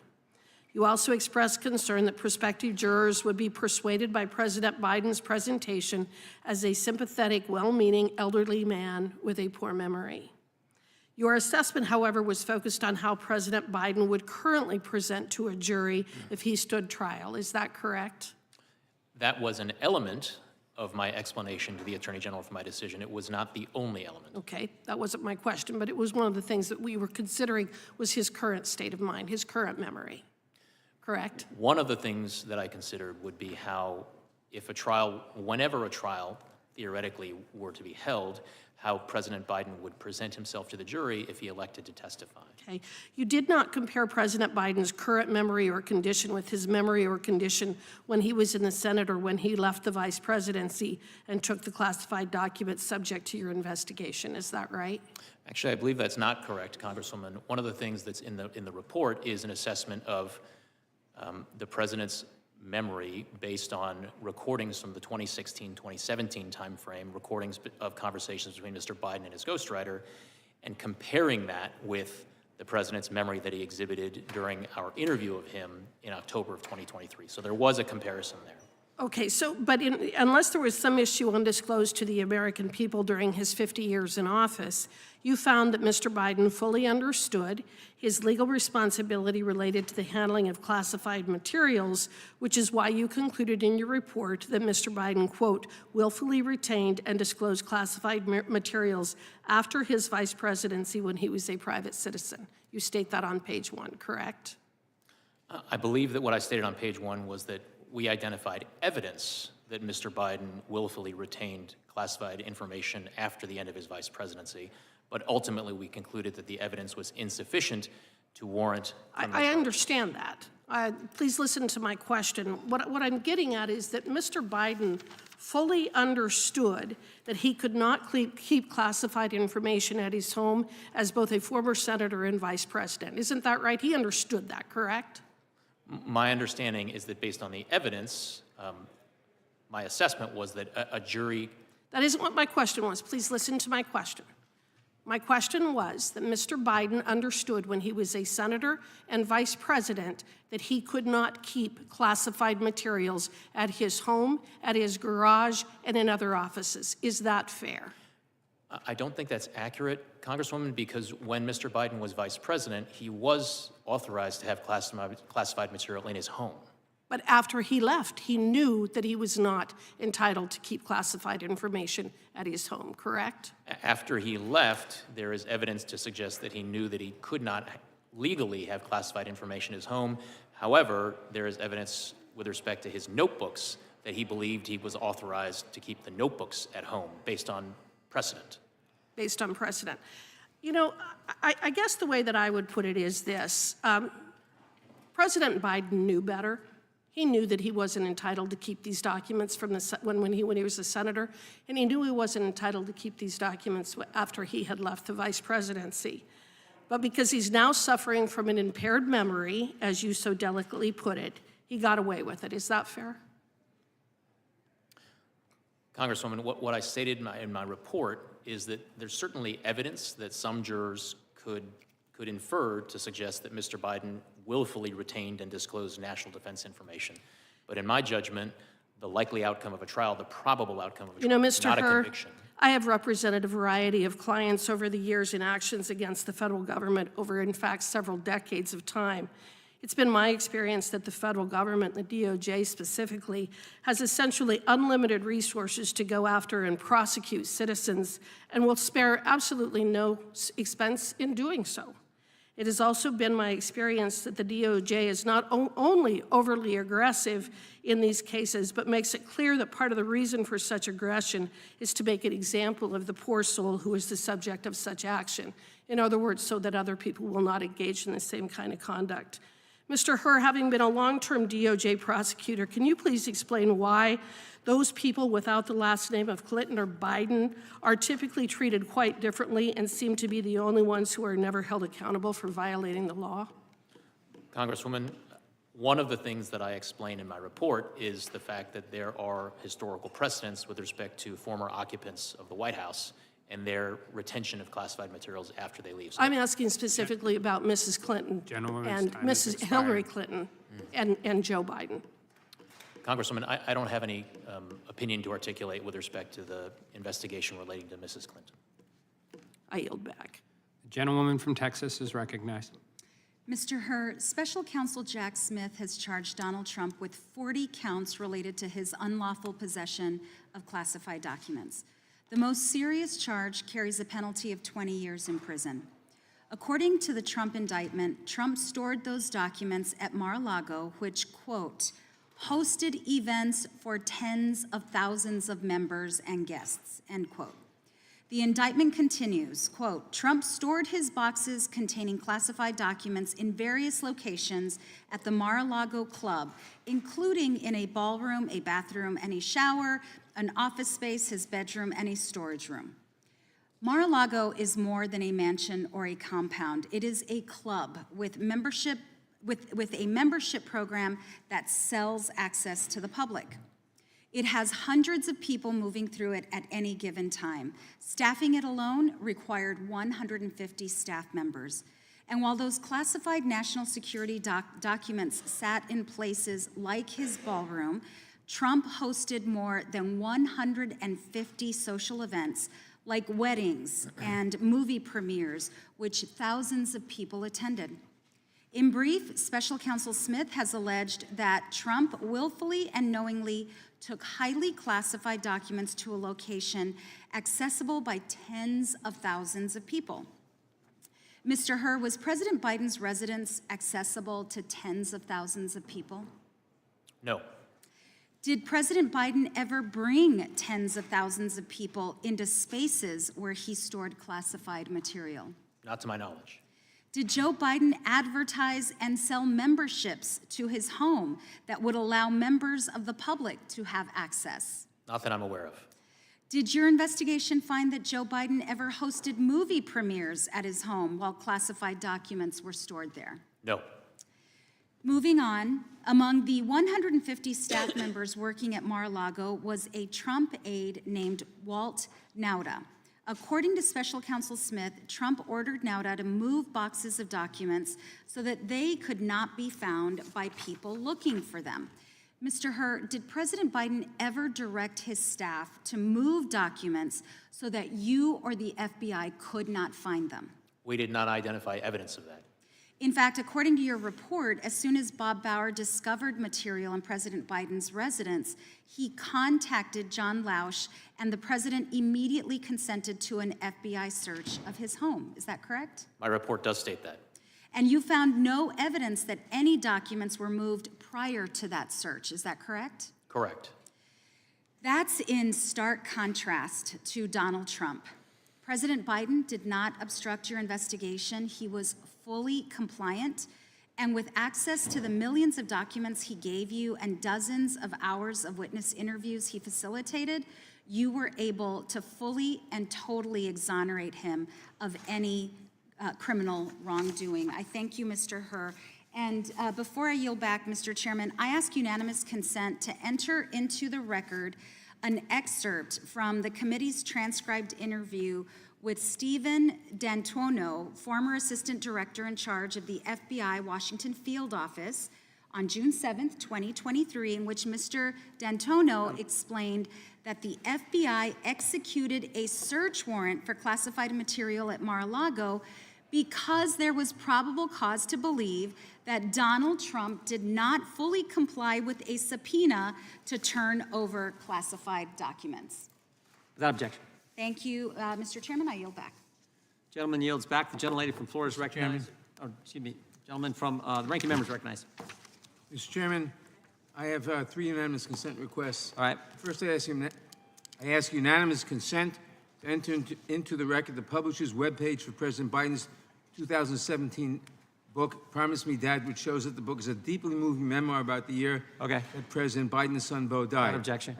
I also ask unanimous consent to enter page 97 of Mr. Hur's report, which says that President Biden's book is not known to contain classified information. Without objection. Finally, I ask unanimous consent to enter into the record a February 5th, 2024 letter from President Biden's counsel to Special Counsel Hur that clarifies that President Biden's 2017 book, quote, does not contain classified information, and there has never been any suggestion to the contrary, close quote. Without objection. Chair now recognizes the gentlelady from Florida, Ms. Lee. Thank you, Mr. Chairman, and thank you, Special Counsel Hur, for joining us here today to discuss your investigation regarding President Biden's mishandling of classified documents. This has become an issue of great interest to all Americans and, of course, to all of us here today. As is outlined in your report, despite the discovery of confidential and top-secret records located in the president's personal residence in Delaware, including in his garage, office, and basement, the department declined prosecution, and my colleagues' questions today have focused on the highlights from your report, specifically referring to President Biden's mental capacity, his willful disregard for the law as a private citizen, and how he would be perceived if presented to a jury of his peers. Dependent upon, and I'll use your words from the report, how this sympathetic, well-meaning elderly man with a poor memory handled and managed the storage of these confidential documents, the national security of the United States might have been put at great risk because of the president's behavior. And so one of the things we must consider today is how we can ensure that our national security will not be continually put at risk when under the leadership of the same well-meaning elderly man with a poor memory. Since the release of the report, to your knowledge, has the Justice Department started to analyze a damage assessment of what may have been disclosed by these documents being mishandled and any ongoing national security risks from the inappropriate storage and retention of the documents? Congresswoman, my understanding is that such a damage assessment is underway in coordination and cooperation with the members of the intelligence community. And do you today, for us, have any information about the status of that investigation or how long it might take to conclude? I do not, Congresswoman. I'd like to turn your attention to a discussion of the distinction between proving the underlying elements of an offense and the concept of an obstruction of justice charge. Is it correct, Special Counsel Hur, that in some circumstances as a federal prosecutor, you may investigate the underlying offense, an underlying offense, choose not to charge that offense, but still have developed sufficient evidence to charge a defendant with obstruction of justice? I think as a matter of law, theoretically, that could occur. I can't bring to mind specific examples of that happening, but I suppose that if that were to happen, it would be a more difficult case to try from a prosecutor's perspective. The elements are distinct, though, are they not? They are a distinct element. And isn't it similar to a case where a federal prosecutor undergoes an investigation and ultimately doesn't pursue the original charge they were investigating, but during the course of the investigation concludes that a false statement was made to a federal law enforcement officer and brings a charge under 1001? That could happen. Yes. And again, there too, the elements would be different. Correct. And in reaching your final decision related to the declination or the recommendation to decline prosecution, you considered both the underlying elements of the offenses at issue and also the principles of federal prosecution. Is that right? Correct. Okay. Now, the principles of federal prosecution, those are things that may vary case to case. Is that right? The determinations under the principles of federal prosecution are very fact and circumstance dependent. But the elements of the criminal offense are not. Isn't that also correct? Elements are defined by law, and they do not vary from case to case. And thus, those elements of the underlying criminal offense would be exactly the same from one defendant to the next to the next. Isn't that right? Yes. So you would expect, would you not, that a prosecutor who was considering the underlying offenses that you were considering here would be looking at exactly the same elements and requirements of proof that you did on the underlying charges? Prosecutors assessing their cases under the same statutes must consider the same elements with respect to those statutes. All right. Thank you, Special Counsel Hur. And then if we could turn back to the concept of those principles of federal prosecution, those are the additional factors, aggravating or mitigating, that you might consider in ultimately reaching a charge and decision here. Is that right? They do include such things that are referred to as aggravating and mitigating circumstances. There's one thing I want to go back to, though, to be clear. It's been said today that your report is tantamount to a total exoneration of President Biden. That's not correct, is it? That is not correct. All right. Thank you, sir. I yield the balance of my time to the chair. Gentlelady is back. The chair now recognizes the gentlelady from North Carolina. Thank you very much, Mr. Chairman, and thank you, Mr. Herr, also for your patience. You're almost to, what, 3.5 hours? So almost as much as Biden. Throughout your report, you repeatedly cite and credit a number of innocent explanations for the presence of classified materials at the president's home and other locations. Innocent explanations that you admit that you cannot refute. And I'd like to just focus on a few of them, and I'll give you citations. One of these explanations for the presence of classified documents is that a member of the president's staff maintained those documents when he was the vice president, and then mistakenly included them in sets of documents that were later sent to locations such as the Penn Biden Center and the University of Delaware. Is that correct?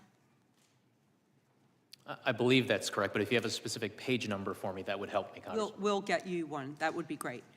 You also found that another innocent explanation to be more likely than a criminal explanation for the presence of classified documents that were found at the Penn Biden Center and the University of Delaware. Is that correct? Correct. Great. And then let's talk about the documents in the president's garage. As you noted, a reasonable juror could conclude that the location of the documents, surrounded by household junk, is not a place where a person knowingly and intentionally stores classified documents that are critical to his legacy. Instead, it looks more like a place where a person stores classified documents that he's unaware of. That's on page 209 of your report, correct? That is something that a reasonable juror could factor into his or her consideration of whether or not the president had criminal willful intent. Great. And you also noted that President Biden was allowed to have classified documents in his home for 8 years as vice president, and then again when he was president, and that he also had layers of staff who were responsible for assembling, carrying, storing, and retrieving these types of classified documents. Correct. And because of these facts, you determined it was, quote, entirely possible that the president did not know he still had some of these documents in his home when his vice presidency ended in 2017. That's on page 215.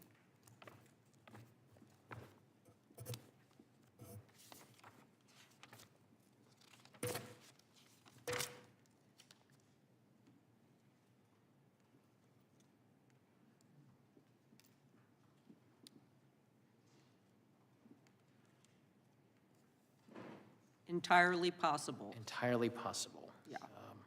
So that's the citation. I'm going to keep going because my time is running while you're looking. So you also cite the president's cooperation with your investigation as evidence that he did not have criminal intent. And I want to quote you here because this is important. You wrote, most significantly, Mr. Biden self-reported to the government that the Afghanistan documents were in his Delaware garage and consented to the search of his house to retrieve them and other classified materials. He also consented to searches of other locations, and later in the investigation, he participated in an interview with our office that lasted more than 5 hours and provided written answers to most of our written questions. Many will conclude that a president who knew he was illegally storing classified documents in his home would not have allowed such a search of his home to discover those documents and then answered the government's questions afterwards, page 210. And then you said that you expect this argument about the president's innocence to carry real force for many reasonable jurors, because in your words, reasonable jurors will conclude that Mr. Biden, a powerful, sophisticated person with access to the best advice in the world, would not have handed the government classified documents from his own home on a silver platter if he had willfully retained those documents for years. just as a person who destroys evidence and lies often proves his guilt, a person who produces evidence and cooperates will seem by many to be innocent. Again, page 210. As you said in your report, it would be reasonable for a juror to reach that conclusion, and that a president advised by counsel would not have informed investigators of the presence of classified documents in his home or invited agents in the search of every nook and cranny of his home or other residence, or sat for an hours-long interview, or answered pages of written questions, all going to his full cooperation and his lack of criminal intent. Thank you, Mr. Chairman, and I yield back. Gentlelady yields back. Mr. Hur, we got 3 more we're going to do, and then we're going to take votes, and then we'll just have a couple more after that. So I'm going to start with the gentleman from Kentucky is recognized. Yield to the chairman. I thank the gentleman for yielding. Mr. Hur, are you opposed to the U.S. Congress having access to the audio tapes of the people you interviewed during your investigation? Chairman, I am not in a position to articulate an opinion one way or the other. That is not really up to me. I'm a former employee of the Department of Justice. I would refer you to the White House and DOJ. You're an accomplished lawyer. Is there any reason why we shouldn't, why the United States Congress shouldn't have access to the same information you had access to, and that was the basis of your decision?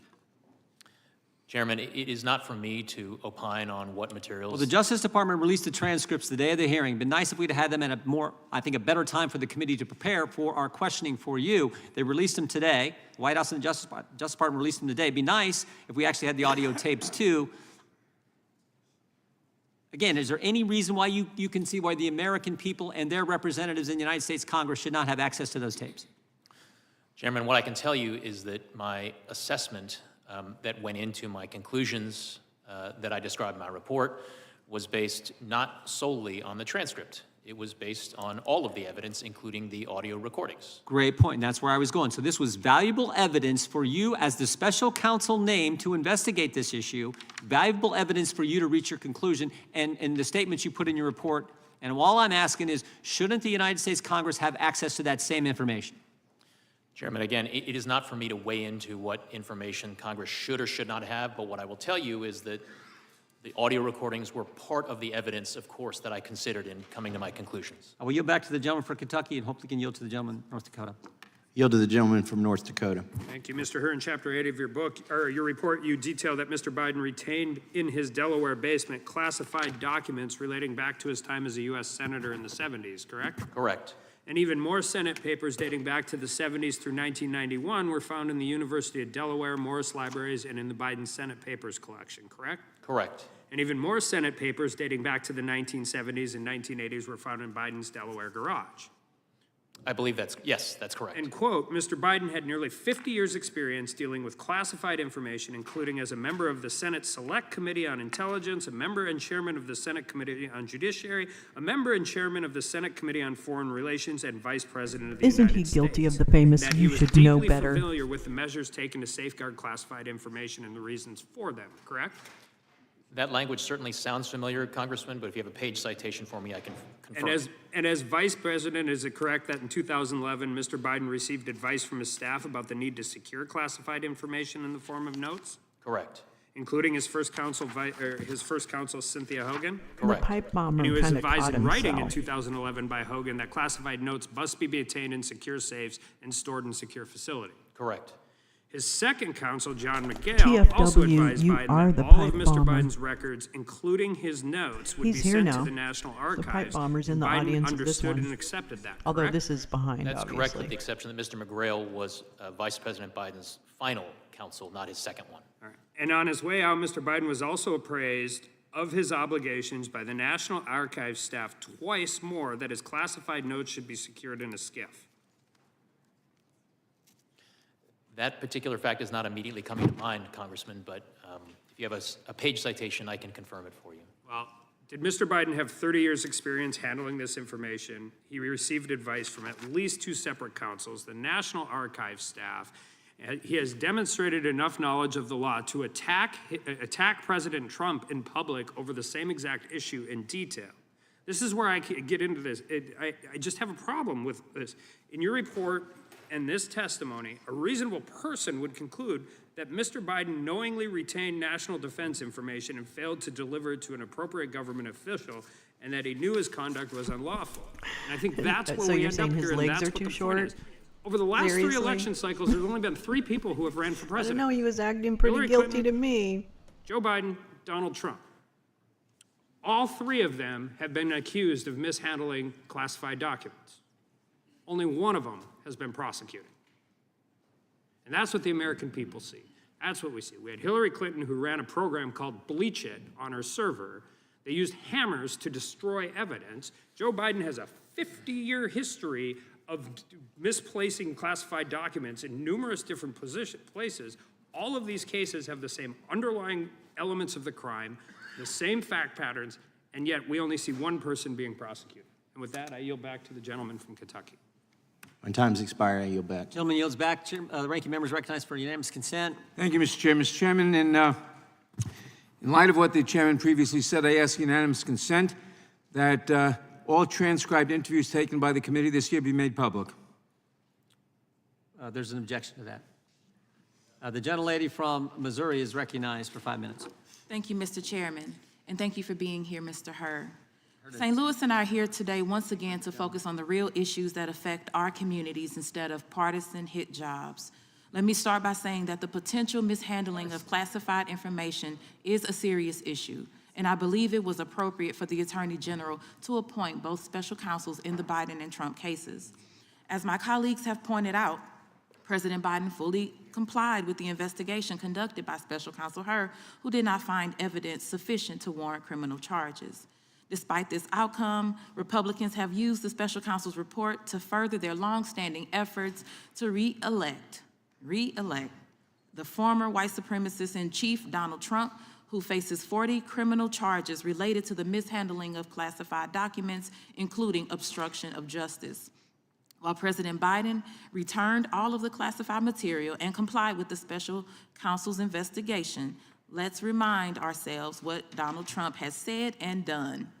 He refused to turn over the classified documents in his possession to the National Archives. He is on tape sharing documents he said he could have declassified when he was president. He wrongly claimed in an interview that the Presidential Records Act allows him to do whatever he wants, and he was allowed to do everything he did. He also said on his right-wing social media platform, quote, "I'm allowed to do all of this." He continues to admit to his possession of these documents on the campaign trail. So this hearing is not a good faith oversight effort. It is just the latest in a long line of dysfunctional and destructive actions taken by this Republican majority. They don't care about responsible governance or making people's lives better. They don't have an affirmative agenda.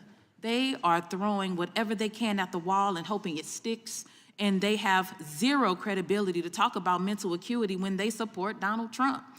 The same Donald Trump who mixes up Joe Biden and Barack Obama and Nikki Haley and Nancy Pelosi.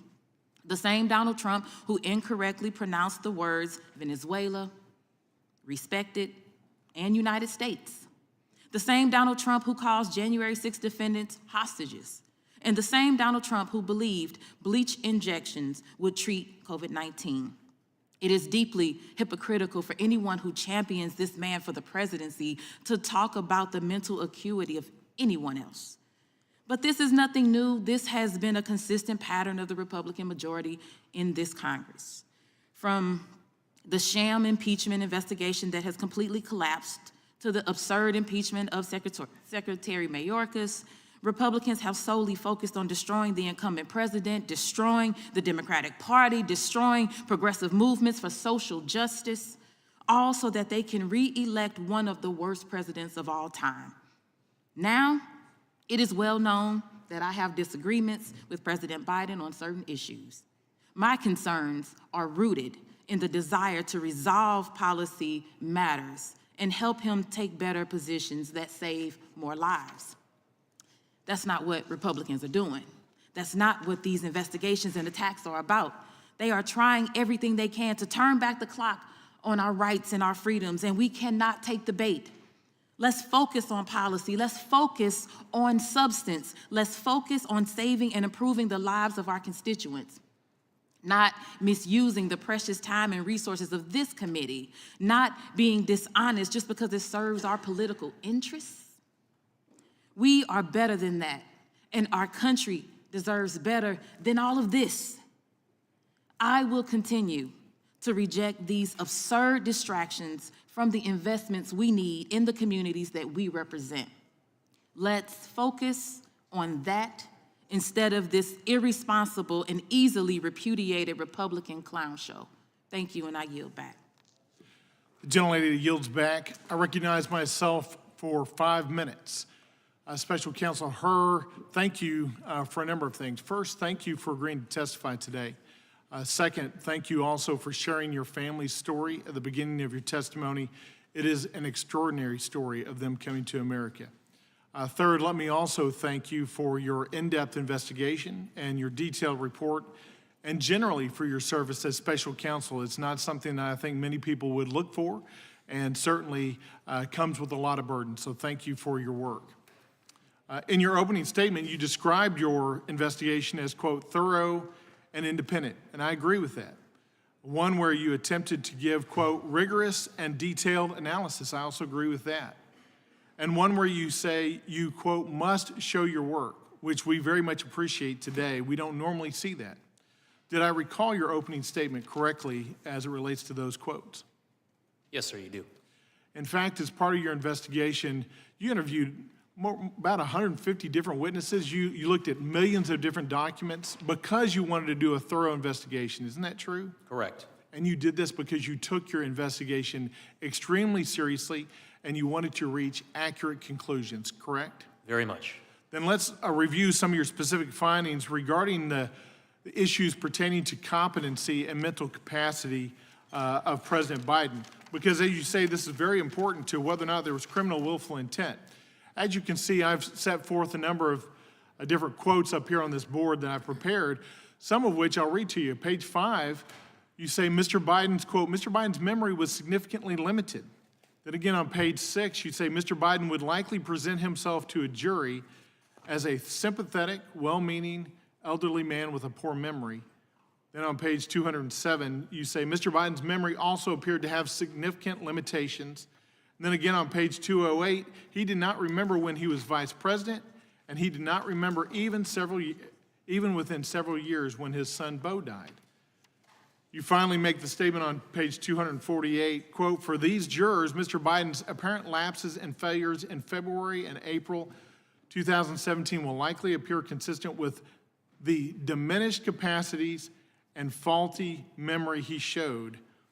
Those were astounding conclusions to me, and as I look through those quotes, I have to say I hearken back to my time before Congress. I was a judge, and one of the things that I oversaw was guardianships. And frankly, when I read your conclusions, red flags began to go up in my mind because I oversaw hundreds of guardianships back in Texas. And as I saw your conclusions, I began to wonder, what does the D.C. statute say about guardianships and how you define an incapacitated individual in Washington, D.C.? And I want to show you this statute because I presume, are you familiar with the statute at all? Karma's gonna be a bitch for you, mister. So I didn't think that This you'd is probably fucking review that. So let me just irresponsible right read now. to you some of these, some of the definitions here.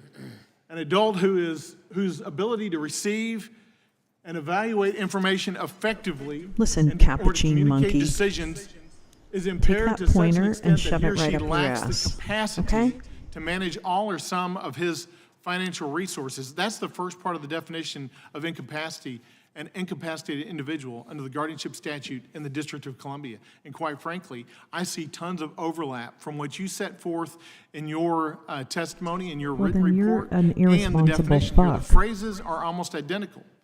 I would posit that if he cannot manage national top secret resources, I'm not sure how he can manage his personal financial resources. And given your report's findings that his memory was, quote, significantly limited, and that he is a person with, quote, diminished faculties, and with, quote, faulty memory, it makes me wonder how close he is coming to meeting this definition of an incapacitated individual, such that he should have a guardian appointed by the D.C. courts for his personhood. There is at least, I believe, a prima facie argument to say that there is substantial evidence to indicate such. And you mentioned it's not just what you've written in the report, but it was the demeanor of President Biden as you interviewed him.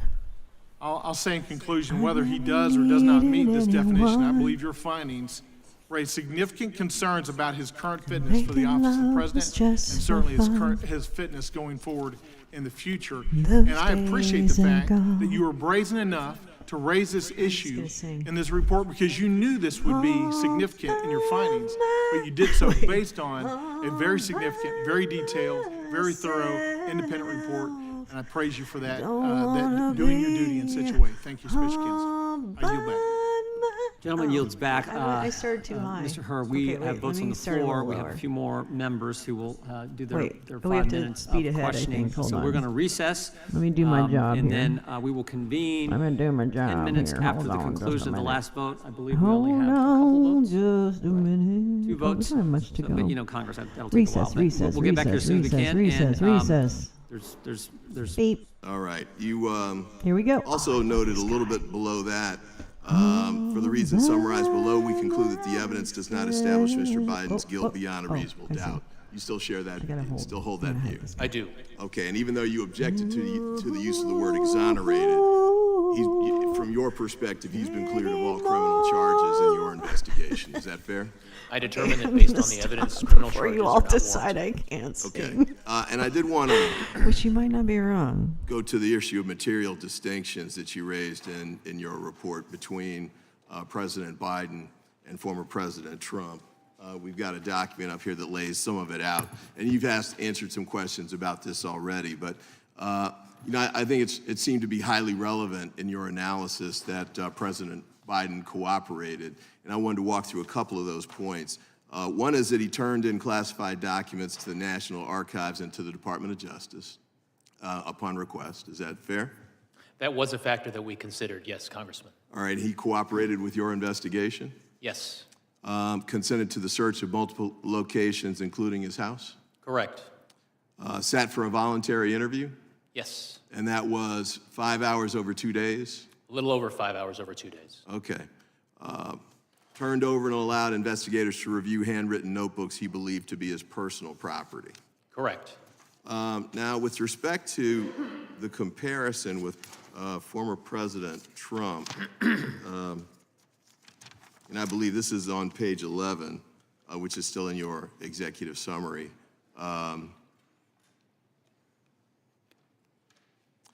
And I'll just read part of this to you. Unlike the evidence involving Mr. Biden, the allegations set forth in the indictment of Mr. Trump, if proven, would present serious aggravating facts.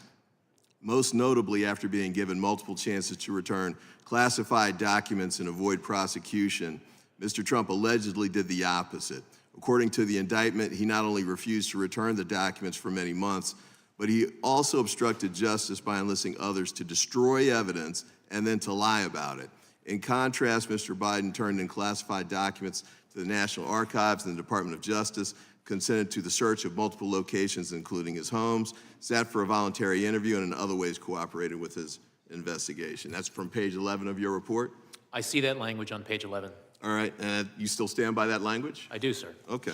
And this is, this is your report. You take full responsibility for everything that's in the document?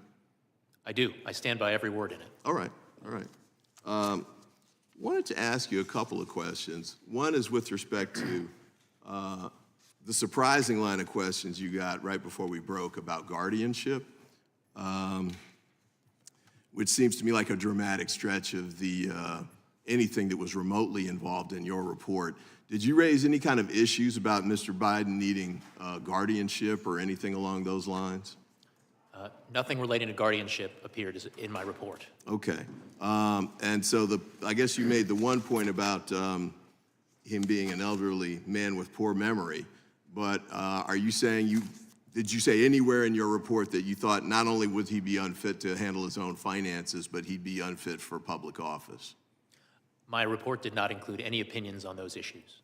Okay, I see my time is exhausted, but thank you again for your testimony. I appreciate your efforts. Gentleman yields back. Gentleman from Virginia is recognized. Yield to the chairman briefly. I think the gentleman for yielding, I'm just pointing out Mr. Ivey raised the issue of transcripts. He has complete access to every transcript that we have done in a congressional investigation. He can go, he could show up for all the depositions, like frankly, I show up for most of those.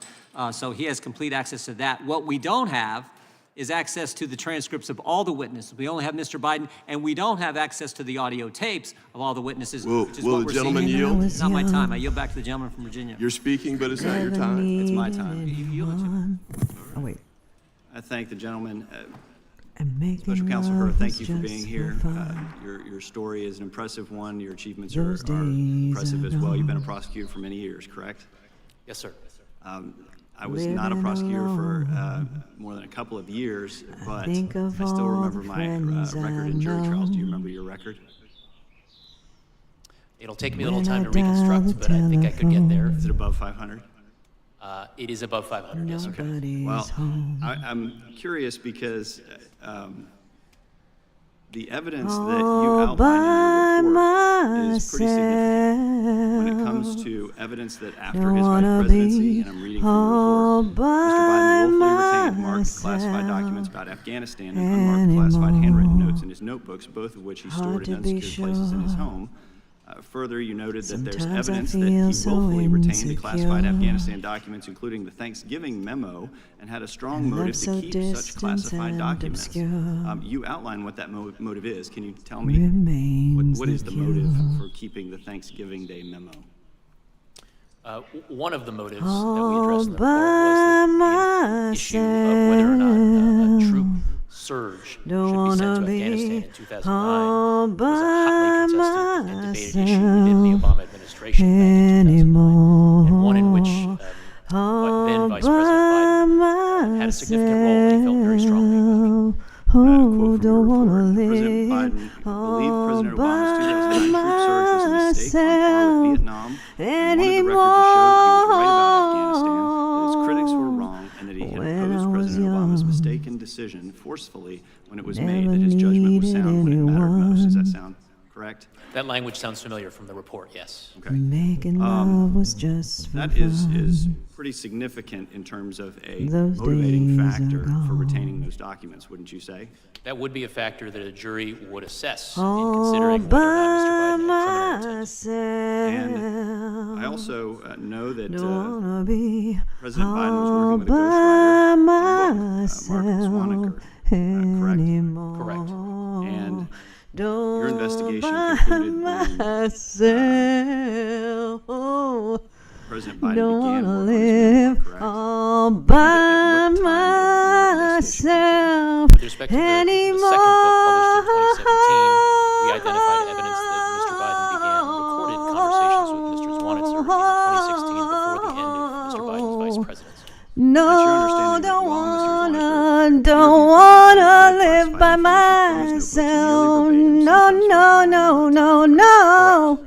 and No, Mr. no, Zwanitzer no, no, authorized to no. He was not. Sorry. Okay, I'm In gonna fact, stop in now. their February 16th meeting, which has been that was fun, alluded to though. earlier, isn't it true that President Biden read aloud and nearly Thank verbatim you, J-Rance.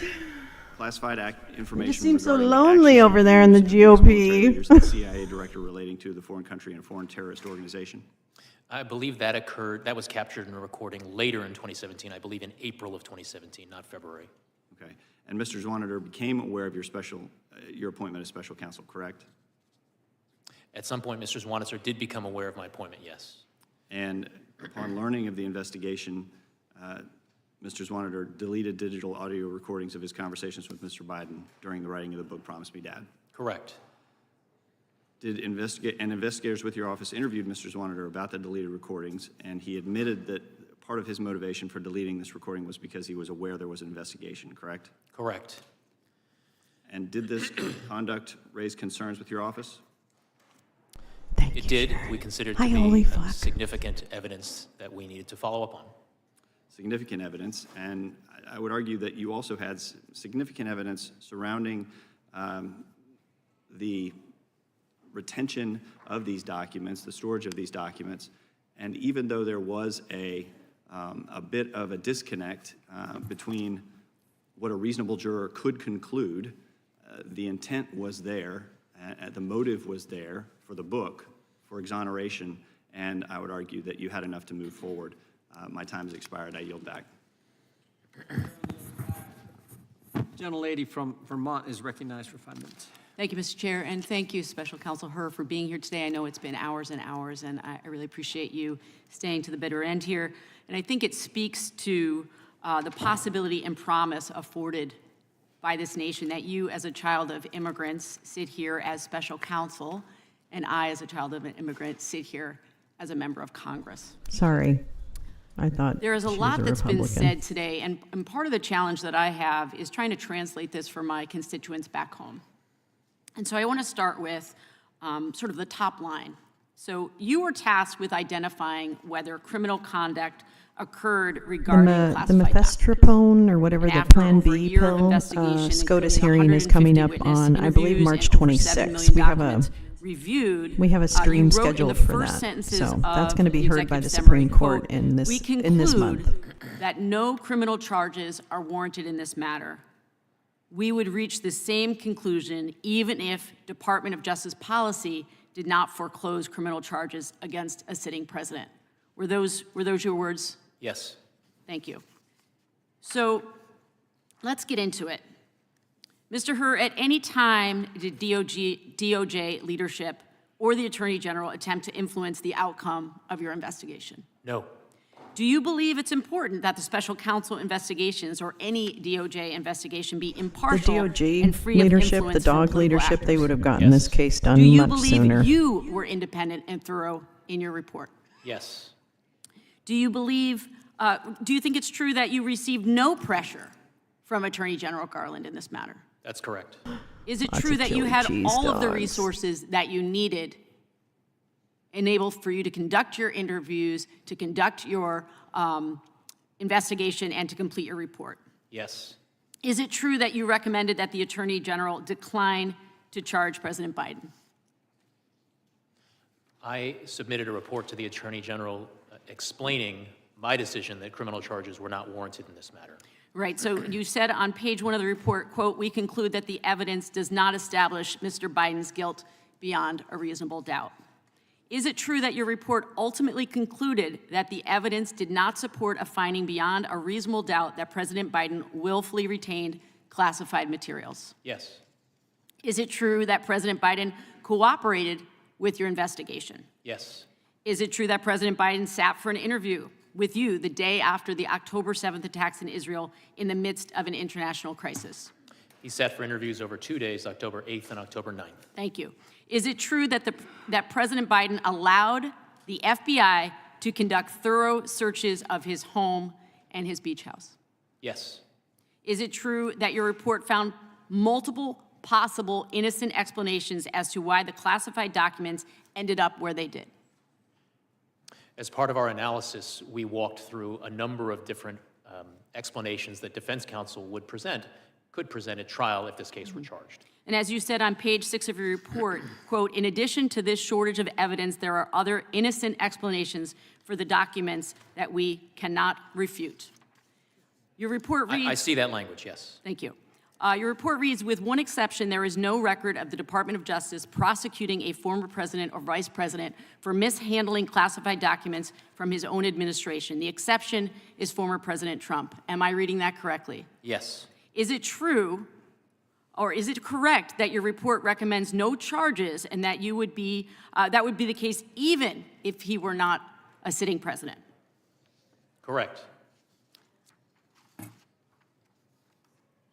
So what we've had today is hour after hour after hour of trying to distract us from the clear statements that come through this report. And you yourself have said multiple times today, there was no attempt to obstruct justice by the president, by the Department of Justice, by the Attorney General, that you had all the resources that you needed to conduct a fair and thorough investigation and report, and that what you concluded was, in fact, the evidence was not sufficient to bring charges against the president for mishandling documents. I thank you for being here today. I yield back. Gentlelady yields back. The gentleman from South Carolina is recognized. Mr. Chairman, I'll yield to you such time as you may consume, sir. Oh, I appreciate the gentleman yielding. Mr. Herr, why did the White House lawyers go look in the first place? My understanding is they went to the Penn Biden Center. Why'd they go look in the first place? My I mean, look for understanding- classified, mishandling of classified, look for classified documents. Why'd they do it? What we identified through our investigation was that at a certain date, members of the president's staff went to the Penn Biden Center in order to get a better handle on what the information, what kinds of evidence and what kinds of materials were at the Penn Biden Center. Were they specifically looking for potential documents that were classified, or was it a broader initial look?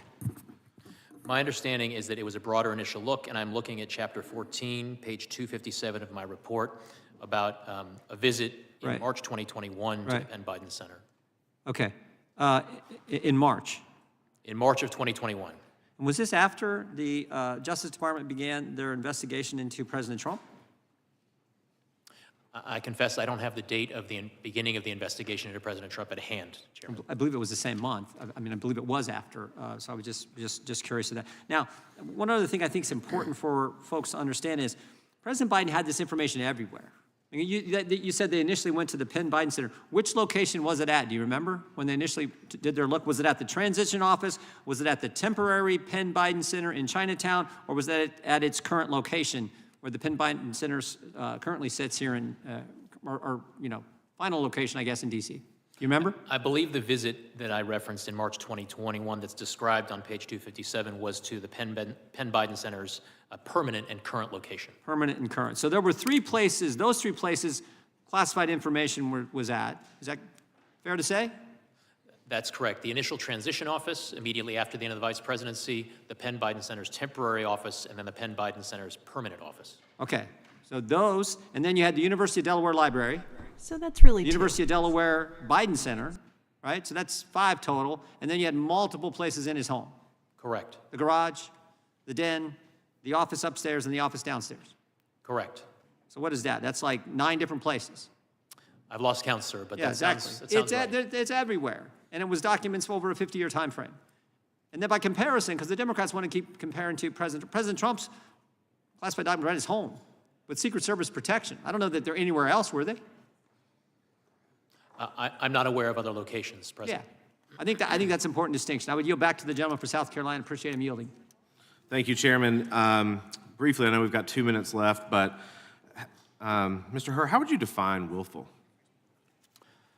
With respect to the intent of willfulness, what a jury has to conclude is that someone knew that their conduct was illegal when they engaged in that conduct. Right, it's intentional, right? It's not by accident. It's not accidental or involuntary. Correct. Okay, so here's where I disagree with your portion of the report on willful, is that you have a gentleman who served 36 years in the Senate. I've only been here a year, but I understand the importance of handling classified information. He served 8 years as vice president. In 2010, it came to the attention of the vice president's staff that classified briefing books had not been returned. Even if they were returned, some of the content was missing. The same year, the executive secretary raised that nearly 30 of the classified briefing books from the first 6 months of 2010 were missing. In August of that year, then Vice President Biden failed to return top-secret, sensitive compartmented information contents of a classified briefing book from a trip that he took to the Hamptons. And to date, you were unable to determine if these documents were ever recovered. Is that correct? Correct. So to me, this wasn't. When does willfulness when does willfulness factor in? Is it now in his diminished mental capacity, or is it then when he was serving as senator and vice president? A jury would be assessing President Biden's mental state and his intent, or whether or not he had willfulness at the time that the conduct was committed. Correct, and I think everyone can kind of plainly see the transgression or the difference between then candidate Biden or Vice President Biden and what is going on now. And so this is where I go to it. As the chairman talked about it in his opening comments, he had 8 million reasons to hold these documents. In fact, he disclosed some of this information to his ghostwriter. And so I think that there could have been willfulness. And I think, I've got 10 seconds left, but look, since 2016, there have been 3 candidates to run for president. All 3 have had allegations of issues surrounding the retention and holding of classified documents. But Mr. Herr, only one of them has been charged, and that's President Trump. And that's why people think and view this as a 2-tiered system of justice. Thank you, sir. Gentleman yields back. The chair now recognizes the gentleman from, Sheila, you have unanimous consent? Yeah, I'll wait. Let him go ahead. Gentleman from Colorado, Mr. Buck. Thank you. Mr. Hur, they say they save the best for last, so I'm looking forward to this opportunity. First of all, what I've observed in this hearing is that one side thinks you're trying to get President Trump elected, and the other side thinks you're trying to get President Biden elected. I served as a prosecutor for 25 years. I know that you're going to take grief from both sides. You must be doing a great job in your report and during your investigation if you have convinced both sides that you are somewhere in the middle. I commend you for your background. I would have loved to have met Chief Justice Rehnquist. What a hero to conservatives and really Americans, and that must have been a great opportunity for you. But when both sides attack you, my admonition is welcome to Congress. How many, I do have a question, and it goes along the lines of what Mr. Armstrong and Mr. Fry were asking you earlier. I'm really confused about willfulness and your view of willfulness. It's clear to me that at the time, Vice President Biden knew he had classified documents. He told his, after he left the vice presidency, he told his biographer, ghostwriter, those classified documents are in the basement. So he had the mental state that he had classified documents. He also knew that his basement was not a SCIF. It is not a secure area. And so at the point, if at that point in time he said, oh my gosh, I've got to call the archivist, I've got to call Secret Service somebody and get these documents taken away, perhaps he has this defense of acting as quickly as he knew about the documents. But I don't see where the willfulness is missing when he had those two. The element's pretty clear. He possessed classified documents. He held them in a non-secure area, and he did so knowingly. He knew he had classified documents in an unsecure area. Where is the willfulness missing? Well, sir, prosecutor to prosecutor, I certainly agree with you that the evidence in the form of the audio recorded statement where the president said to his ghostwriter, I just found all the classified stuff downstairs, that is evidence that that any prosecutor would present as significant evidence in a case if this went to trial. And reasonable jurors might well infer that President Biden formed criminal intent based on that piece of evidence. But what we did in our report was to try to walk through exhaustively. You know well as a prosecutor, you need to assess with a very cold eye the strengths of your case and the weaknesses of your case, and try to anticipate arguments that defense counsel might well present at trial.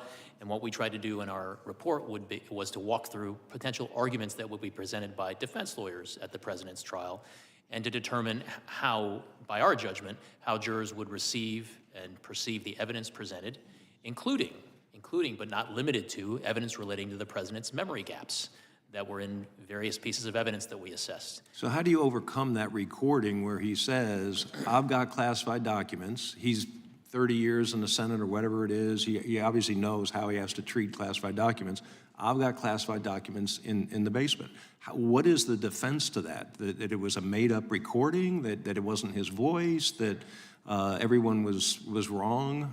How do you defend that particular fact, as well as I did a lot of tax cases. You had to prove a pattern of conduct. And in this case, he had a lot of documents in a lot of places. How do you overcome those things? Yes, Congressman. So we walked through a number of different evidentiary gaps that reasonable jurors might focus on, as well as a number of different defense arguments that the president's defense lawyers could present at trial. The first is a theory or an argument to the jury that the president, yes, he did say to his ghostwriter, I just found all the classified stuff downstairs, but then soon thereafter forgot about the documents. And therefore, it would be difficult to convince a jury that actually he knew that it was illegal to keep the documents and he continued to do so.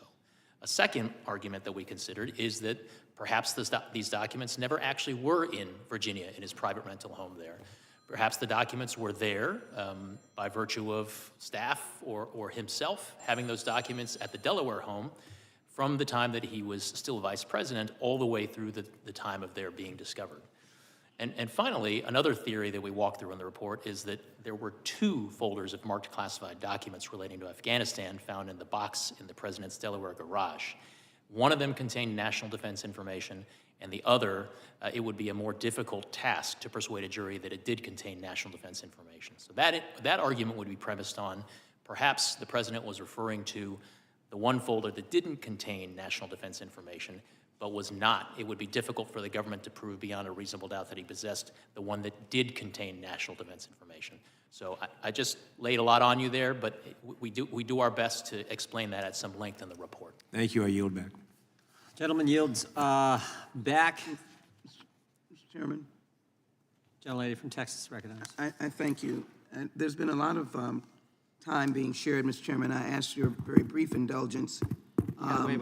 You got a unanimous consent, or you asking a question? Your brief indulgence on unanimous consent dash question. No. You can do a unanimous consent request, but you don't get to get another round. Someone comes to yield you time, but I don't think they can do that because everyone on the Democrat side has taken their time. You know that I appreciate the gentlelady from Texas, but you don't get to go 2 rounds. I'm not trying to go 2 rounds, but If you got a unanimous consent request you want in the record, state so. If not, then I am getting ready to do the unanimous consent request, hoping that someone would come through the door. I ask unanimous consent. It could only be a Republican because all the Democrats have spoken. I ask unanimous consent that we add to the record as stated from page 1 of the executive summary. We conclude that no criminal charges are warranted in this matter. We would reach the same conclusion even if the Department of Justice policy did not foreclose criminal charges against the sitting president. I ask unanimous consent that that sentence be put in. And secondarily, I ask unanimous consent and a unanimous consent to add something to the record that's already in the record. God bless you. We'll do it. Thank you. And I add, with the emphasis of Sheila Jackson Lee, does not have, and I particularly ask that this be added to the record that Mr. Herr stated that Biden couldn't recall when his son Beau died. I add unanimous consent out of an article in Politico and indicate that there was no mercy given to Mr. Biden and no mercy given to him in the decision of this report. Without objection, so entered. Mr. Hurd, even though there wasn't a question there, do you want to respond to any of that? No, Chairman. All right. Mr. Hurd, we want to thank you for being here today. And we wish the best to you and your family. This concludes today's hearing. We thank our witnesses for appearing before the committee today without objection. All members will have 5 legislative days to submit additional written questions for the witness or additional materials for the record. Without objection, the hearing is adjourned. Go. Bonky bonk. It's a bonkers day. But you made it. And you all made it. And you're all very brave and wonderful. And this looks like you made it through another shit show for today. Ooh, looks like we made it. We don't have to listen to Jim Jordan anymore. Ooh, I think we made it. Oh, almost 6 hours, guys. That was pretty freaking amazing. Hey, for those of you who hung out or even stopped in and you know had to split, because 6 hours is a long time. Thank you so much for coming today. I so appreciate all of you so much. I think we learned a lot today. Well, okay, maybe we didn't learn much. First of all, the louder milk stuff is bullshit. We read it last night. It was 80 pages long. We read it all. It took about 3 hours. I urge you to go listen to me. Maybe you can do it at 2 times speed. But I did provide commentary on that document as we went along. And of course, the chat did. The chat did an amazing job. Paul, so proud of you. So proud of you. Thank you. Thanks all for coming. I hope you enjoyed the all by myself rendition. If you didn't, please,